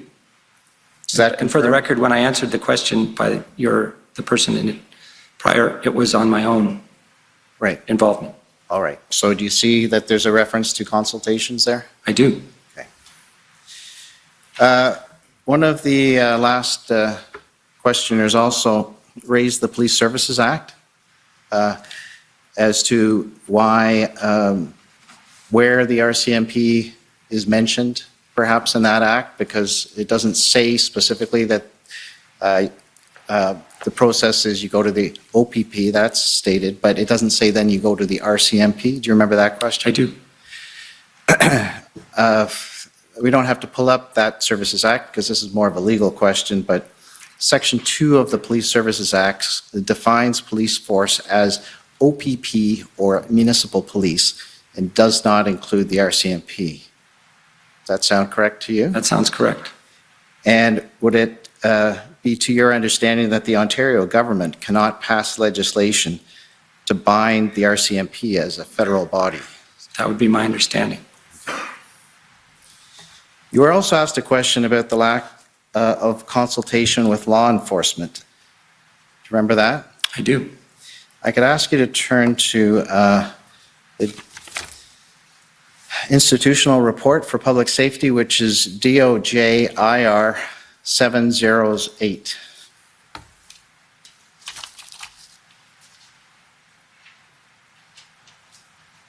If you could go to the appendix, Roman numeral 2, that's page 27.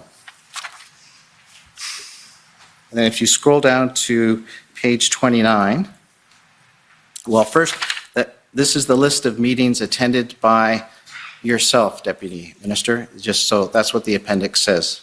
Okay. And on page 29 at the top, can you see February 5, it includes meetings with the Ottawa Police. February 6th, 7th, 8th, 10th, and 11th, it includes meetings with the OPP. Do you see that? I do. So did you have some meetings and consultations with the OPP and Ottawa Police? Yes. Okay.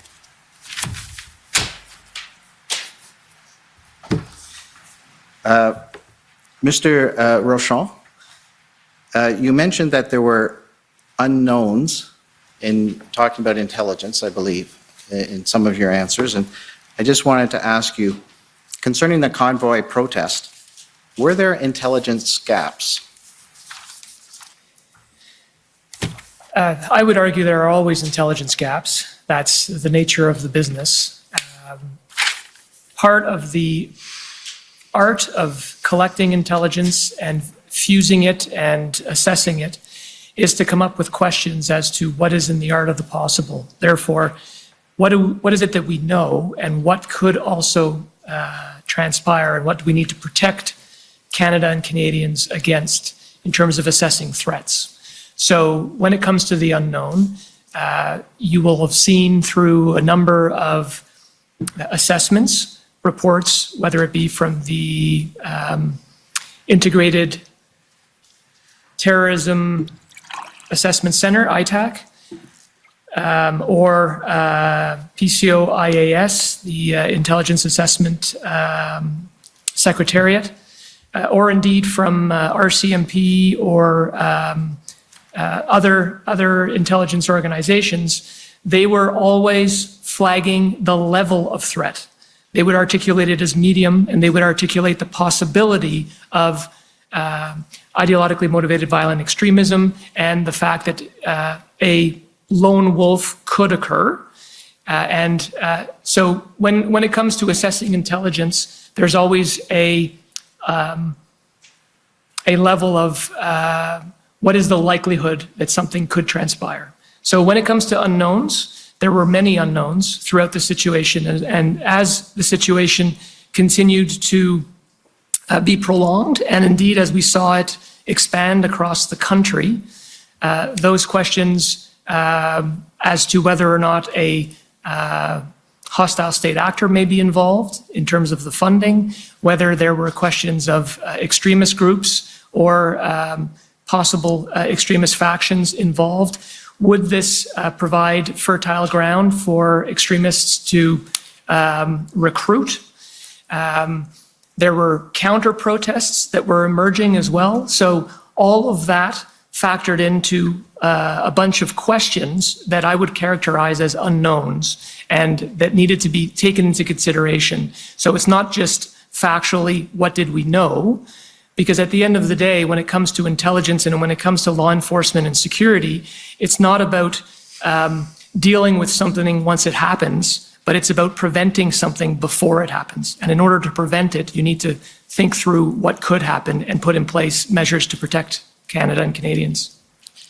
Because you're looking ahead at threats and you want to protect them from materializing, is that correct? That's a much more eloquent way of putting it, yes. Mr. Stewart, do you have anything to add to the unknowns at the point where the Cabinet made a recommendation to invoke the Act? Any kind of unknowns that were in mind to your knowledge? Well, I can only be more specific, I believe, which is to say, on the eve of enforcement in Ottawa, we knew that enforcement was challenging. and we knew there had been some very significant negative reactions to attempts at enforcement, such that the police were deterred from doing so to any great extent until they mobilized enough of a critical mass of resources.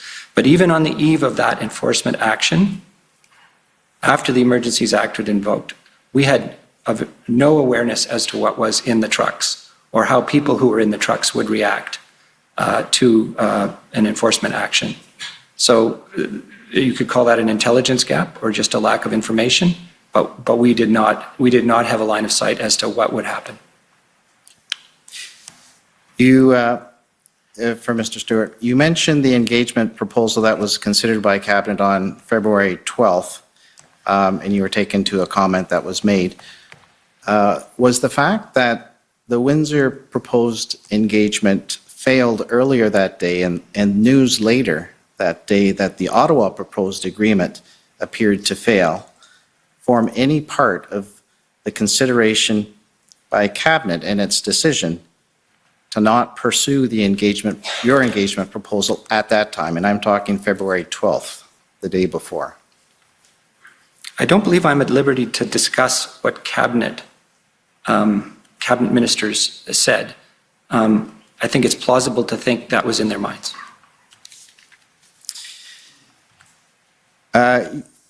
You also, in response to a question, you mentioned a concern that the invocation of the Emergency Act might incite rather than calm the protest.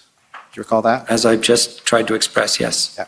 In hindsight now, having seen the evolution of it, would you agree that concern did not materialize? I would agree.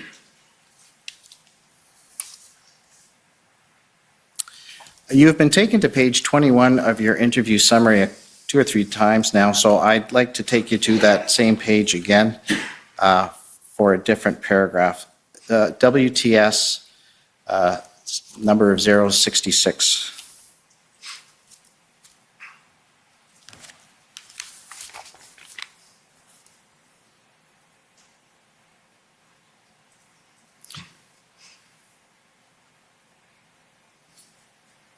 At page 21.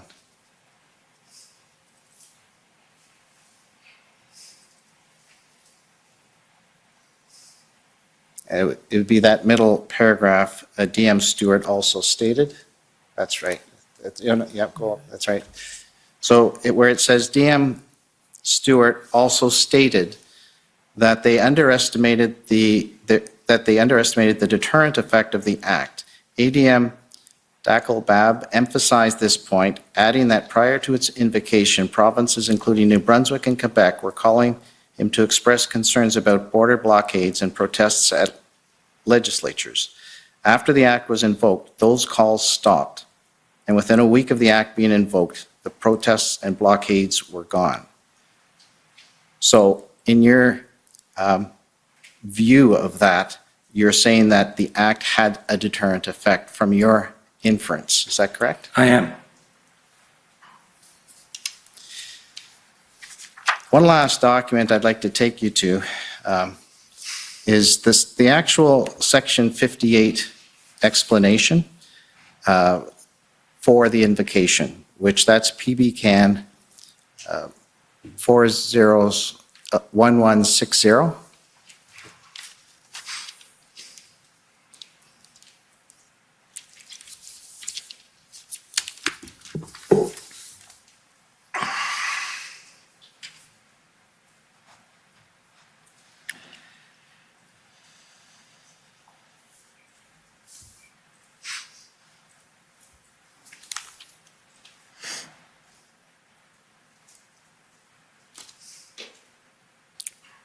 Oh, just to make sure, PB Can, sorry, yeah, 1160. Yeah, that's it.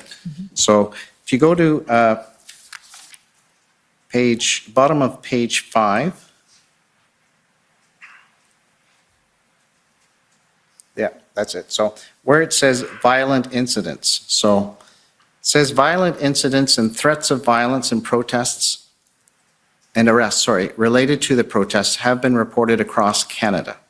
The RCMP's recent seizure of a cache of firearms with a large quantity of ammunition in Coutts, Alberta, indicated that there are elements within the protests that have intentions to engage in violence. Ideologically motivated violent extremism adherents may feel empowered by the level of disorder resulting from the protests. Violent online rhetoric, increased threats against public officials, and the physical presence of ideological extremists at protests also indicate that there is a risk of serious violence and the potential for lone actor attackers to conduct terrorism attacks. The question for both of you, can you provide any comments on this as to whether these are accurate facts to your knowledge? I believe them to be true. And in a more general sense, I will underline a point made by my colleague that this is a evolving situation, and the focus on violent extremism has shifted from coming from abroad to domestic. And in the context in which we are, and I've said this, under-equipped and indeed not empowered to do the work that we need to do to pay attention to what people's intentions are. I would note that since 2014, there has been significant domestic violent extremism. I believe the numbers are 26 people killed and 40 injured in over a dozen attacks, often by lone wolf actors with no prior indication that they would do so. So this is a very serious concern. And Mr. Rochon? The only thing I would add is that the opinion around the security and intelligence community was that the paragraph that you read was factually correct. There were indications of potential violent acts, IMVE adherents that were certainly engaging online and were making threats online. And we needed to be mindful that those threats could materialize at any moment, given the growing nature of the situation, both in Ottawa and across the country. Okay, could you turn to page, the middle of page 7?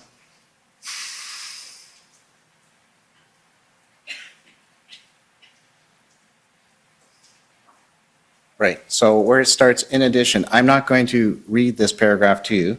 I'll just let you look at that and just go down the page. I'm just going to ask a general question. It talks about essentially 13 protests that are being referred to directly impacting port of operations, major ports of entry operations. And if you go, yeah. So it mentions over the next page as well, it continues, doesn't it? Yeah. So I just want you to confirm your understanding of these facts and any comment you might have, that the report mentions 13 protests that directly impacted port of operations and disrupted them in the days leading up to this declaration. So there's 12 in addition to the Ambassador Bridge. More specifically, it mentions disruptions at ports of entry at the time of invocation that were still of concern. In addition to Ambassador Bridge at Windsor, the Sarnia Blue Water Bridge, the Peace Bridge at Fort Erie, Emerson, Manitoba, Coutts, Alberta, Surrey, BC, on the way, from the Pacific Highway. Do you agree with those facts as they've been laid out? Yes. And I would also add, while these were clear and obvious manifestations of interference with people's ability to cross the border and commerce, there were many other slow roll convoys in other places in the country. And so it was also a consideration that they might manifest at other ports of entry or indeed elsewhere and interfere with, as I say, people's lives. But would that be part of the unknowns? Yes. And at page 9 of the same report, in the lower half of the page, where it starts threats, page 9, yes, stopped right there, yeah. So that paragraph, it was not just ports of entry or protests that we've identified so far. It mentions that there were threats also made to block railway lines that would result in significant disruptions to Canada's freight rail industry, in addition to service, I'm sure, of substantial monetary loss. Can you see that there? I can. And what's your comment on that? We heard about threats. I don't believe they ever manifested as blockades on a railway line. But 2 years ago, in 2020, in February, we experienced that occurrence, and it was a very significant event from an economic point of view. And my last question is at page 11, the bottom paragraph, or sorry, the middle paragraph. It starts, there is significant evidence, that's right. There's significant evidence of illegal activity to date, and the situation across the country remains concerning, volatile, and unpredictable. The Freedom Convoy could also lead to an increase in the number of individuals who support ideologically motivated violent extremism and the prospect for serious violence. Proponents of IMVE are driven by a range of influences rather than a single belief system. IMVE radicalization is more often caused by a combination of ideas and grievances resulting in a personalized worldview. The resulting worldview often centers on the willingness to incite, enable, or mobilize violence. Do you have any comment on, for both of you, that paragraph? I think it accurately reflects the views of officials in the government when the Emergencies Act was invoked.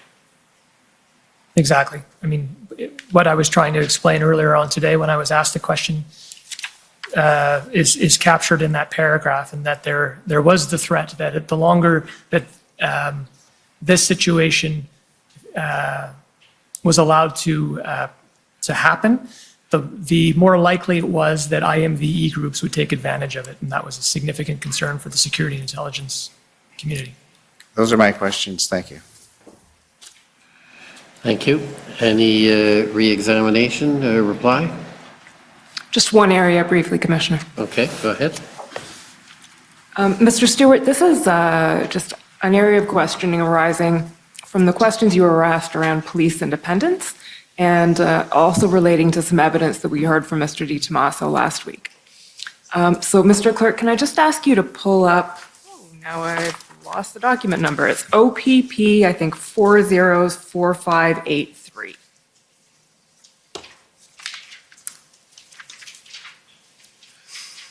So while that's coming up, Mr. Stewart, this is a text exchange between Commissioner Lucky and Commissioner Carrique.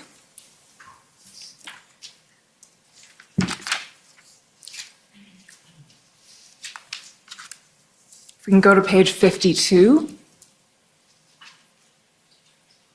of the document. Bottom right-hand corner. Yeah, there we go. Okay, so just scroll up a little bit.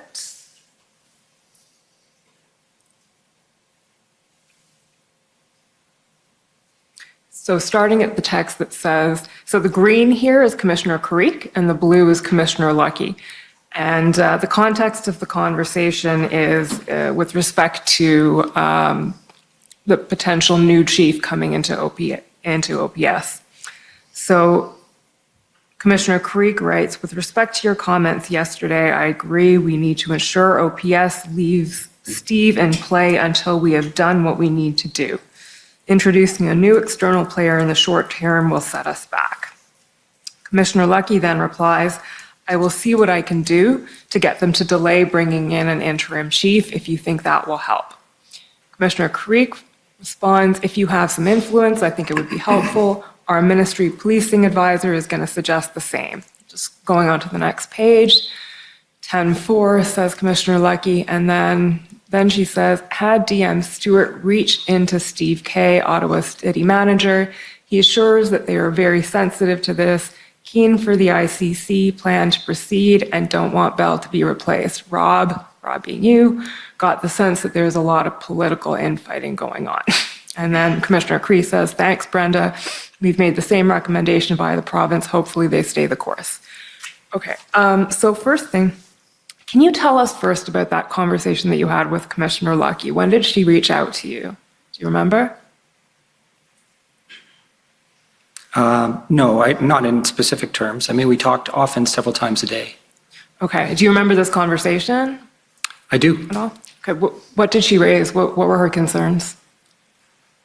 More or less as expressed by the city manager there, that they wanted to keep the ICC, which they just agreed to not that long before, and its ability to, execute on a plan going, and they worried that that would be set back. They were ready to go on the 16th of February. So that was the message. And I undertook to talk to Steve Kanellakos, and his answer as she represents it, that the city was not going to get an interim chief. They were going to go with Acting Chief Bell. Okay. Do you remember when you called Mr. Kanellakos? Well, sometime in that timeline, I would say. Fair enough. Inferred. And what did you tell him, and how did he respond? I would have said to him, I'm hearing from probably just directly the commissioner that there are concerns about, changing up the guard here in Ottawa. What's your plan? And would ask them the question. And do you remember what he replied? Kind of paraphrased by this message. Okay. And the reference here to a lot of political infighting. Can you explain or elaborate on that at all?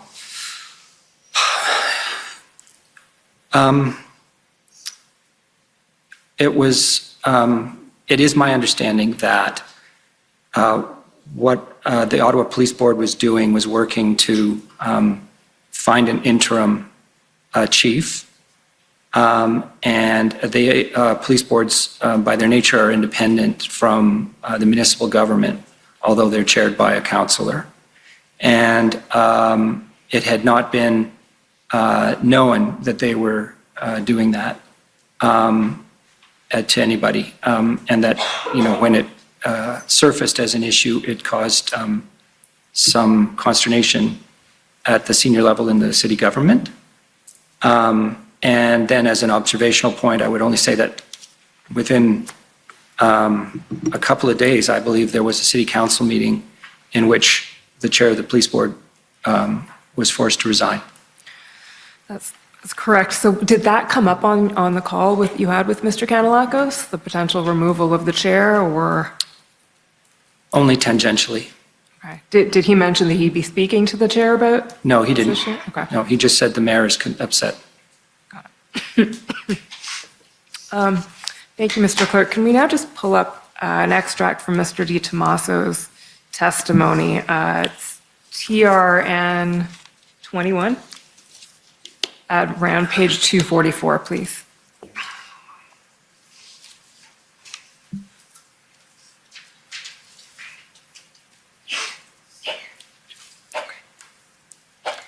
Story 250, apparently, of the PDF.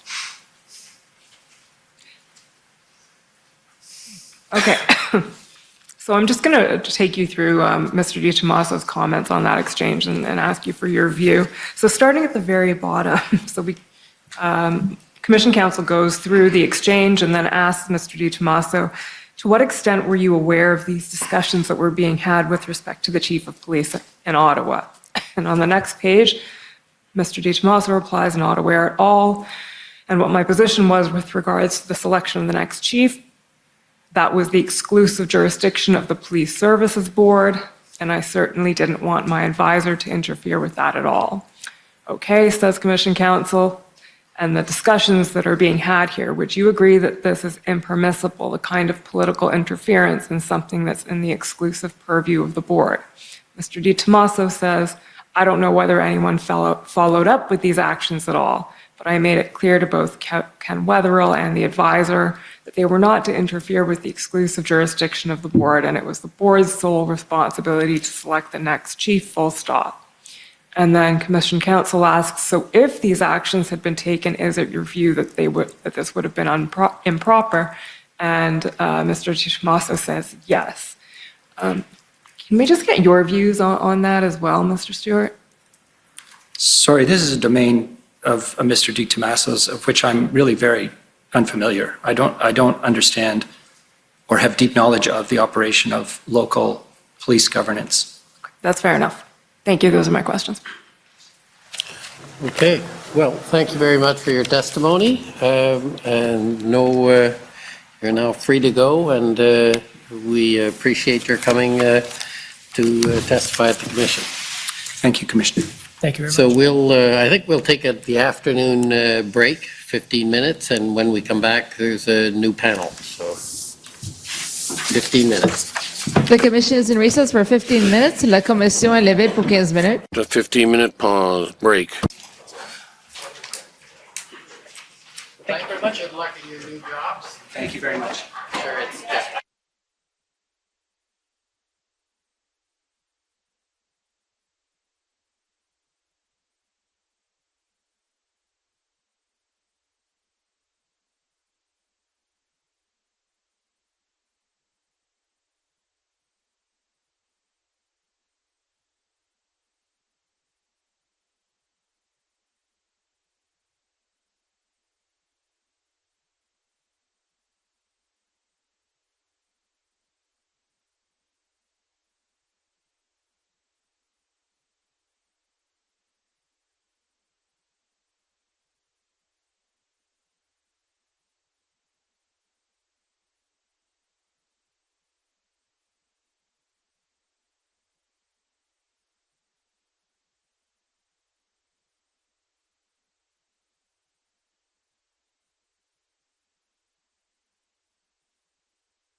Order à l'ordre.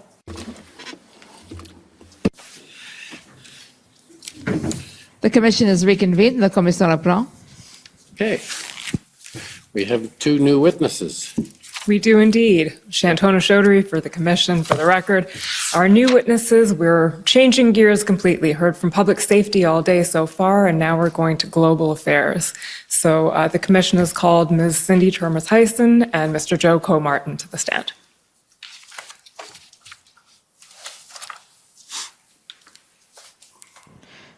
Ms. Turmes-Hyson, will you swear on a religious document or do you wish to affirm? I wish to affirm. For the record, please state your full name and spell it out. Cynthia Turmes-Hyson. Do you want both names spelled? Yes, please. CYNTHIA-TERMORSHUIZEN.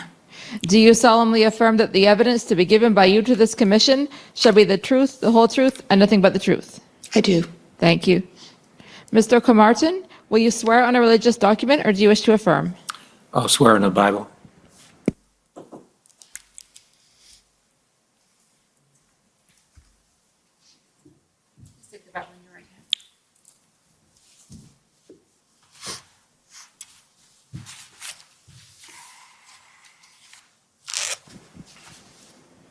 For the record, please state your full name and spell it out.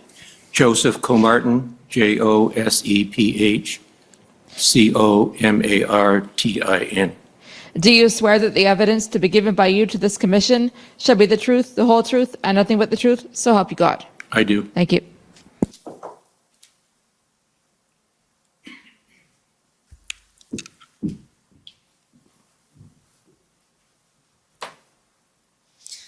Thank you. Mr. Commissioner, I'll just note that I'll be conducting the first half of the examination, and then my colleague, Ms. Dalia Shuhaybar, will be taking over. So, good afternoon, Mr. Turmes-Hyson, Mr. Coe-Martin, thank you for being here. We'll just start by introducing your witness summary. So, Mr. Clerk, can you pull up WTS 6052, please?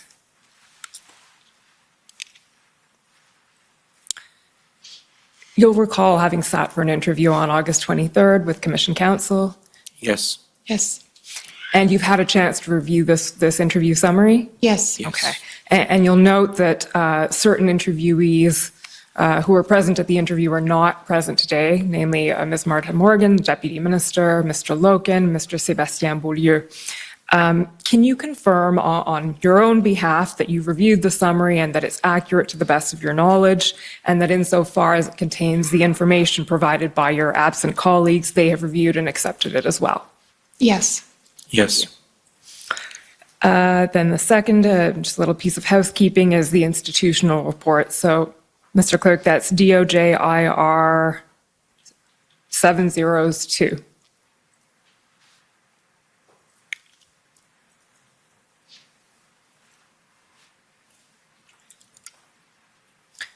So, Ms. Turmes-Hyson, do you recognize this as the institutional report provided by Global Affairs Canada? Yes.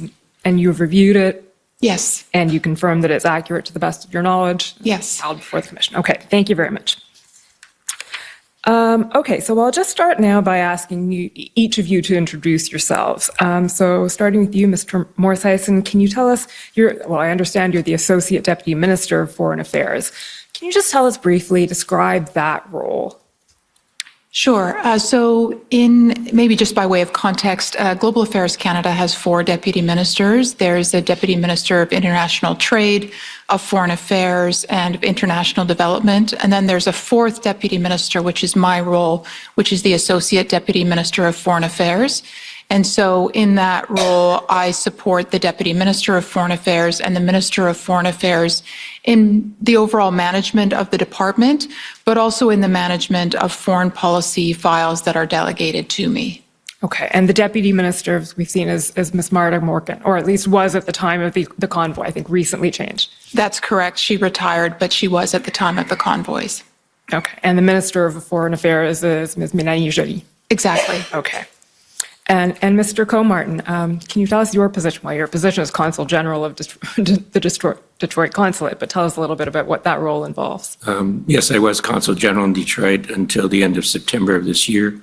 The consulate is responsible for 4 states in the United States, Michigan, Ohio, Kentucky, and Indiana. I would say our primary work is divided between certainly consular affairs, but that's a small part of what we do. The other major part is a breakdown between the trading relationship between the 2 countries and the amount of work that we do in terms of contacts with, mostly with the business community. The other side of the office deals with political and academic and people like that.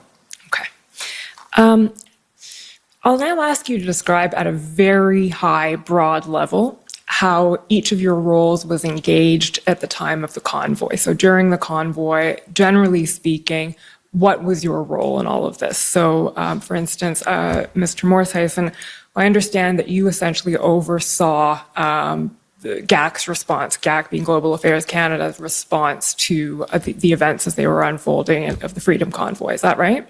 That's correct.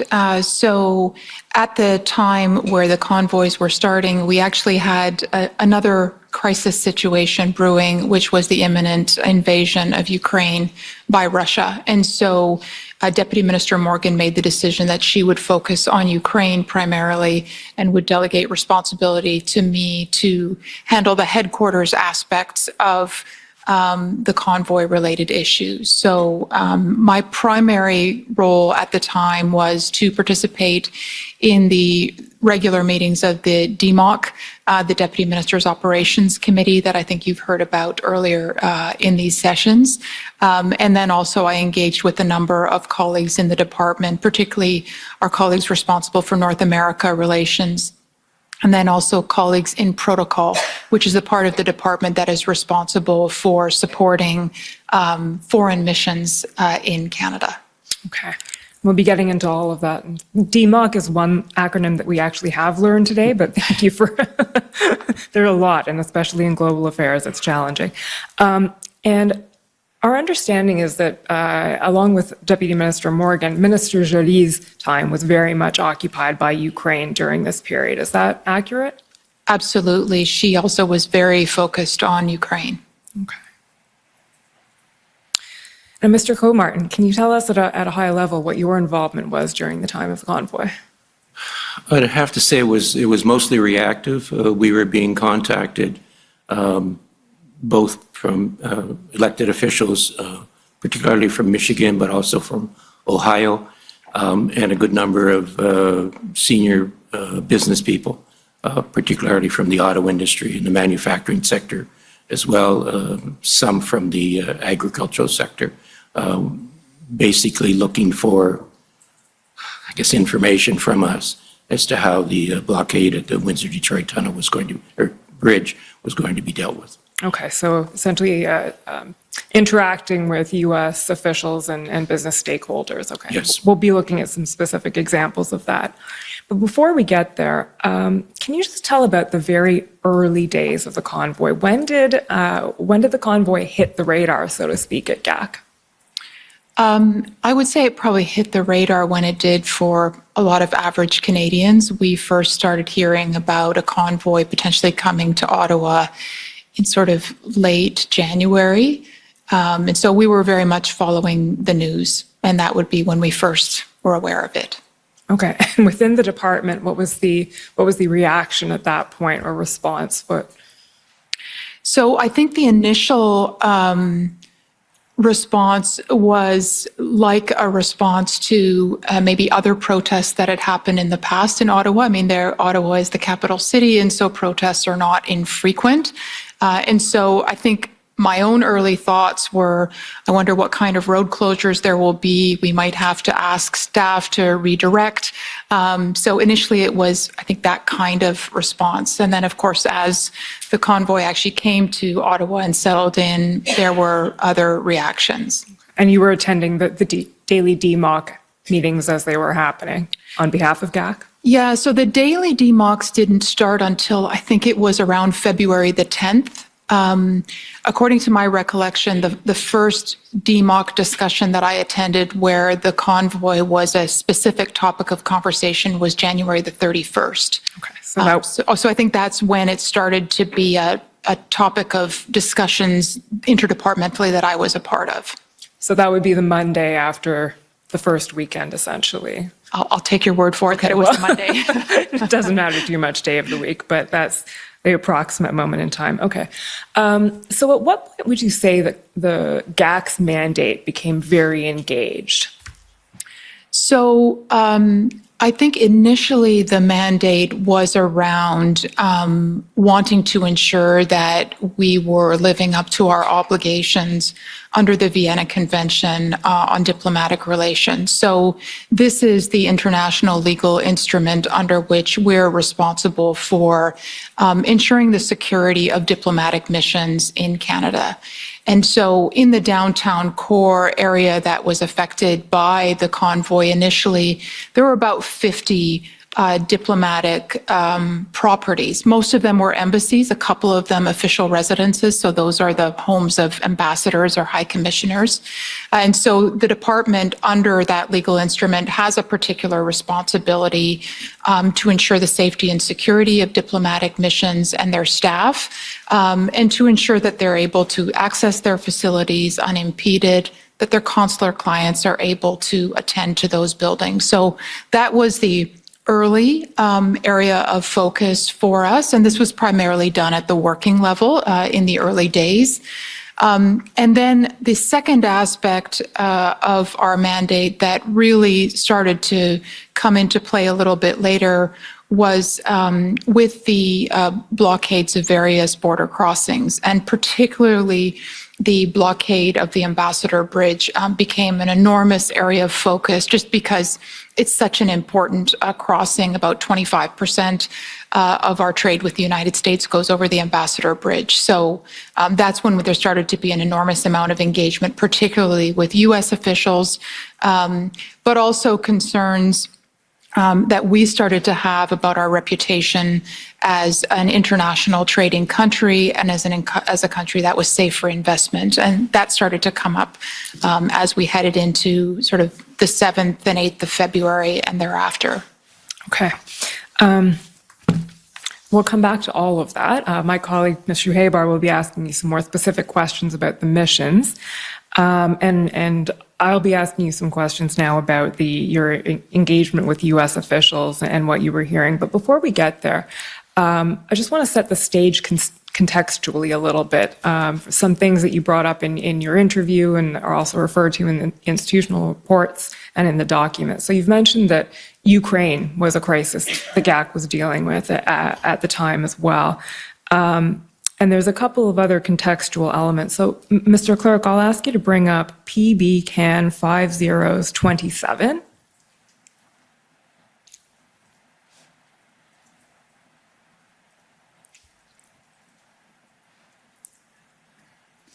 And if you can just scroll down to page 3. There we go. So this is a tweet from Representative Elisa Slotkin that's mentioned several times in the documents we received from GAC. First of all, who's Representative Slotkin? Can you tell us? Maybe I'll direct that to Mr. Cope-Martin, who knows this better than I do. She's a member of the House of Representatives at the federal level in the United States. Has an interesting background. She actually was posted a number of times in Iraq. She has a military background, and I believe also some association with CIA at one period of time in her career. This particular quote, quite frankly, was of concern to us in terms of the context. She was speaking about the impact the blockade was having at one of the auto plants that is in her district. Okay, so we'll just take a moment to read through that quote. It's a tweet, I believe, on February 3rd is the date, and it says, just scroll up a tiny bit. Thank you. It'd be later than that. If we needed another example of why supply chains matter, look no further. It might be the 9th. The blockade of the Ambassador Bridge, that's right. Sorry, I think it's the 9th. The busiest border crossing in America is already creating major disruptions for our businesses in Michigan. And just scroll down a little, Mr. Clerk. The next tweet, she says, Michiganders have been saying for decades that when our manufacturing is outsourced too much, we end up paying the price. It doesn't matter if it's an adversary or an ally. We can't be this reliant on parts coming from foreign countries. I've been in contact with the White House today about the situation. They're closely following these events. We're waiting for Prime Minister Trudeau's way forward. So yes, thank you for the correction on the date. I believe it's the 9th. And then she goes on to say, the one thing that couldn't be more clear is that we have to bring American manufacturing back home to states like Michigan. If we don't, it's American workers like the folks at Delta Township who are left holding the bag. So can you tell us a little bit generally about that concept of bringing manufacturing back to the U.S. and what was going on generally in the zeitgeist at the time? So maybe I'll start, and Mr. Comartin might want to add. A couple of different things that I would point to. First, from a Canadian perspective, we were quite concerned because, of course, the blockade of the Ambassador Bridge was happening after 2 years of COVID, where we were already seeing supply chains quite stressed. A lot of businesses were already under considerable strain. And so I think there was a lot of concern on the part of businesses that was exacerbated by that background. The second issue is that we have over many, many years had to fight very hard for access to American markets and also for the supply chains, including with respect to the auto industry in Canada. There's a strong trend towards Buy America in the United States, and also a strong trend among some parts of the U.S. Political class to bring manufacturing back to the United States. And so there's an ongoing effort by Global Affairs, by other federal departments, but also by provincial governments and our missions in the United States to continually make the case that Canada is a reliable trading partner and also a reliable investment partner. And so that's very much the context behind this. Okay. So this tweet would essentially be an example of that bring manufacturing back home sentiment. Absolutely. Mr. Comartin, would you have anything to add to that? Well, just that this was her comments were the strongest that we had from any of the elected representatives. I think it reflected to some degree the passion she feels for her district, but it also reflects a certain level of ignorance in terms of the relationship, the treaty relationship we have between ourselves, Canada, the U.S., and Mexico, which we had just gone through, in the previous couple of years of renegotiating that agreement. And this idea of, bringing back manufacturing to the United States, even from allies, would have been a complete contradiction of that agreement. So you're referring to the renegotiation of NAFTA? Yes. Okay. Okay, well, let's start looking at some of the specific examples of communications or statements that were made by U.S. officials. I don't know if you want to start, or please do start actually, by giving a general overview of what you were hearing, Mr. Comartin. Well, a great deal of concern coming from the elected, both senators and members of the House of Representatives. I was dealing with those who are from my territory. I think one of the messages was the impact it was having on the supply chain. They also were expressing repeatedly, I got messaging to the extent that why isn't Canada doing more? Their analysis was that the three levels of government were not cooperating, didn't have a coordinated plan. That was the kind of perception they had of what was going on. And that was difficult for us to respond to in the first couple of days. Certainly by the 10th and the 11th, we were able to point out that we were dealing with specific responses. But Okay, that message was quite strong, that they did not see that all levels of government were responding in a coordinated fashion. Okay. At this point, Mr. Clerk, can you pull up PB Can 401661?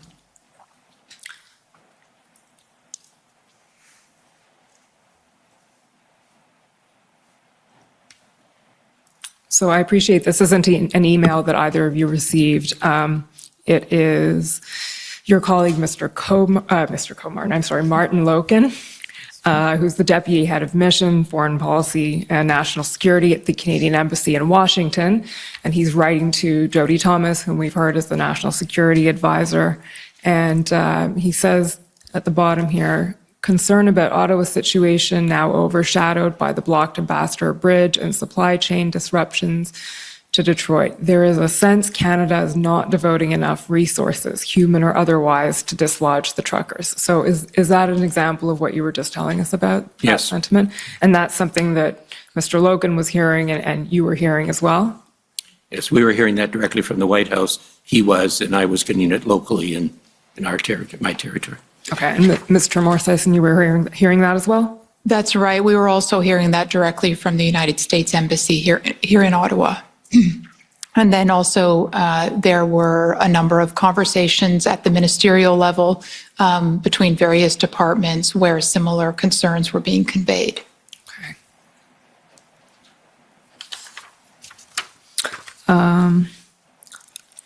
Then if we can just turn up SSM Can 50442.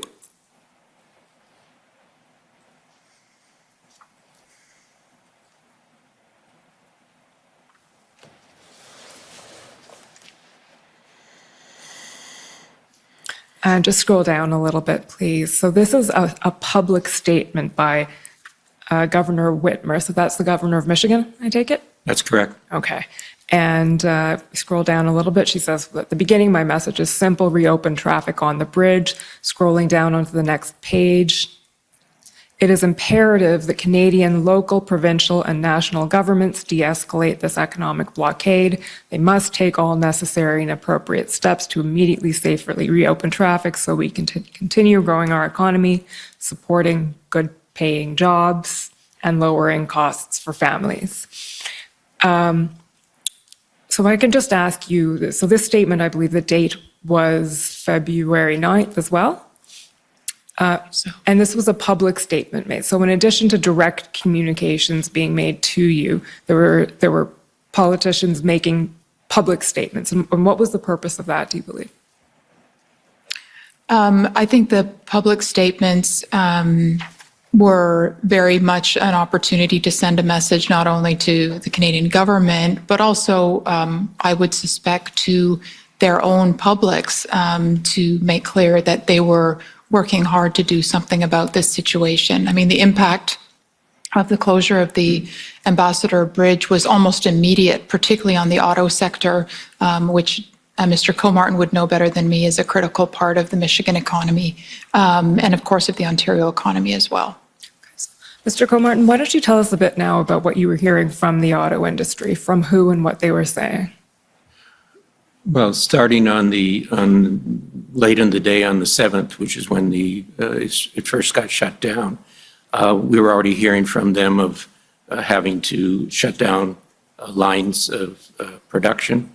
They were beginning to look at alternate ways of moving the product across, which was primarily going to be, it turned out they were already looking at it, but primarily at the Blue Water Bridge up at Sarnia, Port Huron. And at other methodologies of trying to move their product. They were, trying to wear my diplomat hat here for a second, they were much more aggressive, that's not the right term, they were much more forceful in their comments about the fact that Canada had to get their organization in place and get this stopped right away. Okay. Mr. Clerk, can we pull up SSM NSC Can 401605?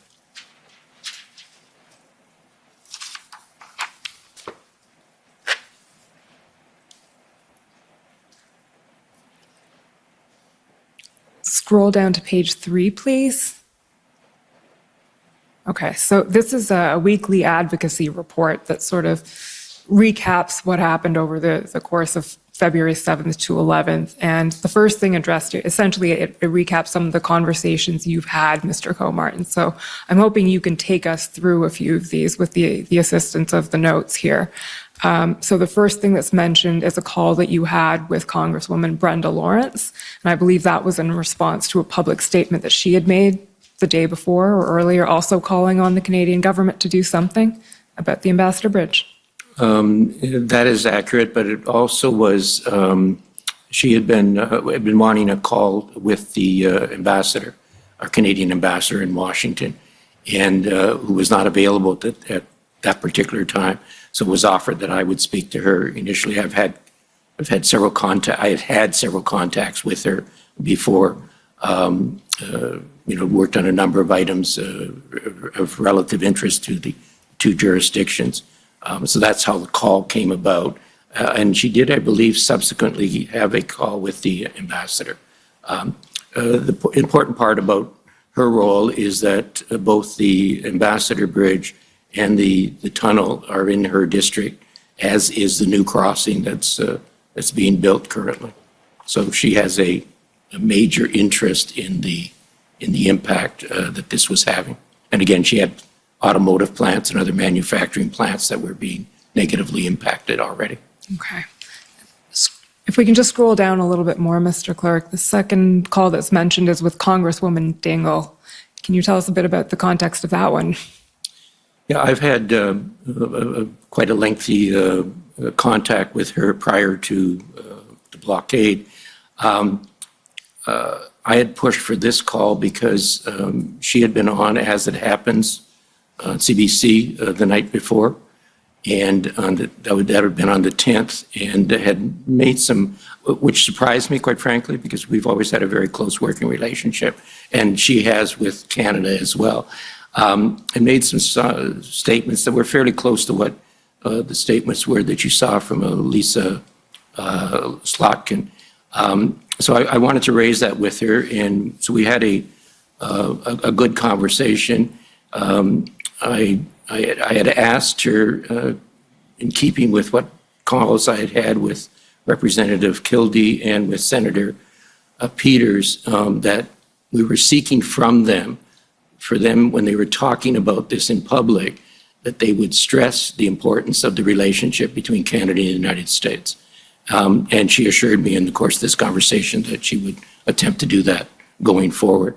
I think the other point at this particular time, so it was easier for me, I think, to convince her to be sympathetic, was the injunction either had been granted. I think that call was in the morning. The injunction was granted by the Superior Court in Windsor later that day, and I had assured her that I had expected it would be a positive order and the injunction would be granted. So, proof positive, I guess, that we as a jurisdiction were moving on this. Taking some action. Okay. And then the next call referred to, just scrolling down a bit, is the Detroit Regional Chamber on February 10th. Yeah, President Rouleau is been a longtime friend. He's the head of the Detroit Regional Chamber of Commerce, which takes in not only the city of Detroit, but a number of the municipalities in southern Michigan. It's the most influential chamber in the state. And again, he was speaking forcefully. This was the day before I had told him the injunction had been sought, but had been kicked over to the following day.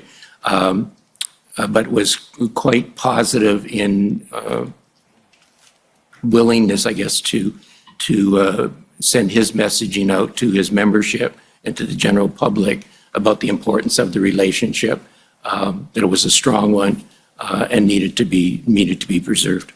Okay.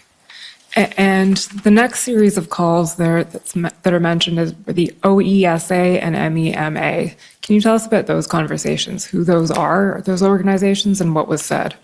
Yeah, they're both basically manufacturing associations. The OESA stands for Original Equipment Suppliers Association, and then the Motor Equipment Suppliers. Again, we've had extensive contact with these associations over the years. They're very knowledgeable of the importance of the supply chain relationship between the two countries. They were, Ms. Freeman in particular was upset. She had raised the concept of the Emergency Act, whether it was going to be a state of emergency was going to be declared. I don't think she understood the act itself, but wanted that. At that point, my information was that it was not being considered. I didn't have any indication to the opposite, and indicated some of the other things that we were doing. Again, this call took place on the 11th, the day the injunction had been granted, and I think this call took place after it was granted, so I was able to say, we've got that. And at that time, I think I also knew that the province was moving on their emergency legislation as well.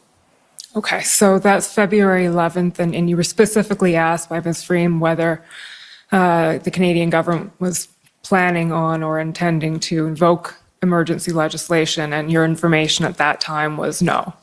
That was what I had to communicate to her. Okay. I think in the interest of time, we'll leave that document. Can we pull up, Mr. Clerk, PB Can 5038?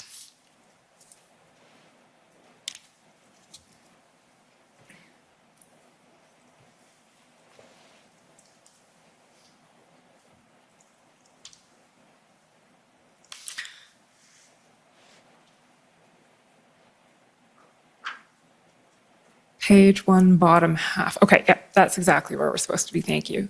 So this is an email from Stefano Marin. Who's that? Can you identify who Stefano Marin is?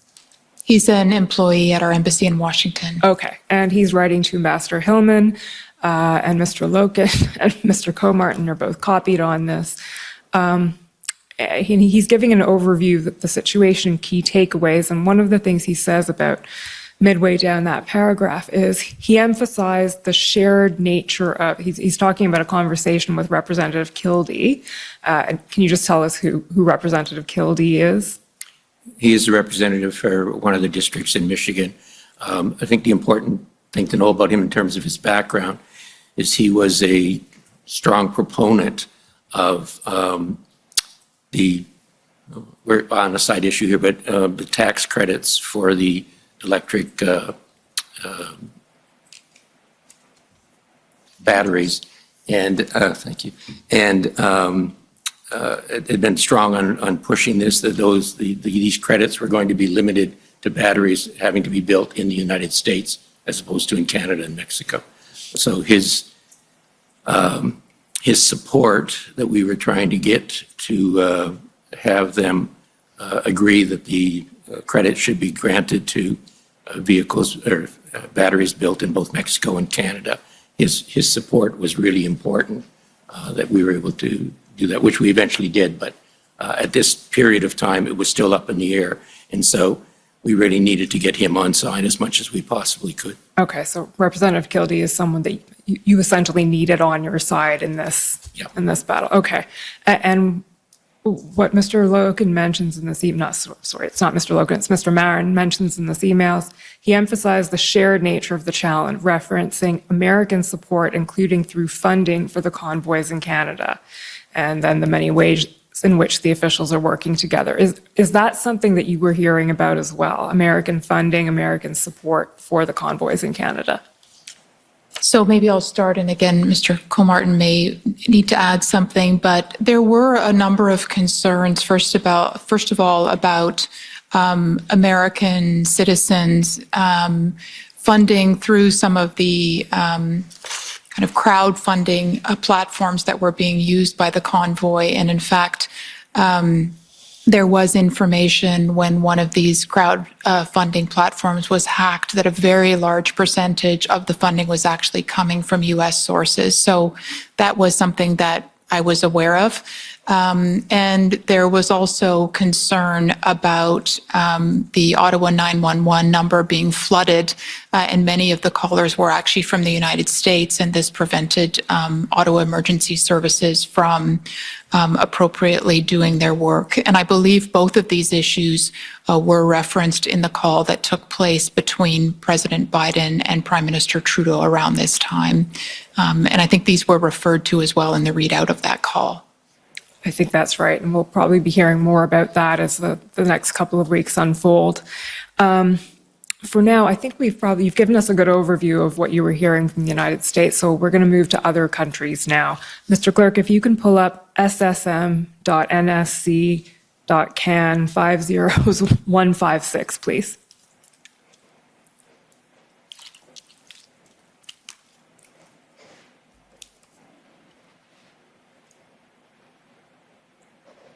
So this is some material that was prepared for you, Mr. Morsison, skipping a little ahead in time on February 14th, but it gives a bit of a summary of some of the things that were being said. So if we can just scroll down a little bit, Mr. Clerk, to where it says top-level messaging there.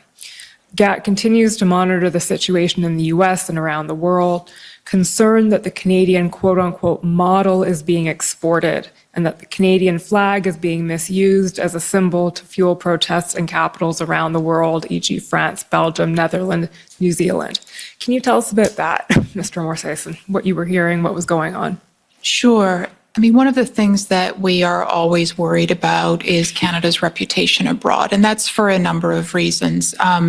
From an economic perspective, we're a very trade and investment dependent economy.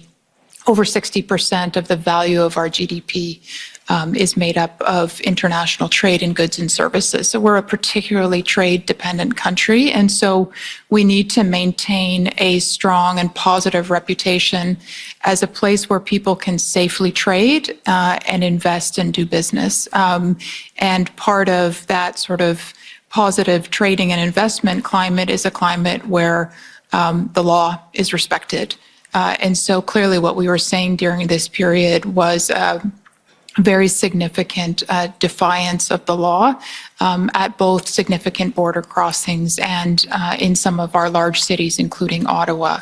I think we were also really concerned from a broader reputational perspective that our flag was being used in some of these copycat protests that were happening around the world. The flag is a symbol of our country, and it was being used, frankly, as a symbol of defiance of the law.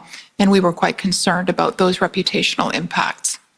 Okay, we're going to come back to some of the copycat protests in this, but I just want to take you to something else right now because it came up. Mr. Clerk, can you pull up SSM NSC CAN 50141, please?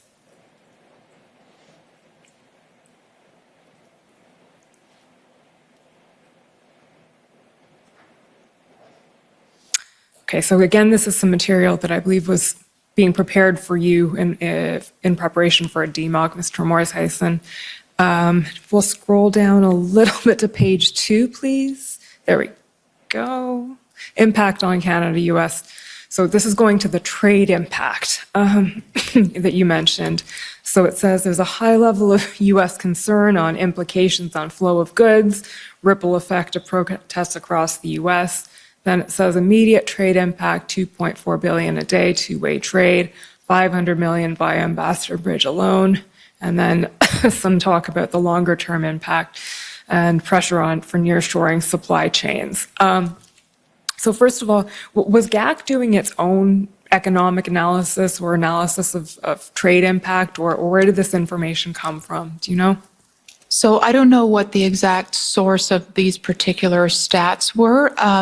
We do have a chief economist at Global Affairs Canada, and so our chief economist, in particular, one of the areas that she and her team monitor is our international trade performance, and so she and her team will regularly produce stats on those issues. So these may have come from our chief economist. I can't confirm that. We did not do, to my knowledge at least, detailed economic assessments of the specific impact. I believe other departments were doing that, including the Department of Finance. and possibly the Department of Transport. But specific economic impact assessments weren't being done, to my knowledge, by Global Affairs Canada. Okay, so you had less knowledge of the specifics and more of the broader picture. Is that fair? That's right. I mean, we would definitely, as a department, have information on, sort of average daily trade, on the scale of the trading relationship with the United States, trade flows, that kind of thing. Okay, thank you. Thank you, Mr. Clerk. We'll go back now to SSM and SC Can 156.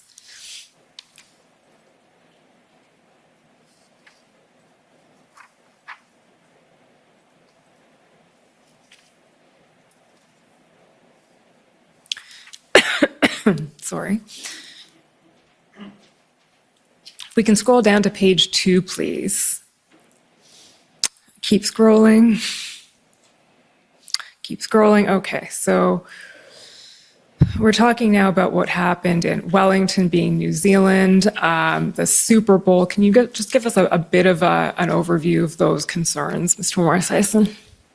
Sure. One of the things that we were monitoring is the extent to which the convoy protests and economic blockades in Canada were being copied, if you will, in other countries. And I would say probably the largest copycat protest that we saw was in Wellington, sort of quite similar phenomenon of large numbers of protesters entrenching themselves around the parliamentary precinct in Wellington. We also saw other protests of smaller scale in The Hague, in Paris. There were some smaller ones, I think, in Rome, in Sweden. So we were monitoring these protests. Okay. Thank you, Mr. Clerk. Next document I'd like to pull up is SSM NSC Can 50703.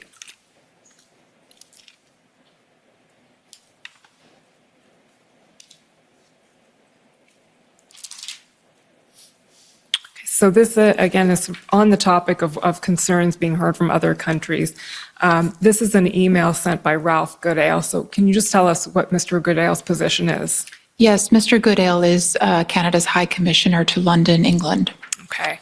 And he was writing to a number of people at Global Affairs. Can we scroll down, please, Mr. Clerk? 2 themes, he says.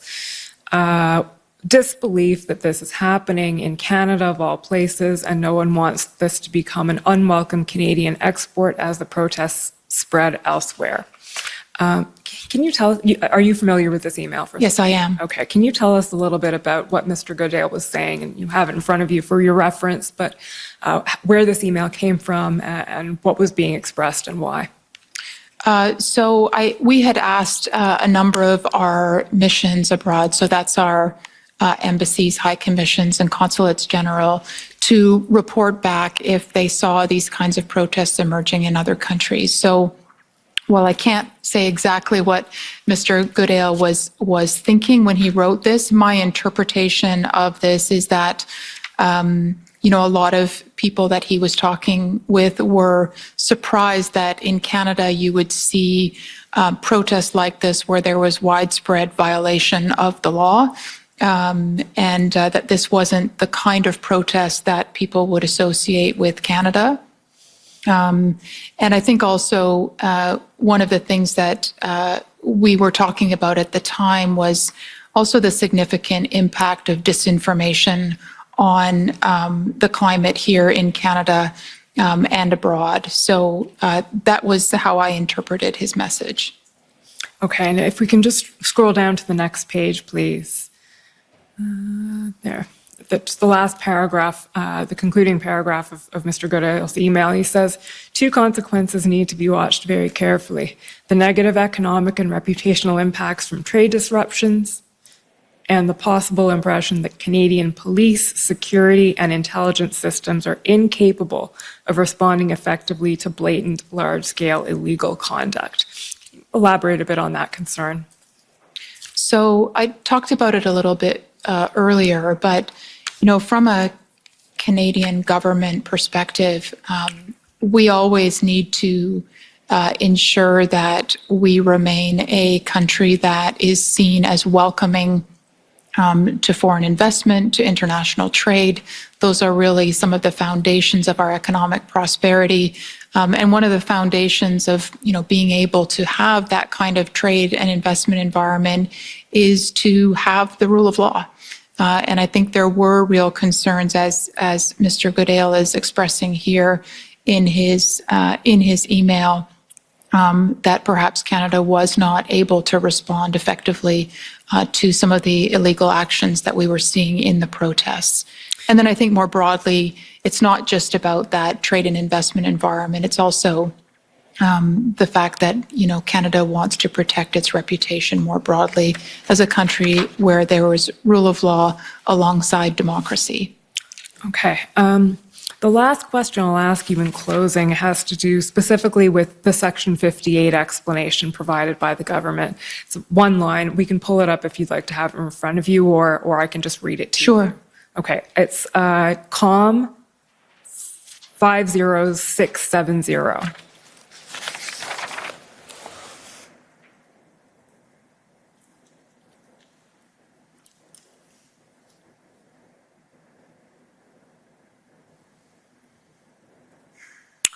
Okay, I think it's the bottom of page 1.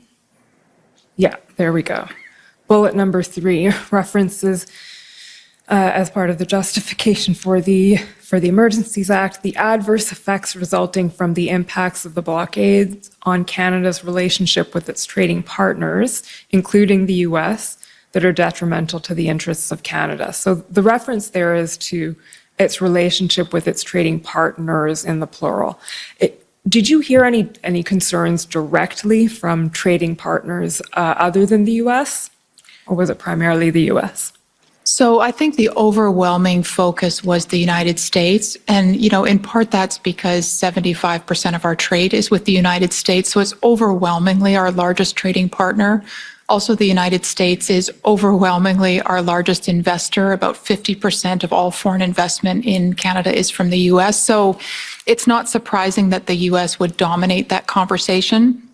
That said, just to give an example, some of the key companies that were directly affected by the blockade of the Ambassador Bridge were actually not U.S. companies. They were Korean and Japanese companies. So both Toyota and Honda experienced immediate effects in Ontario as a result of the blockade and the inability to get parts. So while we didn't hear directly from those countries, clearly those major foreign investors from other countries were directly affected. And so we were concerned about the perceptions of other trading partners too, in terms of their view of Canada as a safe place to do business.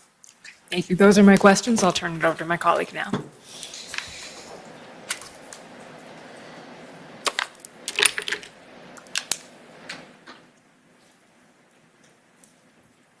Good afternoon.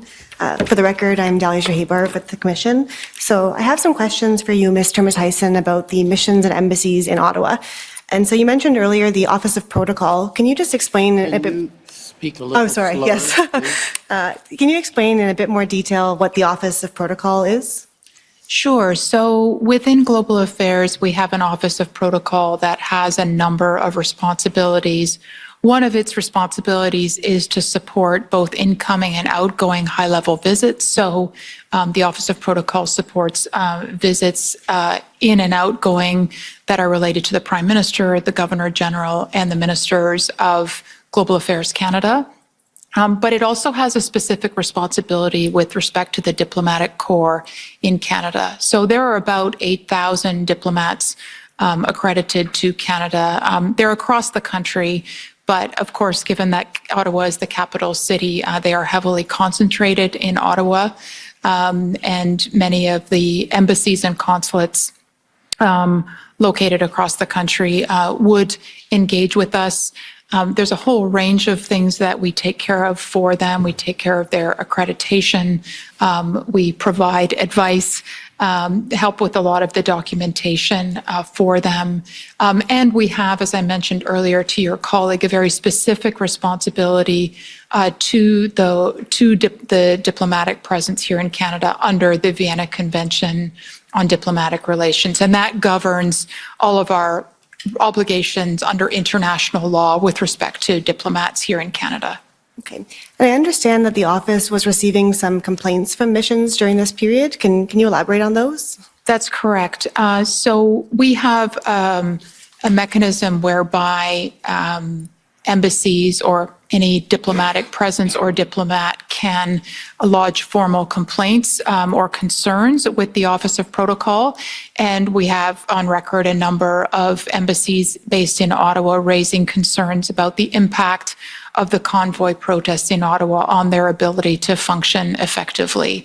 I should also note that in addition to that formal channel with the Office of Protocol, there are also informal channels of communication with our geographic branches in Global Affairs Canada. So we have branches that are responsible for Europe and the Middle East, for Africa, for North America, and for Asia Pacific. And so there are daily conversations between missions and those parts of the department, and we wouldn't necessarily have formal records, but we do understand that there were also complaints lodged through those more informal mechanisms. So did they have any security concerns, or what kind of concerns did they have in particular? So we heard a range of concerns. A lot of the concerns were around access. It was very hard to get into the downtown core with any kind of vehicle, personal or otherwise. There were a lot of concerns about noise, which I think were quite similar to what you heard about from Ottawa residents earlier on in the Commission's proceedings. Also concerns about fumes. And then we, of course, were also concerned about the ability of staff to access their offices, and also for consular clients to access their offices. Okay. And I believe you raised these concerns at the DMOC meetings, is that right? Yes, I did. Okay. I'd like to pull up SSM NSC CAN 50155. And so just for context, I believe the Office of Protocol sent 3 notices to missions during this period. Yes, that's my understanding as well. Yeah, so this is the third one from February 9th. If we could just look at the part in red, so if you scroll down a little bit. Oh, it's not red on this situation. Okay. The paragraph starting in the RCMP. So the RCMP has advised the Office of Protocol that it currently has no specific concerns for diplomatic missions in connection with its event from a protective policing. Slow down again. Yeah, please? excuse me, sorry. Has no specific concerns for diplomatic missions in connection with this event from a protective policing perspective. So were you aware of this assessment from the RCMP? Yes, so maybe a couple of things to clarify, and the RCMP can probably speak to this better than I can. Usually the concerns of both embassies and consulates, and frankly our own protocol people, is around demonstrations that are focused on a particular embassy. So you'll see protests because of a certain country's policies or activities, and there are demonstrations like that quite regularly. And so we would count on the RCMP to provide protective policing if those demonstrations were to the point that we were concerned about the security of that particular facility. What was, I think, quite interesting about the convoy protests is they weren't directed at diplomatic missions at all. In fact, we were obviously concerned about the safety of diplomatic premises, but we never had any indication that embassies or official residences of ambassadors were the target of any of the issues. I think a lot of our concerns were more like the concerns that we heard from regular Ottawa citizens, which was their safety on the street. We were concerned about potential harassment because think we had heard of many cases where that had happened with public servants, with Ottawa residents. And so under international law, we have a particular responsibility to ensure the safety and security of diplomats. And so it was that broader context that we were concerned about. Would you say that Canada was unable to fulfill its obligations under the convention during this time? I think it's fair to say that we were concerned that we would be unable to fulfill our responsibilities. And I think as the convoy went on longer, and there were more and more stories about assaults on the street, about unlawful conduct and unwillingness to comply with injunctions and so on, that concern just continued to rise over time. So I'd like to switch to a different topic, which is the invocation of the Emergencies Act. So when did you become aware that it would be invoked? I became aware of when it would be invoked. I think it was the day of. Okay. So was GAC providing any input on that or advice to invoke it, that kind of thing? So the input that we provided was through a number of different channels. So it was, first of all, through these DMOC committees. Each day we would do a tour de table and provide inputs from various departments' perspectives and share information. So each day I would provide inputs on what we were hearing from diplomatic missions, what we were hearing from trading partners, from businesses, and so on. So that was one channel. We also provided reporting into the Privy Council office on issues under Global Affairs Canada's mandate. And then we also provided information where appropriate to the Government Operations Centre. So for instance, our rapid response mechanism, which is referred to in some of our documents, provided its input through the Government Operations Centre. So in answer to your question, yes, we were providing input in through various channels that may have informed the decision making.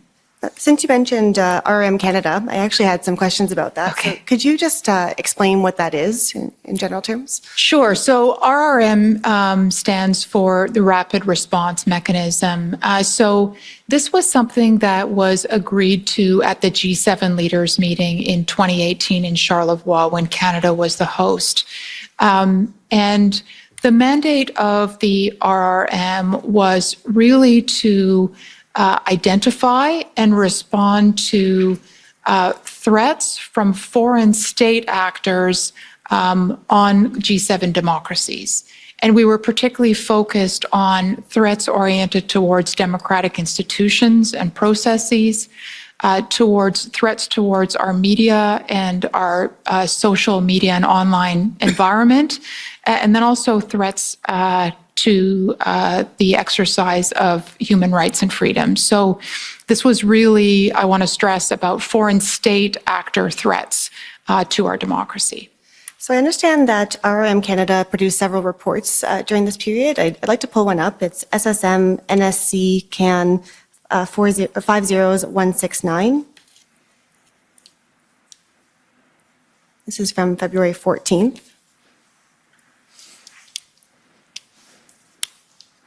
If we look at the key findings, the first one says RRM Canada has not seen evidence of significant foreign state-sponsored involvement in the online information space to date.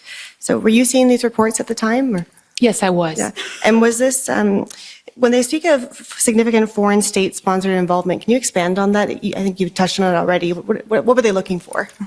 So because the mandate of the RRM is to really focus on foreign state-sponsored threats to democracy, that's really what the RRM looks like. So, looks at. So the RRM uses tools that would be publicly available to do analysis of social media. And its focus is really on identifying, are there foreign state actors that are introducing disinformation? Are they amplifying certain messages in order to mislead or deceive, et cetera? And were these reports shared with other departments during this time as well? Yes, so these reports were fed into the Government Operations Centre. And while I didn't share these reports in their entirety with DMOC, I did provide some of the sort of top-line messaging from time to time at DMOC meetings. So I'd like to return to just another few questions about the Emergencies Act itself. And just when we looked at the Section 58 explanation before, it talks about the adverse effects on trade corridors, international border crossings, and Canada's relationship with its trading partners. Can you comment on how the measures were designed to address those concerns? I wasn't really involved in the design of the measures, so I don't really think I can speak to that question unless I'm misunderstanding your question. No, that's okay. How did they affect the concerns, I suppose? Were they effective in the end, these measures? So, and again, maybe Mr. Comartin will have additional points to add, but I would say that the response from many of our, particularly U.S. interlocutors, was a sense of relief after those measures had been invoked. The concerns about particularly the economic blockades at border crossings, and not just the Ambassador Bridge, but it was Emerson, it was Coots, it was the border crossing near Surrey in BC, and then concerns that some of these would reoccur. And so I think the sense of relief was palpable amongst many of our interlocutors in the United States at both the political level, also the business associations, and amongst unions. Do you have anything to add, Mr. Comartin? Like, did you hear from stakeholders? Not so much at that immediate period of time, but subsequently over the next few weeks, even few months. The same point that my colleague has raised of that sense of relief and I think a conviction that Canada was not prepared to let this happen again to the extent that they would move to invoke that type of legislation. So that messaging was fairly clear, but it sort of drifted in over a period of time. Right. It wasn't immediate. And did the measures ultimately resolve the concerns that missions in Ottawa had as well? Yes, I mean, I think with the with following the invocation of the Emergency Act and the enforcement action that happened, the convoy protests were cleared and missions could go about their usual business, and our concerns about being able to uphold our responsibilities under the Vienna Convention were allayed. So I think I'm just about out of time. So just a general question, is there anything I haven't raised that you would like to raise for today?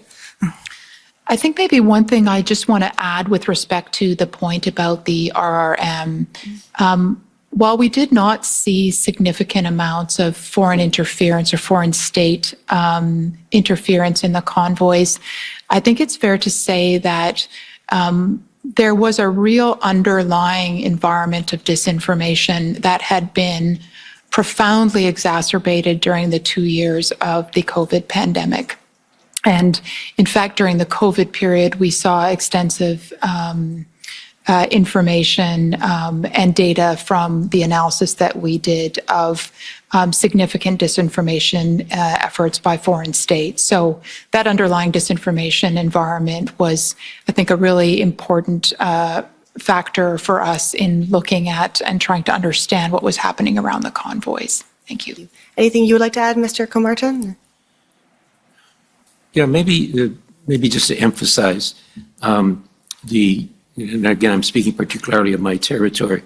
When the blockade hit, it hit at a really crucial time, both in terms of what was going on in the auto manufacturing sector, the types of development that's coming. We're going to build a whole new supply chain in order to have the electric vehicles come online.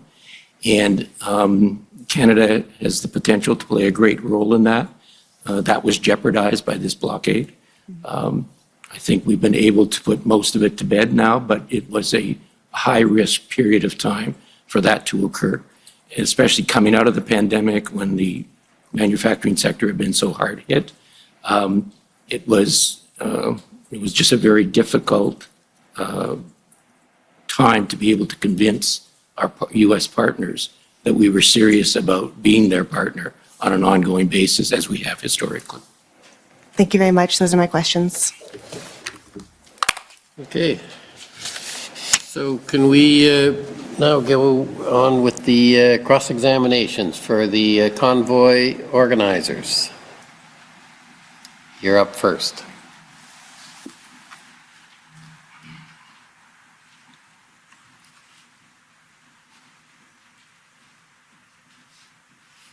Good evening. Good evening. My name is Brendan Miller. I represent Freedom Corp, which is an entity that represents the protesters that were in Ottawa in January and February of 2022.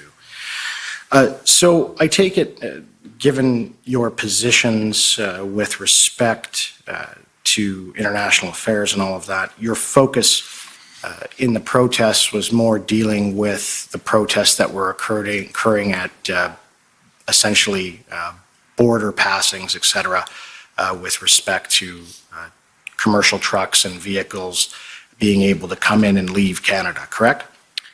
I would say that Global Affairs Canada was particularly interested in the border crossings and the economic blockades that were happening there, but also in the convoy protests here in Ottawa, given the concerns we had with respect to diplomatic missions in the downtown core.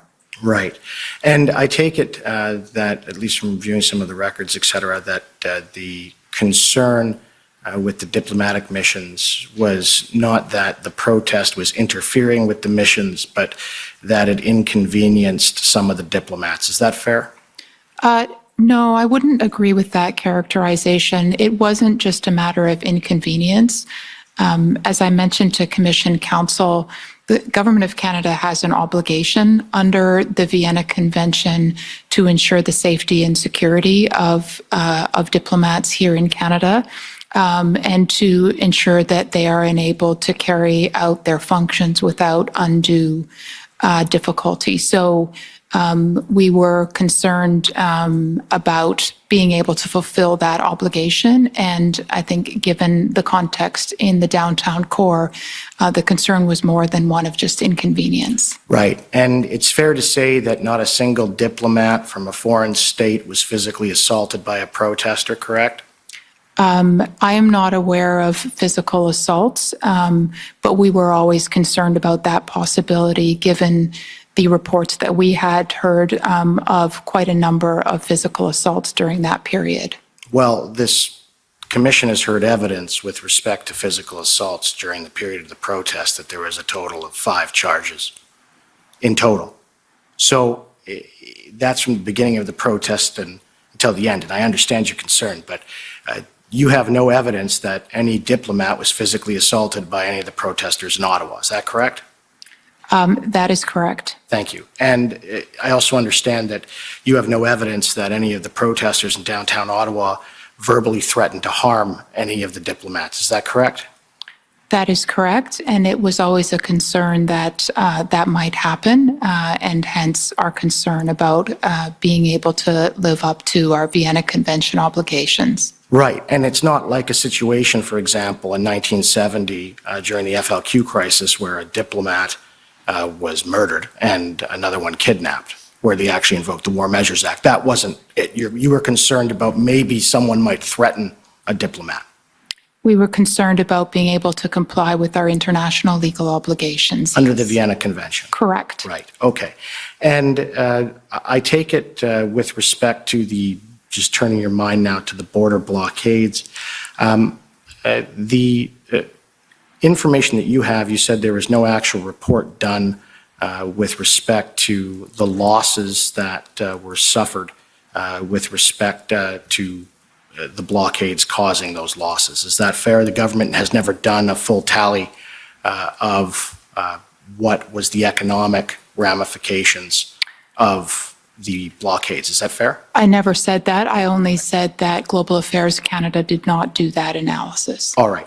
And is it fair that Stats Canada has, and they concluded that all it did was inconvenience the truckers and in fact, or the people crossing the borders and imports, and they simply had to use other ports?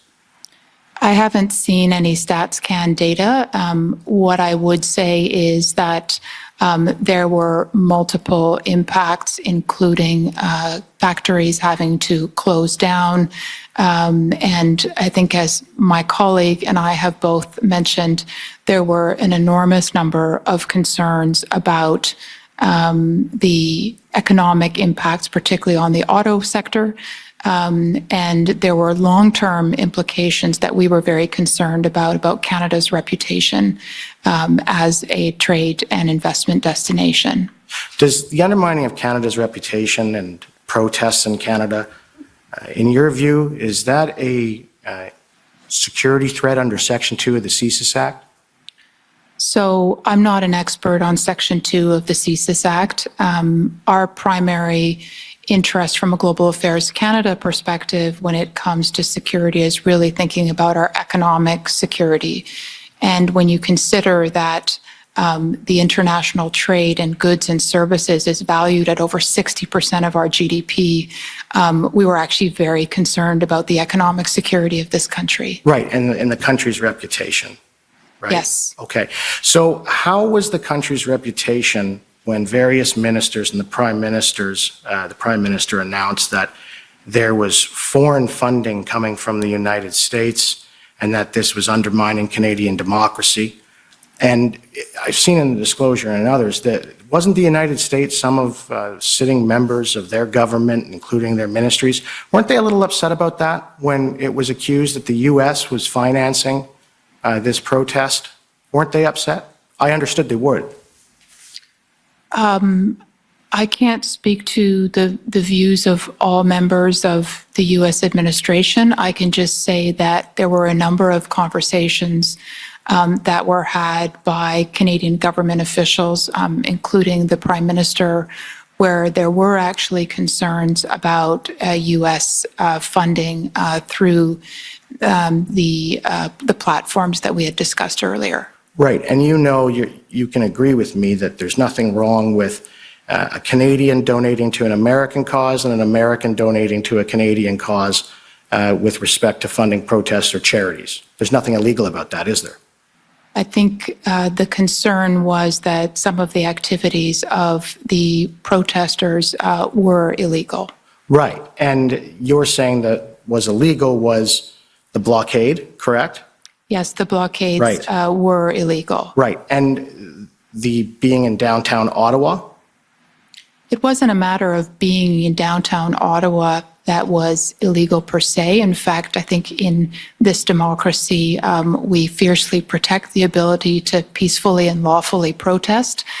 It was the matter of the illegal aspects that were a concern. So what was the illegal aspect to you of the protests in downtown Ottawa? Can you tell me what the illegal aspect it is that you're referring to? I think that on matters of what particular aspects were illegal, it is probably better to speak to other witnesses. Well, we have, and I'm still confused. So what is your understanding, your personal understanding of what the illegal activities in downtown Ottawa were? I think this is probably a question that is better directed to other witnesses. So you were concerned about Canada's reputation due to illegal activity in downtown Ottawa, but you don't know what that activity is that correct? It's not a matter of not knowing. It is a matter of others being better placed to speak to this. Right. Thank you. Okay, next, the City of Windsor.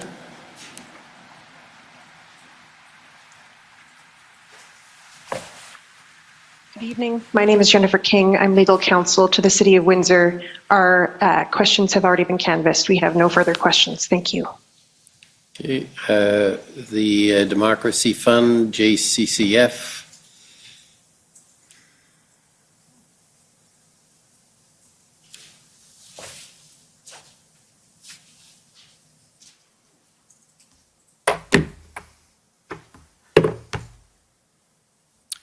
Good afternoon. I'm Hatem Kure, counsel for the Justice Center for Constitutional Freedoms.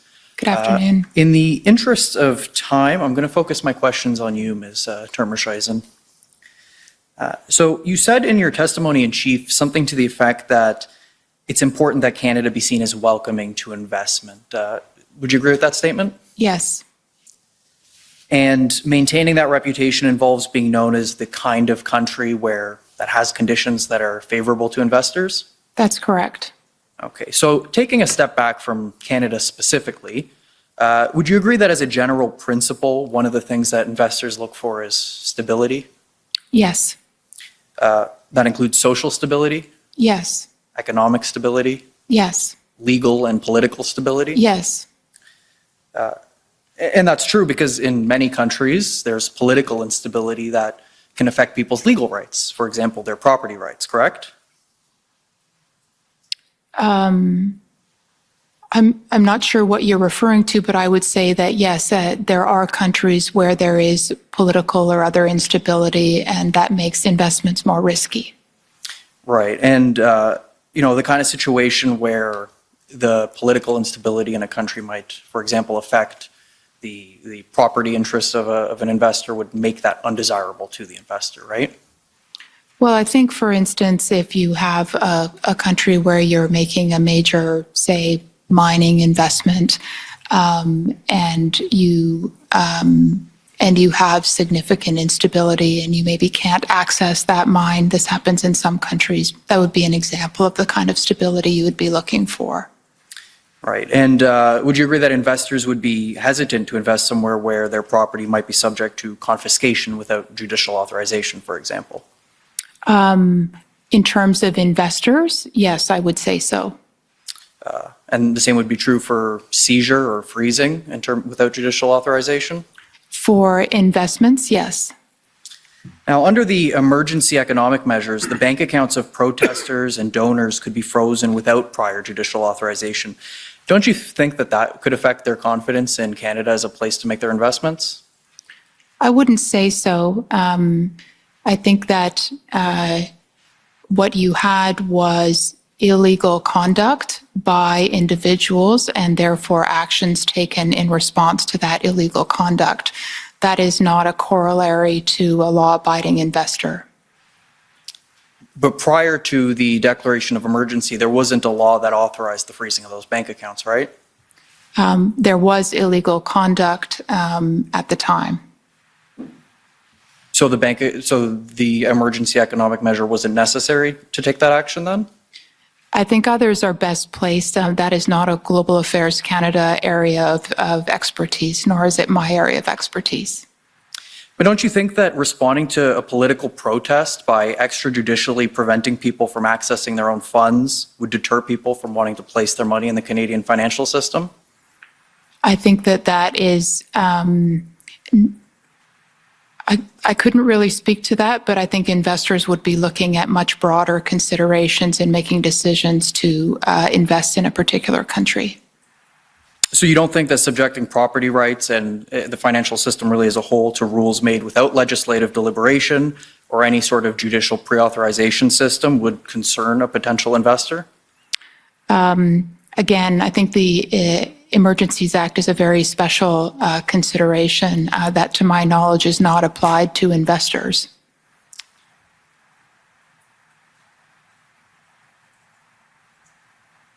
Now, one of the things you stated is that the Emergencies Act sent a message to investors that Canada was doing something about the protests.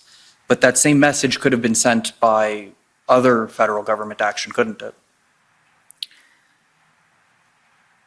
So I think that on the Emergencies Act, I can't really speak to what other measures you're referring to.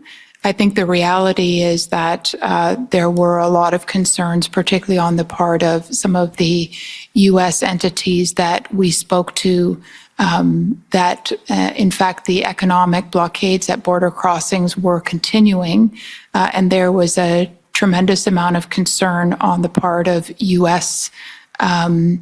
Officials, businesses, unions, that there weren't effective measures being taken to end those blockades. But successful police enforcement would have assuaged those concerns, wouldn't it?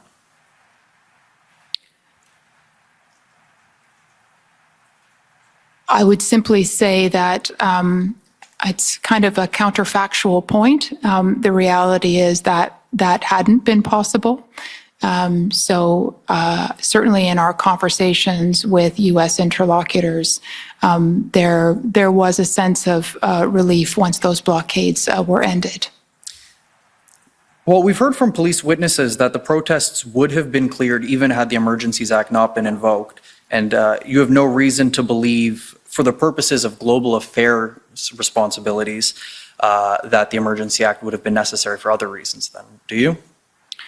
I can only say that, not being an expert on the Emergencies Act itself, that the clearance of the blockades was greeted with relief. Right, but what I'm asking is that, given that we've heard from police, who are the experts in policing matters, that they've said that they could respond to the protest without the Emergencies Act, for the purposes of matters directly under the concern of Global Affairs Canada, the Emergency Act wasn't necessary for something outside of policing the protest, correct? I've already answered your question. Okay, no further questions. Thank you. Okay. Thank you. Next is the Ottawa Coalition. Good evening, Commissioner. We don't have any additional questions. Thank you. Emily Tamman for the record. Okay, next is the OPP. Good evening, Commissioner. Chris Diana for the OPP. We also have no questions. Thank you. The Windsor Police Service.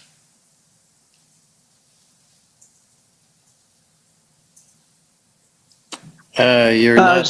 Sorry, my video's not starting. Tom McRae for the Windsor Police Service. We have no questions. Thank you. Okay. Next is the Government of Canada.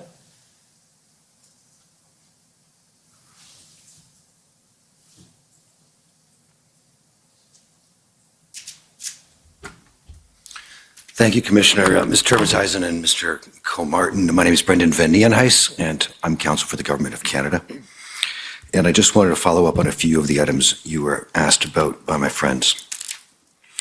First of all, Ms. Termesheisen, you suggested that others were likely to be better placed than you to answer questions from my friends for the Convoy Organizer Group and the JCCF about specific laws being breached and about whether the Emergencies Act was necessary. Do you recall that? Yes. Was the perspective of threat to the reputation of Canada and to the economic security of Canada that you've spoken about, was that simply GAC's input into a broader consideration of that latter question? Absolutely. Global Affairs Canada has a certain mandate focused on a number of issues, and there are obviously a large number of players who fed into decisions around this matter. I wonder if we could pull up pb.can.4016. Actually, sorry, we don't need this reference. Mr. Comartin, I think you'll probably recall this. You described your call on February the 11th with Representative Debbie Dingell of Michigan's 12th District. And you recall that was the day of the Windsor injunction being granted, right? That's correct. And what I will ask to call up, and we'll come to it in a moment, but I'll call it up now, is pp.can.401802. And just coming back to your conversation with Representative Dingell, I believe you said that it was reassuring to her that either that this injunction was being pursued and would soon be decided, or possibly that it had already been granted by the time that you spoke? That's correct also. And why was that reassuring to her? Again, going back to the comments she had made the night before, and as it happens, she was obviously concerned about the relationship and the long-term impact it would have, the blockade would have on that relationship. And at that point in time, it was not at all clear that it was going to be resolved quickly. So when I was speaking to her the following day, I was able to give her assurances, in fact, it was going to be resolved quickly at that border crossing. And I think it was also on the 11th, and you're more specifically recalled when you testified earlier about it, that the injunction had been granted in Windsor by this time when you had a call with representatives of the OESA and MEMA. Do you recall that? That's correct. And those are significant manufacturers, trade organizations? They are, and they have a long history of working very closely with companies on the Canadian side. And were they too relieved that the injunction had been granted in Windsor for the same reasons as Representative Dingell? They were, but they were also concerned about reoccurrences. which was when the Emergency Act issue got raised by Ms. Freeman. Could we go then to that multimedia file at PBCAN 1802 at the 222 mark, please? Is being all the track. Police reinforced tighter restrictions on access to the site, yet protesters were freely allowed to bring gasoline and other fuel back to their vehicles where they've been living and sleeping. What's wrong with fueling up the vehicle? Police told us they can't stop the resupply effort. So will those occupying the bridge follow a court order to leave? Will they follow an injunction that is illegal? Probably not. I'm walking on the street. I asked one protester whether an injunction would be followed. But imagine, just like in any scenario, there might be someone who says, I don't like that, right? Or someone who shakes their fist at the sky. It doesn't mean violence. And a question also likely being asked by police. Do the police have anything to worry about from the perspective of pushback, fight back, guns, resistance? The only thing the police have to worry about is God's judgment on their actions. Late this afternoon, the City of Windsor and the automakers got their wish. They got that court injunction requiring the protesters to leave tonight. We are now into... Did you hear the gentleman express the prediction or opinion that the protesters at the Windsor blockade would not, in fact, obey the injunction granted by Justice Morowitz? I did. And was that the case, sir? Did the protesters there at the Windsor blockade obey the injunction as of February the 11th? Well, it was certainly, and we heard a lot of this evidence last week from both the OPP and the Windsor Police Services, that it took another 24 hours before it really began to permeate, and certainly by the end of the day, of the 48 hours, it was over. So ultimately, it did. The final group that was there was very small. I think there were 30, 40, 50 people maybe, as opposed to the hundreds that had been there before. But by the end of the day, on the Sunday, the 13th, there were very few people left. So I think both the injunction and the Emergency Act invocation by the province had its desired effect. Now, when you speak of the Emergency Act, you're speaking of the federal act or the provincial? The provincial act. I see. It was invoked on the Friday afternoon, shortly after the injunction was granted. I believe that's what the evidence shows, that was invoked as well on the 11th. That's correct. I think at 9:30 in the morning.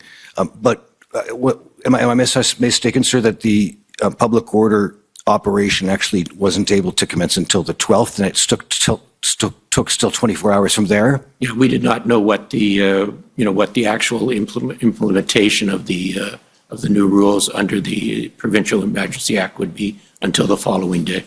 Were you aware of concerns from your American counterparts at all with respect to a continued concern, such as the one expressed by the OESA and MEMA about recurrence? I think the one I can probably think of would be the chief legal counsel for the governor of Michigan.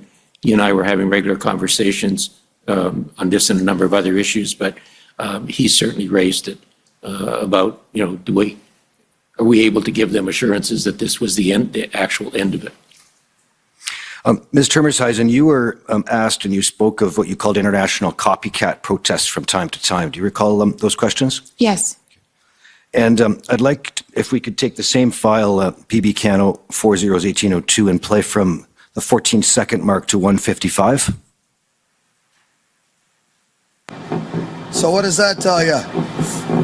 Echoes of Canadian protesters honking is now being heard in a growing number of countries like France, where the maple leaf was spotted Wednesday, waved by demonstrators who are against COVID restrictions. All this coming on the same day as the WHO warns the pandemic is not over yet. Motorcycles and cars, and a bicycle too, part of this convoy in southern France. The group demanding an end to COVID restrictions as they gathered in Nice. Some carrying Canadian flags as a nod to the demonstrations in Ottawa and beyond. There are plans to bring this rally to Paris before heading to the European Union's headquarters in Brussels. To New Zealand's capital, where protests inspired by Canadian unrest stretched into another day. Only now with a heavier police presence outside the country's parliament. Some arrests here.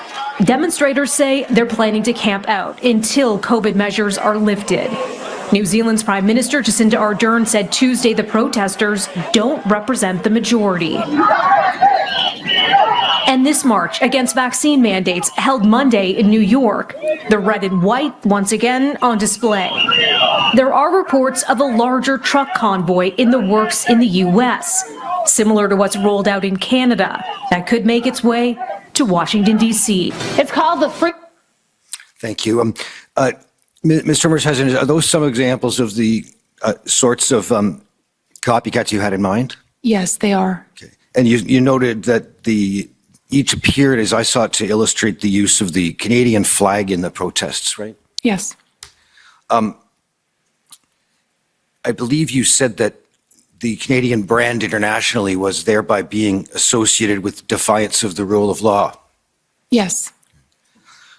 Could you tell me, what does Global Affairs Canada, aside from the damage that we've seen to the brand as you described it earlier, but does Global Affairs Canada have a sense or an assessment about the strength of the Canadian brand for being a peaceful and lawful society? I think our brand for that is very strong, and we'd like to keep it that way. Is it a concern to Global Affairs Canada, the effect that this has on the brand strength, not only of Canada as a lawful society, but on the effectiveness of democracy more broadly? Yes, I think that's true. Is that a sort of a branding issue that Global Affairs assesses as being under deliberate attack by foreign states? I mean, I think what we've seen in the data shows it that that democracy worldwide is in a period of retreat. We're seeing a rising number of authoritarian governments taking the place of democratic governments, or democratic governments becoming less democratic. So it's always something that that we keep a close eye on. And at Global Affairs Canada, we do have a number of programs where we actually support other countries in shoring up their own democracies. So I think we're very vigilant about our own. Do you have a sense of what the intended audience are for, attacks on brand reputation like that affect democratic countries? I think that certainly there are some foreign state actors that would be quite keen to see the democracies be under attack and be under threat. So it's something that we're vigilant for. Is that part of why RRM was established at the G7? Absolutely. I wonder if we could go briefly on the RRM point to ask you a few questions from a recent report issued. It's pb.can.401836. And if we could go to page 5 once it's up.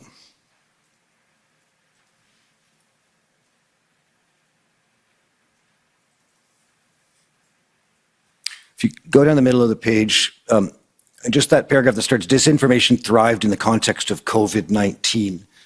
And I'll highlight here what the report describes as a fertile ground for hostile state actors to manipulate the information environment. Do you see that? Yes, I do. And is that something that you saw reflected in the events of the convoy? I mean, I think this is what I was trying to refer to earlier, where, the convoy from the RRM perspective, and I think from the perspective of many who looked at this, did not happen in a vacuum.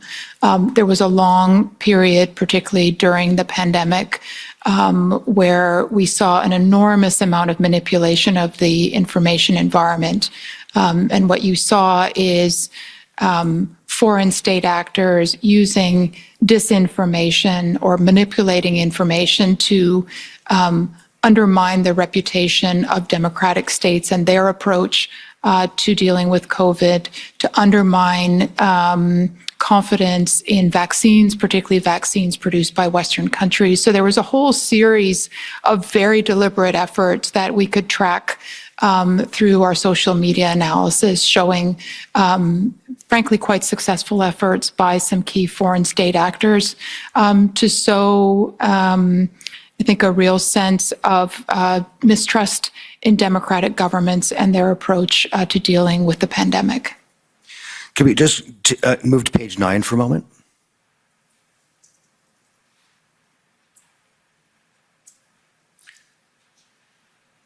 Just looking under the first heading there, implications, if you just take a look at that first paragraph, it indicates that these trends, it demonstrate that foreign-sponsored disinformation online and offline, just one tool in the broader arsenal of hostile state activity, is increasingly transnational, multidimensional, and cross-platform, and that in this context, it's difficult to distinguish between foreign and domestic actors. Do you see that? Yes, I do. And in the next paragraph, it indicates that attribution is increasingly difficult to achieve with a high degree of certainty. Yes. And finally, that measuring the real or potential impact of disinformation is challenging. That's right. Are those fair assessments at this point in time? Yes, I mean, this is very much what the RRM is finding. And I should note that this report that you've put up on the screen is a report that was done collectively by all of the members of the G7 RRM. So this is an analysis that is shared across the G7, and it also includes input from the European Union and other partners. So this is not just a Canadian RRM perspective. Is RRM quite a young organization or collaboration of organizations, I take it? It is a young collaboration. I mean, the G7 version of the RRM was stood up in 2018, so it's been around for about 4 years. And this annual report that you're referring to is the first annual report that the RRM G7 group as a whole has done. So it's a very important analysis from our perspective of the disinformation environment that we see around us. And has that disinformation environment, as you see it, and it led to the decision by the G7 collectively to establish this network called RRM, that's been going on for longer than since 2018, I take it, in your assessment?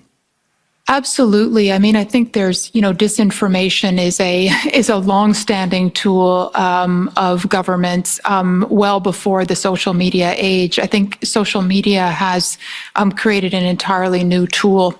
And so the RRM Canada is specifically focused on that social media environment and understanding it and understanding how disinformation plays in that environment and what its impact is on democratic states like Canada.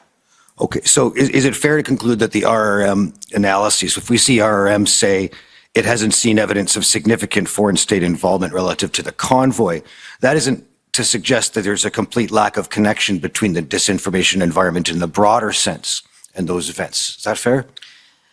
Yeah, I mean, some analysts have suggested that there really wasn't much of a need for foreign state actors to engage significantly in the convoy information environment because there was already such a high level of disinformation surrounding it.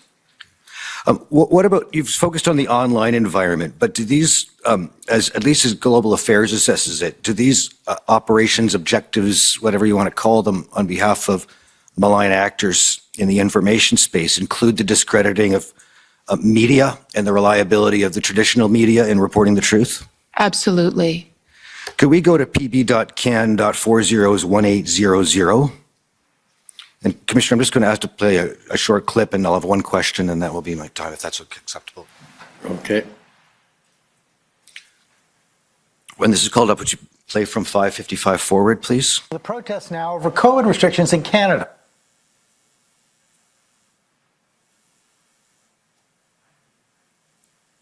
Workers here in Canada have brought part of the country's capital to a standstill right outside the National Parliament. I was hired on at a job not too long ago for a transport company out of Whitby, Ontario, and I was let go due to not willing to get the vaccines for my job. And I mean, that's not right for companies to be able to decide that and take away our right to earn money and support our livelihood. And for you, why is it important for you to be here today? Well, because Sorry. Because like you're... Don't talk to them. This is fake news. But despite the fact that these people may be part of a minority in Canada, they are receiving a lot of support from Conservatives and other right-wing figures in the United States. We are now aware of a significant element from the United States that have been involved in the funding, the organizing, and the demonstrating. The Canadian truckers are heroes. They are patriots, and they are marching for your freedom and for my freedom. This is very much a 21st century protest, playing out as much on the internet as it is on the street. Viral memes and sometimes false and highly offensive historical comparisons that circulate online are being repeated verbatim here, like this. And because you're not vaccinated, is there stuff you can't do in Canada now? Yeah, I'm like, well, basically, if you want to compare Canada to anything, it's like Hitler's Germany, and we're like the Jews, eh? One of the goals is to get a group of people that you can get everybody angry with, and in this case, it's the unvaccinated, eh? There's a lot of people here streaming live online. I'm just going to follow you guys and make sure you tell the truth. That's all right. Good. Documenting every moment on social media. You take those cans off of that truck. Is that your property? In an effort to clear the protesters, police have begun confiscating gas canisters, resulting in encounters like this that clock up thousands of views online. My name's Jim Kerr, and I give a shit about Canadians. How do you feel? Hi, my name's Jim Kerr, and I care about human beings, especially ones that are trying to keep themselves warm in a truck while fighting for the freedoms of Canadians. How you feel? The main problem I have is all the censorship that's going on. That's the main problem that I have. There's censorship everywhere, yeah. People's accounts get taken down, even Facebook, if you don't say the right thing. Even this convoy, a lot of groups started, and people are even live streaming, and all of a sudden, I heard yesterday in the restaurant, my feed was cut. Facebook shut down some groups on its platform supporting the truckers after the online outlet Grid News found that they were being administered by a hacked account that had belonged to a woman in Missouri. So whoever was really running the groups wanted to hide their identity. And GoFundMe shut down a fundraiser for the truckers after police told them the protest had become an occupation. But organizers here have still been able to raise millions of dollars through an alternative service, a self-described Christian fundraising platform. Organizers say the money will help keep the truckers on the street. Dernière fois j'ai vu ma femme, c'est le 28 janvier que j'ai pas pu la revoir. I haven't seen my wife since January 28th, and I've been here, and she's supporting me 100%. There are some groups with resources who are trying to help us, send us money, so that we won't have to go bankrupt. Truckers to know that we are with them all the way. Trump indicating he is supportive of truckers descending on Washington, D.C., other American right-wing figures goading their audiences to act. The question is, how long before protests like this come here? Will we need our own trucker rally to end all of this insanity once and for all? What is the main goal, the main objective of the truckers here? Freedom. Ms. Termershausen, do these interactions what we saw on the screen between the CNN reporter, Mr. Sullivan, and convoy protesters in Ottawa illustrate the concerns that led to the establishment of RRM by the G7? Well, I think when the RRM was established, of course, it was well before these protests took place. But I think the RRM was broadly set up to ensure that we were vigilant about any kind of foreign interference in our democracies. Thank you. Those are my questions. Okay, any re-examination? No re-examination. Okay, well, thank you for coming and testifying. We appreciate you taking the time to do so out of your schedules, and you're now free to go. Thank you. Sir, before we end for the day, I just wanted to raise a point, if I may. You absolutely may, but maybe, do we need the witness? Can the witnesses leave? No, we do not need the witnesses, Okay, sir. so you're free to go, and we'll deal with, I can deal with the issue.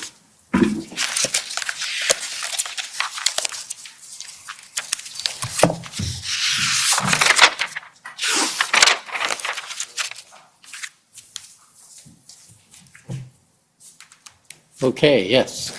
So, sir, for the record, Brendan Miller appearing as counsel for Freedom Corp. Sir, there's been an issue with respect to disclosure from the Department of Justice for some time, and I just wanted to point out some things. As per relativity, I've been told how to organize it with respect to uploads and when they were uploaded. I can advise the Commission that since November 6th, the Department of Justice has dumped in about 1,299 new records, and over the weekend alone, since we adjourned, 409. Some of these documents are extraordinarily relevant, including entire team message chats with Brenda Lucky and the RCMP during the IRG meetings, commenting on what's going on. They're not even in the Commission's list of documents for tomorrow because they probably don't know about them. They're not labeled. I found them by accident. There is an issue at this juncture in my submission with a dump truck approach in my submission on behalf of the DOJ in order to providing disclosure late that is relevant material and should have been provided quite some time ago, and it's not even properly labeled. For example, all of those, there's Teams meetings with all the executive of the RCMP about what's happening. It's very interesting. I'm just finding it now, but nobody seems to know about it because of late disclosure and because it's not properly labeled and because it's coming in mass quantities. So, sir, I wanted to raise that with you. I would submit that this Commission has jurisdiction to compel the DOJ to outline and properly label materials and provide them properly, outline what they are, and not simply name them random letters and numbers so that people don't see them. I only spotted them today, a couple hours ago, because I got lucky.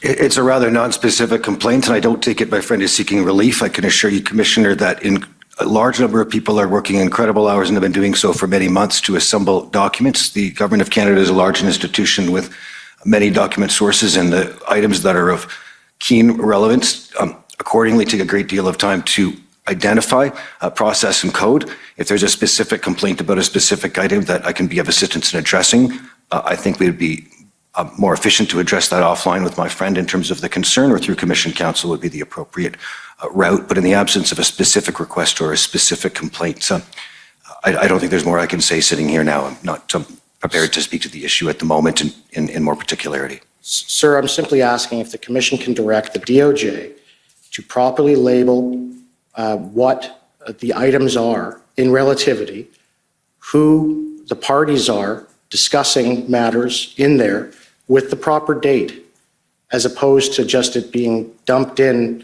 with random numbers. And then, we're dealing with literally 1,299 documents, records, not pages, records, that have been dumped in since November 6th, and we're all here all day, and then trying to find this stuff is like trying to find a needle in a haystack.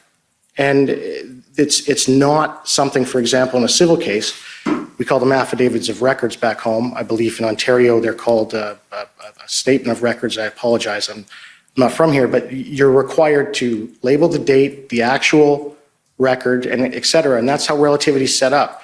But I'm finding these extraordinarily compelling documents that not even the Commission has in their list of documents for tomorrow. And we're talking about text messages and an iMessage system of sorts between Commissioner Lucky and all the executive of the RCMP during the IRG meetings and other things about what's going to be done. And they're not labeled, and I found them by luck. And in my submission, that's just not appropriate. These things need to be labeled. They need to actually say what they are. They can't just be dumped into this system last minute in the hopes that one of us luckily finds them. I don't know what else is in there, in those 1,299 documents. I'm trying to get through them, but it's impossible to assess it by just looking at the labels, et cetera, in relativity when they're not actually labeled at all as to what they are. So if I understand correctly, you'd like to have some sort of an index or some sort of an indication of what the documents are. Okay, at this stage, I'm not in a position to respond. I don't know if the Government of Canada can respond, but it's maybe you can provide information. I think what I can say is if it's a complaint about the adequacy of the coding, we are all in the council table here in the same boat. If the Commission Council has a concern about the adequacy of the coding, we'll be happy to do our best to remedy that. Obviously, these things take time, and if they take time, then that slows the process of getting things into the database, which is the whole purpose of the inquiry, so that they can be put into the public record as appropriate. Commissioner, I think this is a concern that's probably best addressed offline.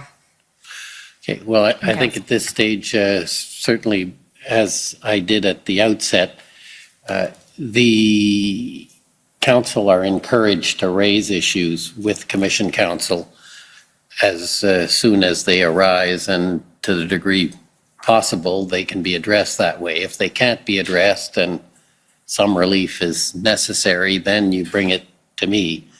I think your concern has been raised. I think Commission Council will look into it. I do want to cycle back and point out that I have acknowledged and continue to acknowledge that it is challenging for Council, and certainly for Council for the Government of Canada, but also Council for all the parties. And I think to the degree that you have frustration, I understand it. And I think at one level it is totally understandable because of the way the compressed timeline that the Commission has to operate under. So if it is possible to provide some relief in the way you describe, I think it is highly desirable, but not if it's going to mean that we won't get access to documents. And I know that's been a concern of mine, to make sure the record is as complete as possible. If there is a real unfairness, that's something I will certainly entertain, because ultimately the objective of this commission is to be fair and as open in the context of the constraints we're operating under. So I'd encourage you to speak to Commission Council if there's some way to alleviate, because I know the Government of Canada obviously is a very significant player in this, as are their witnesses. So I want to be sure we do what we can to ensure the best possible analysis of their documents and listening to their witnesses. So with that, I apologize for being a little preachy, but I do understand, and we'll see what we can do. So we'll adjourn till 9:30, and again, I expect it'll be a similar day tomorrow, and probably similar days this week that'll be fairly long. The commission is adjourned. La commission est adjournée.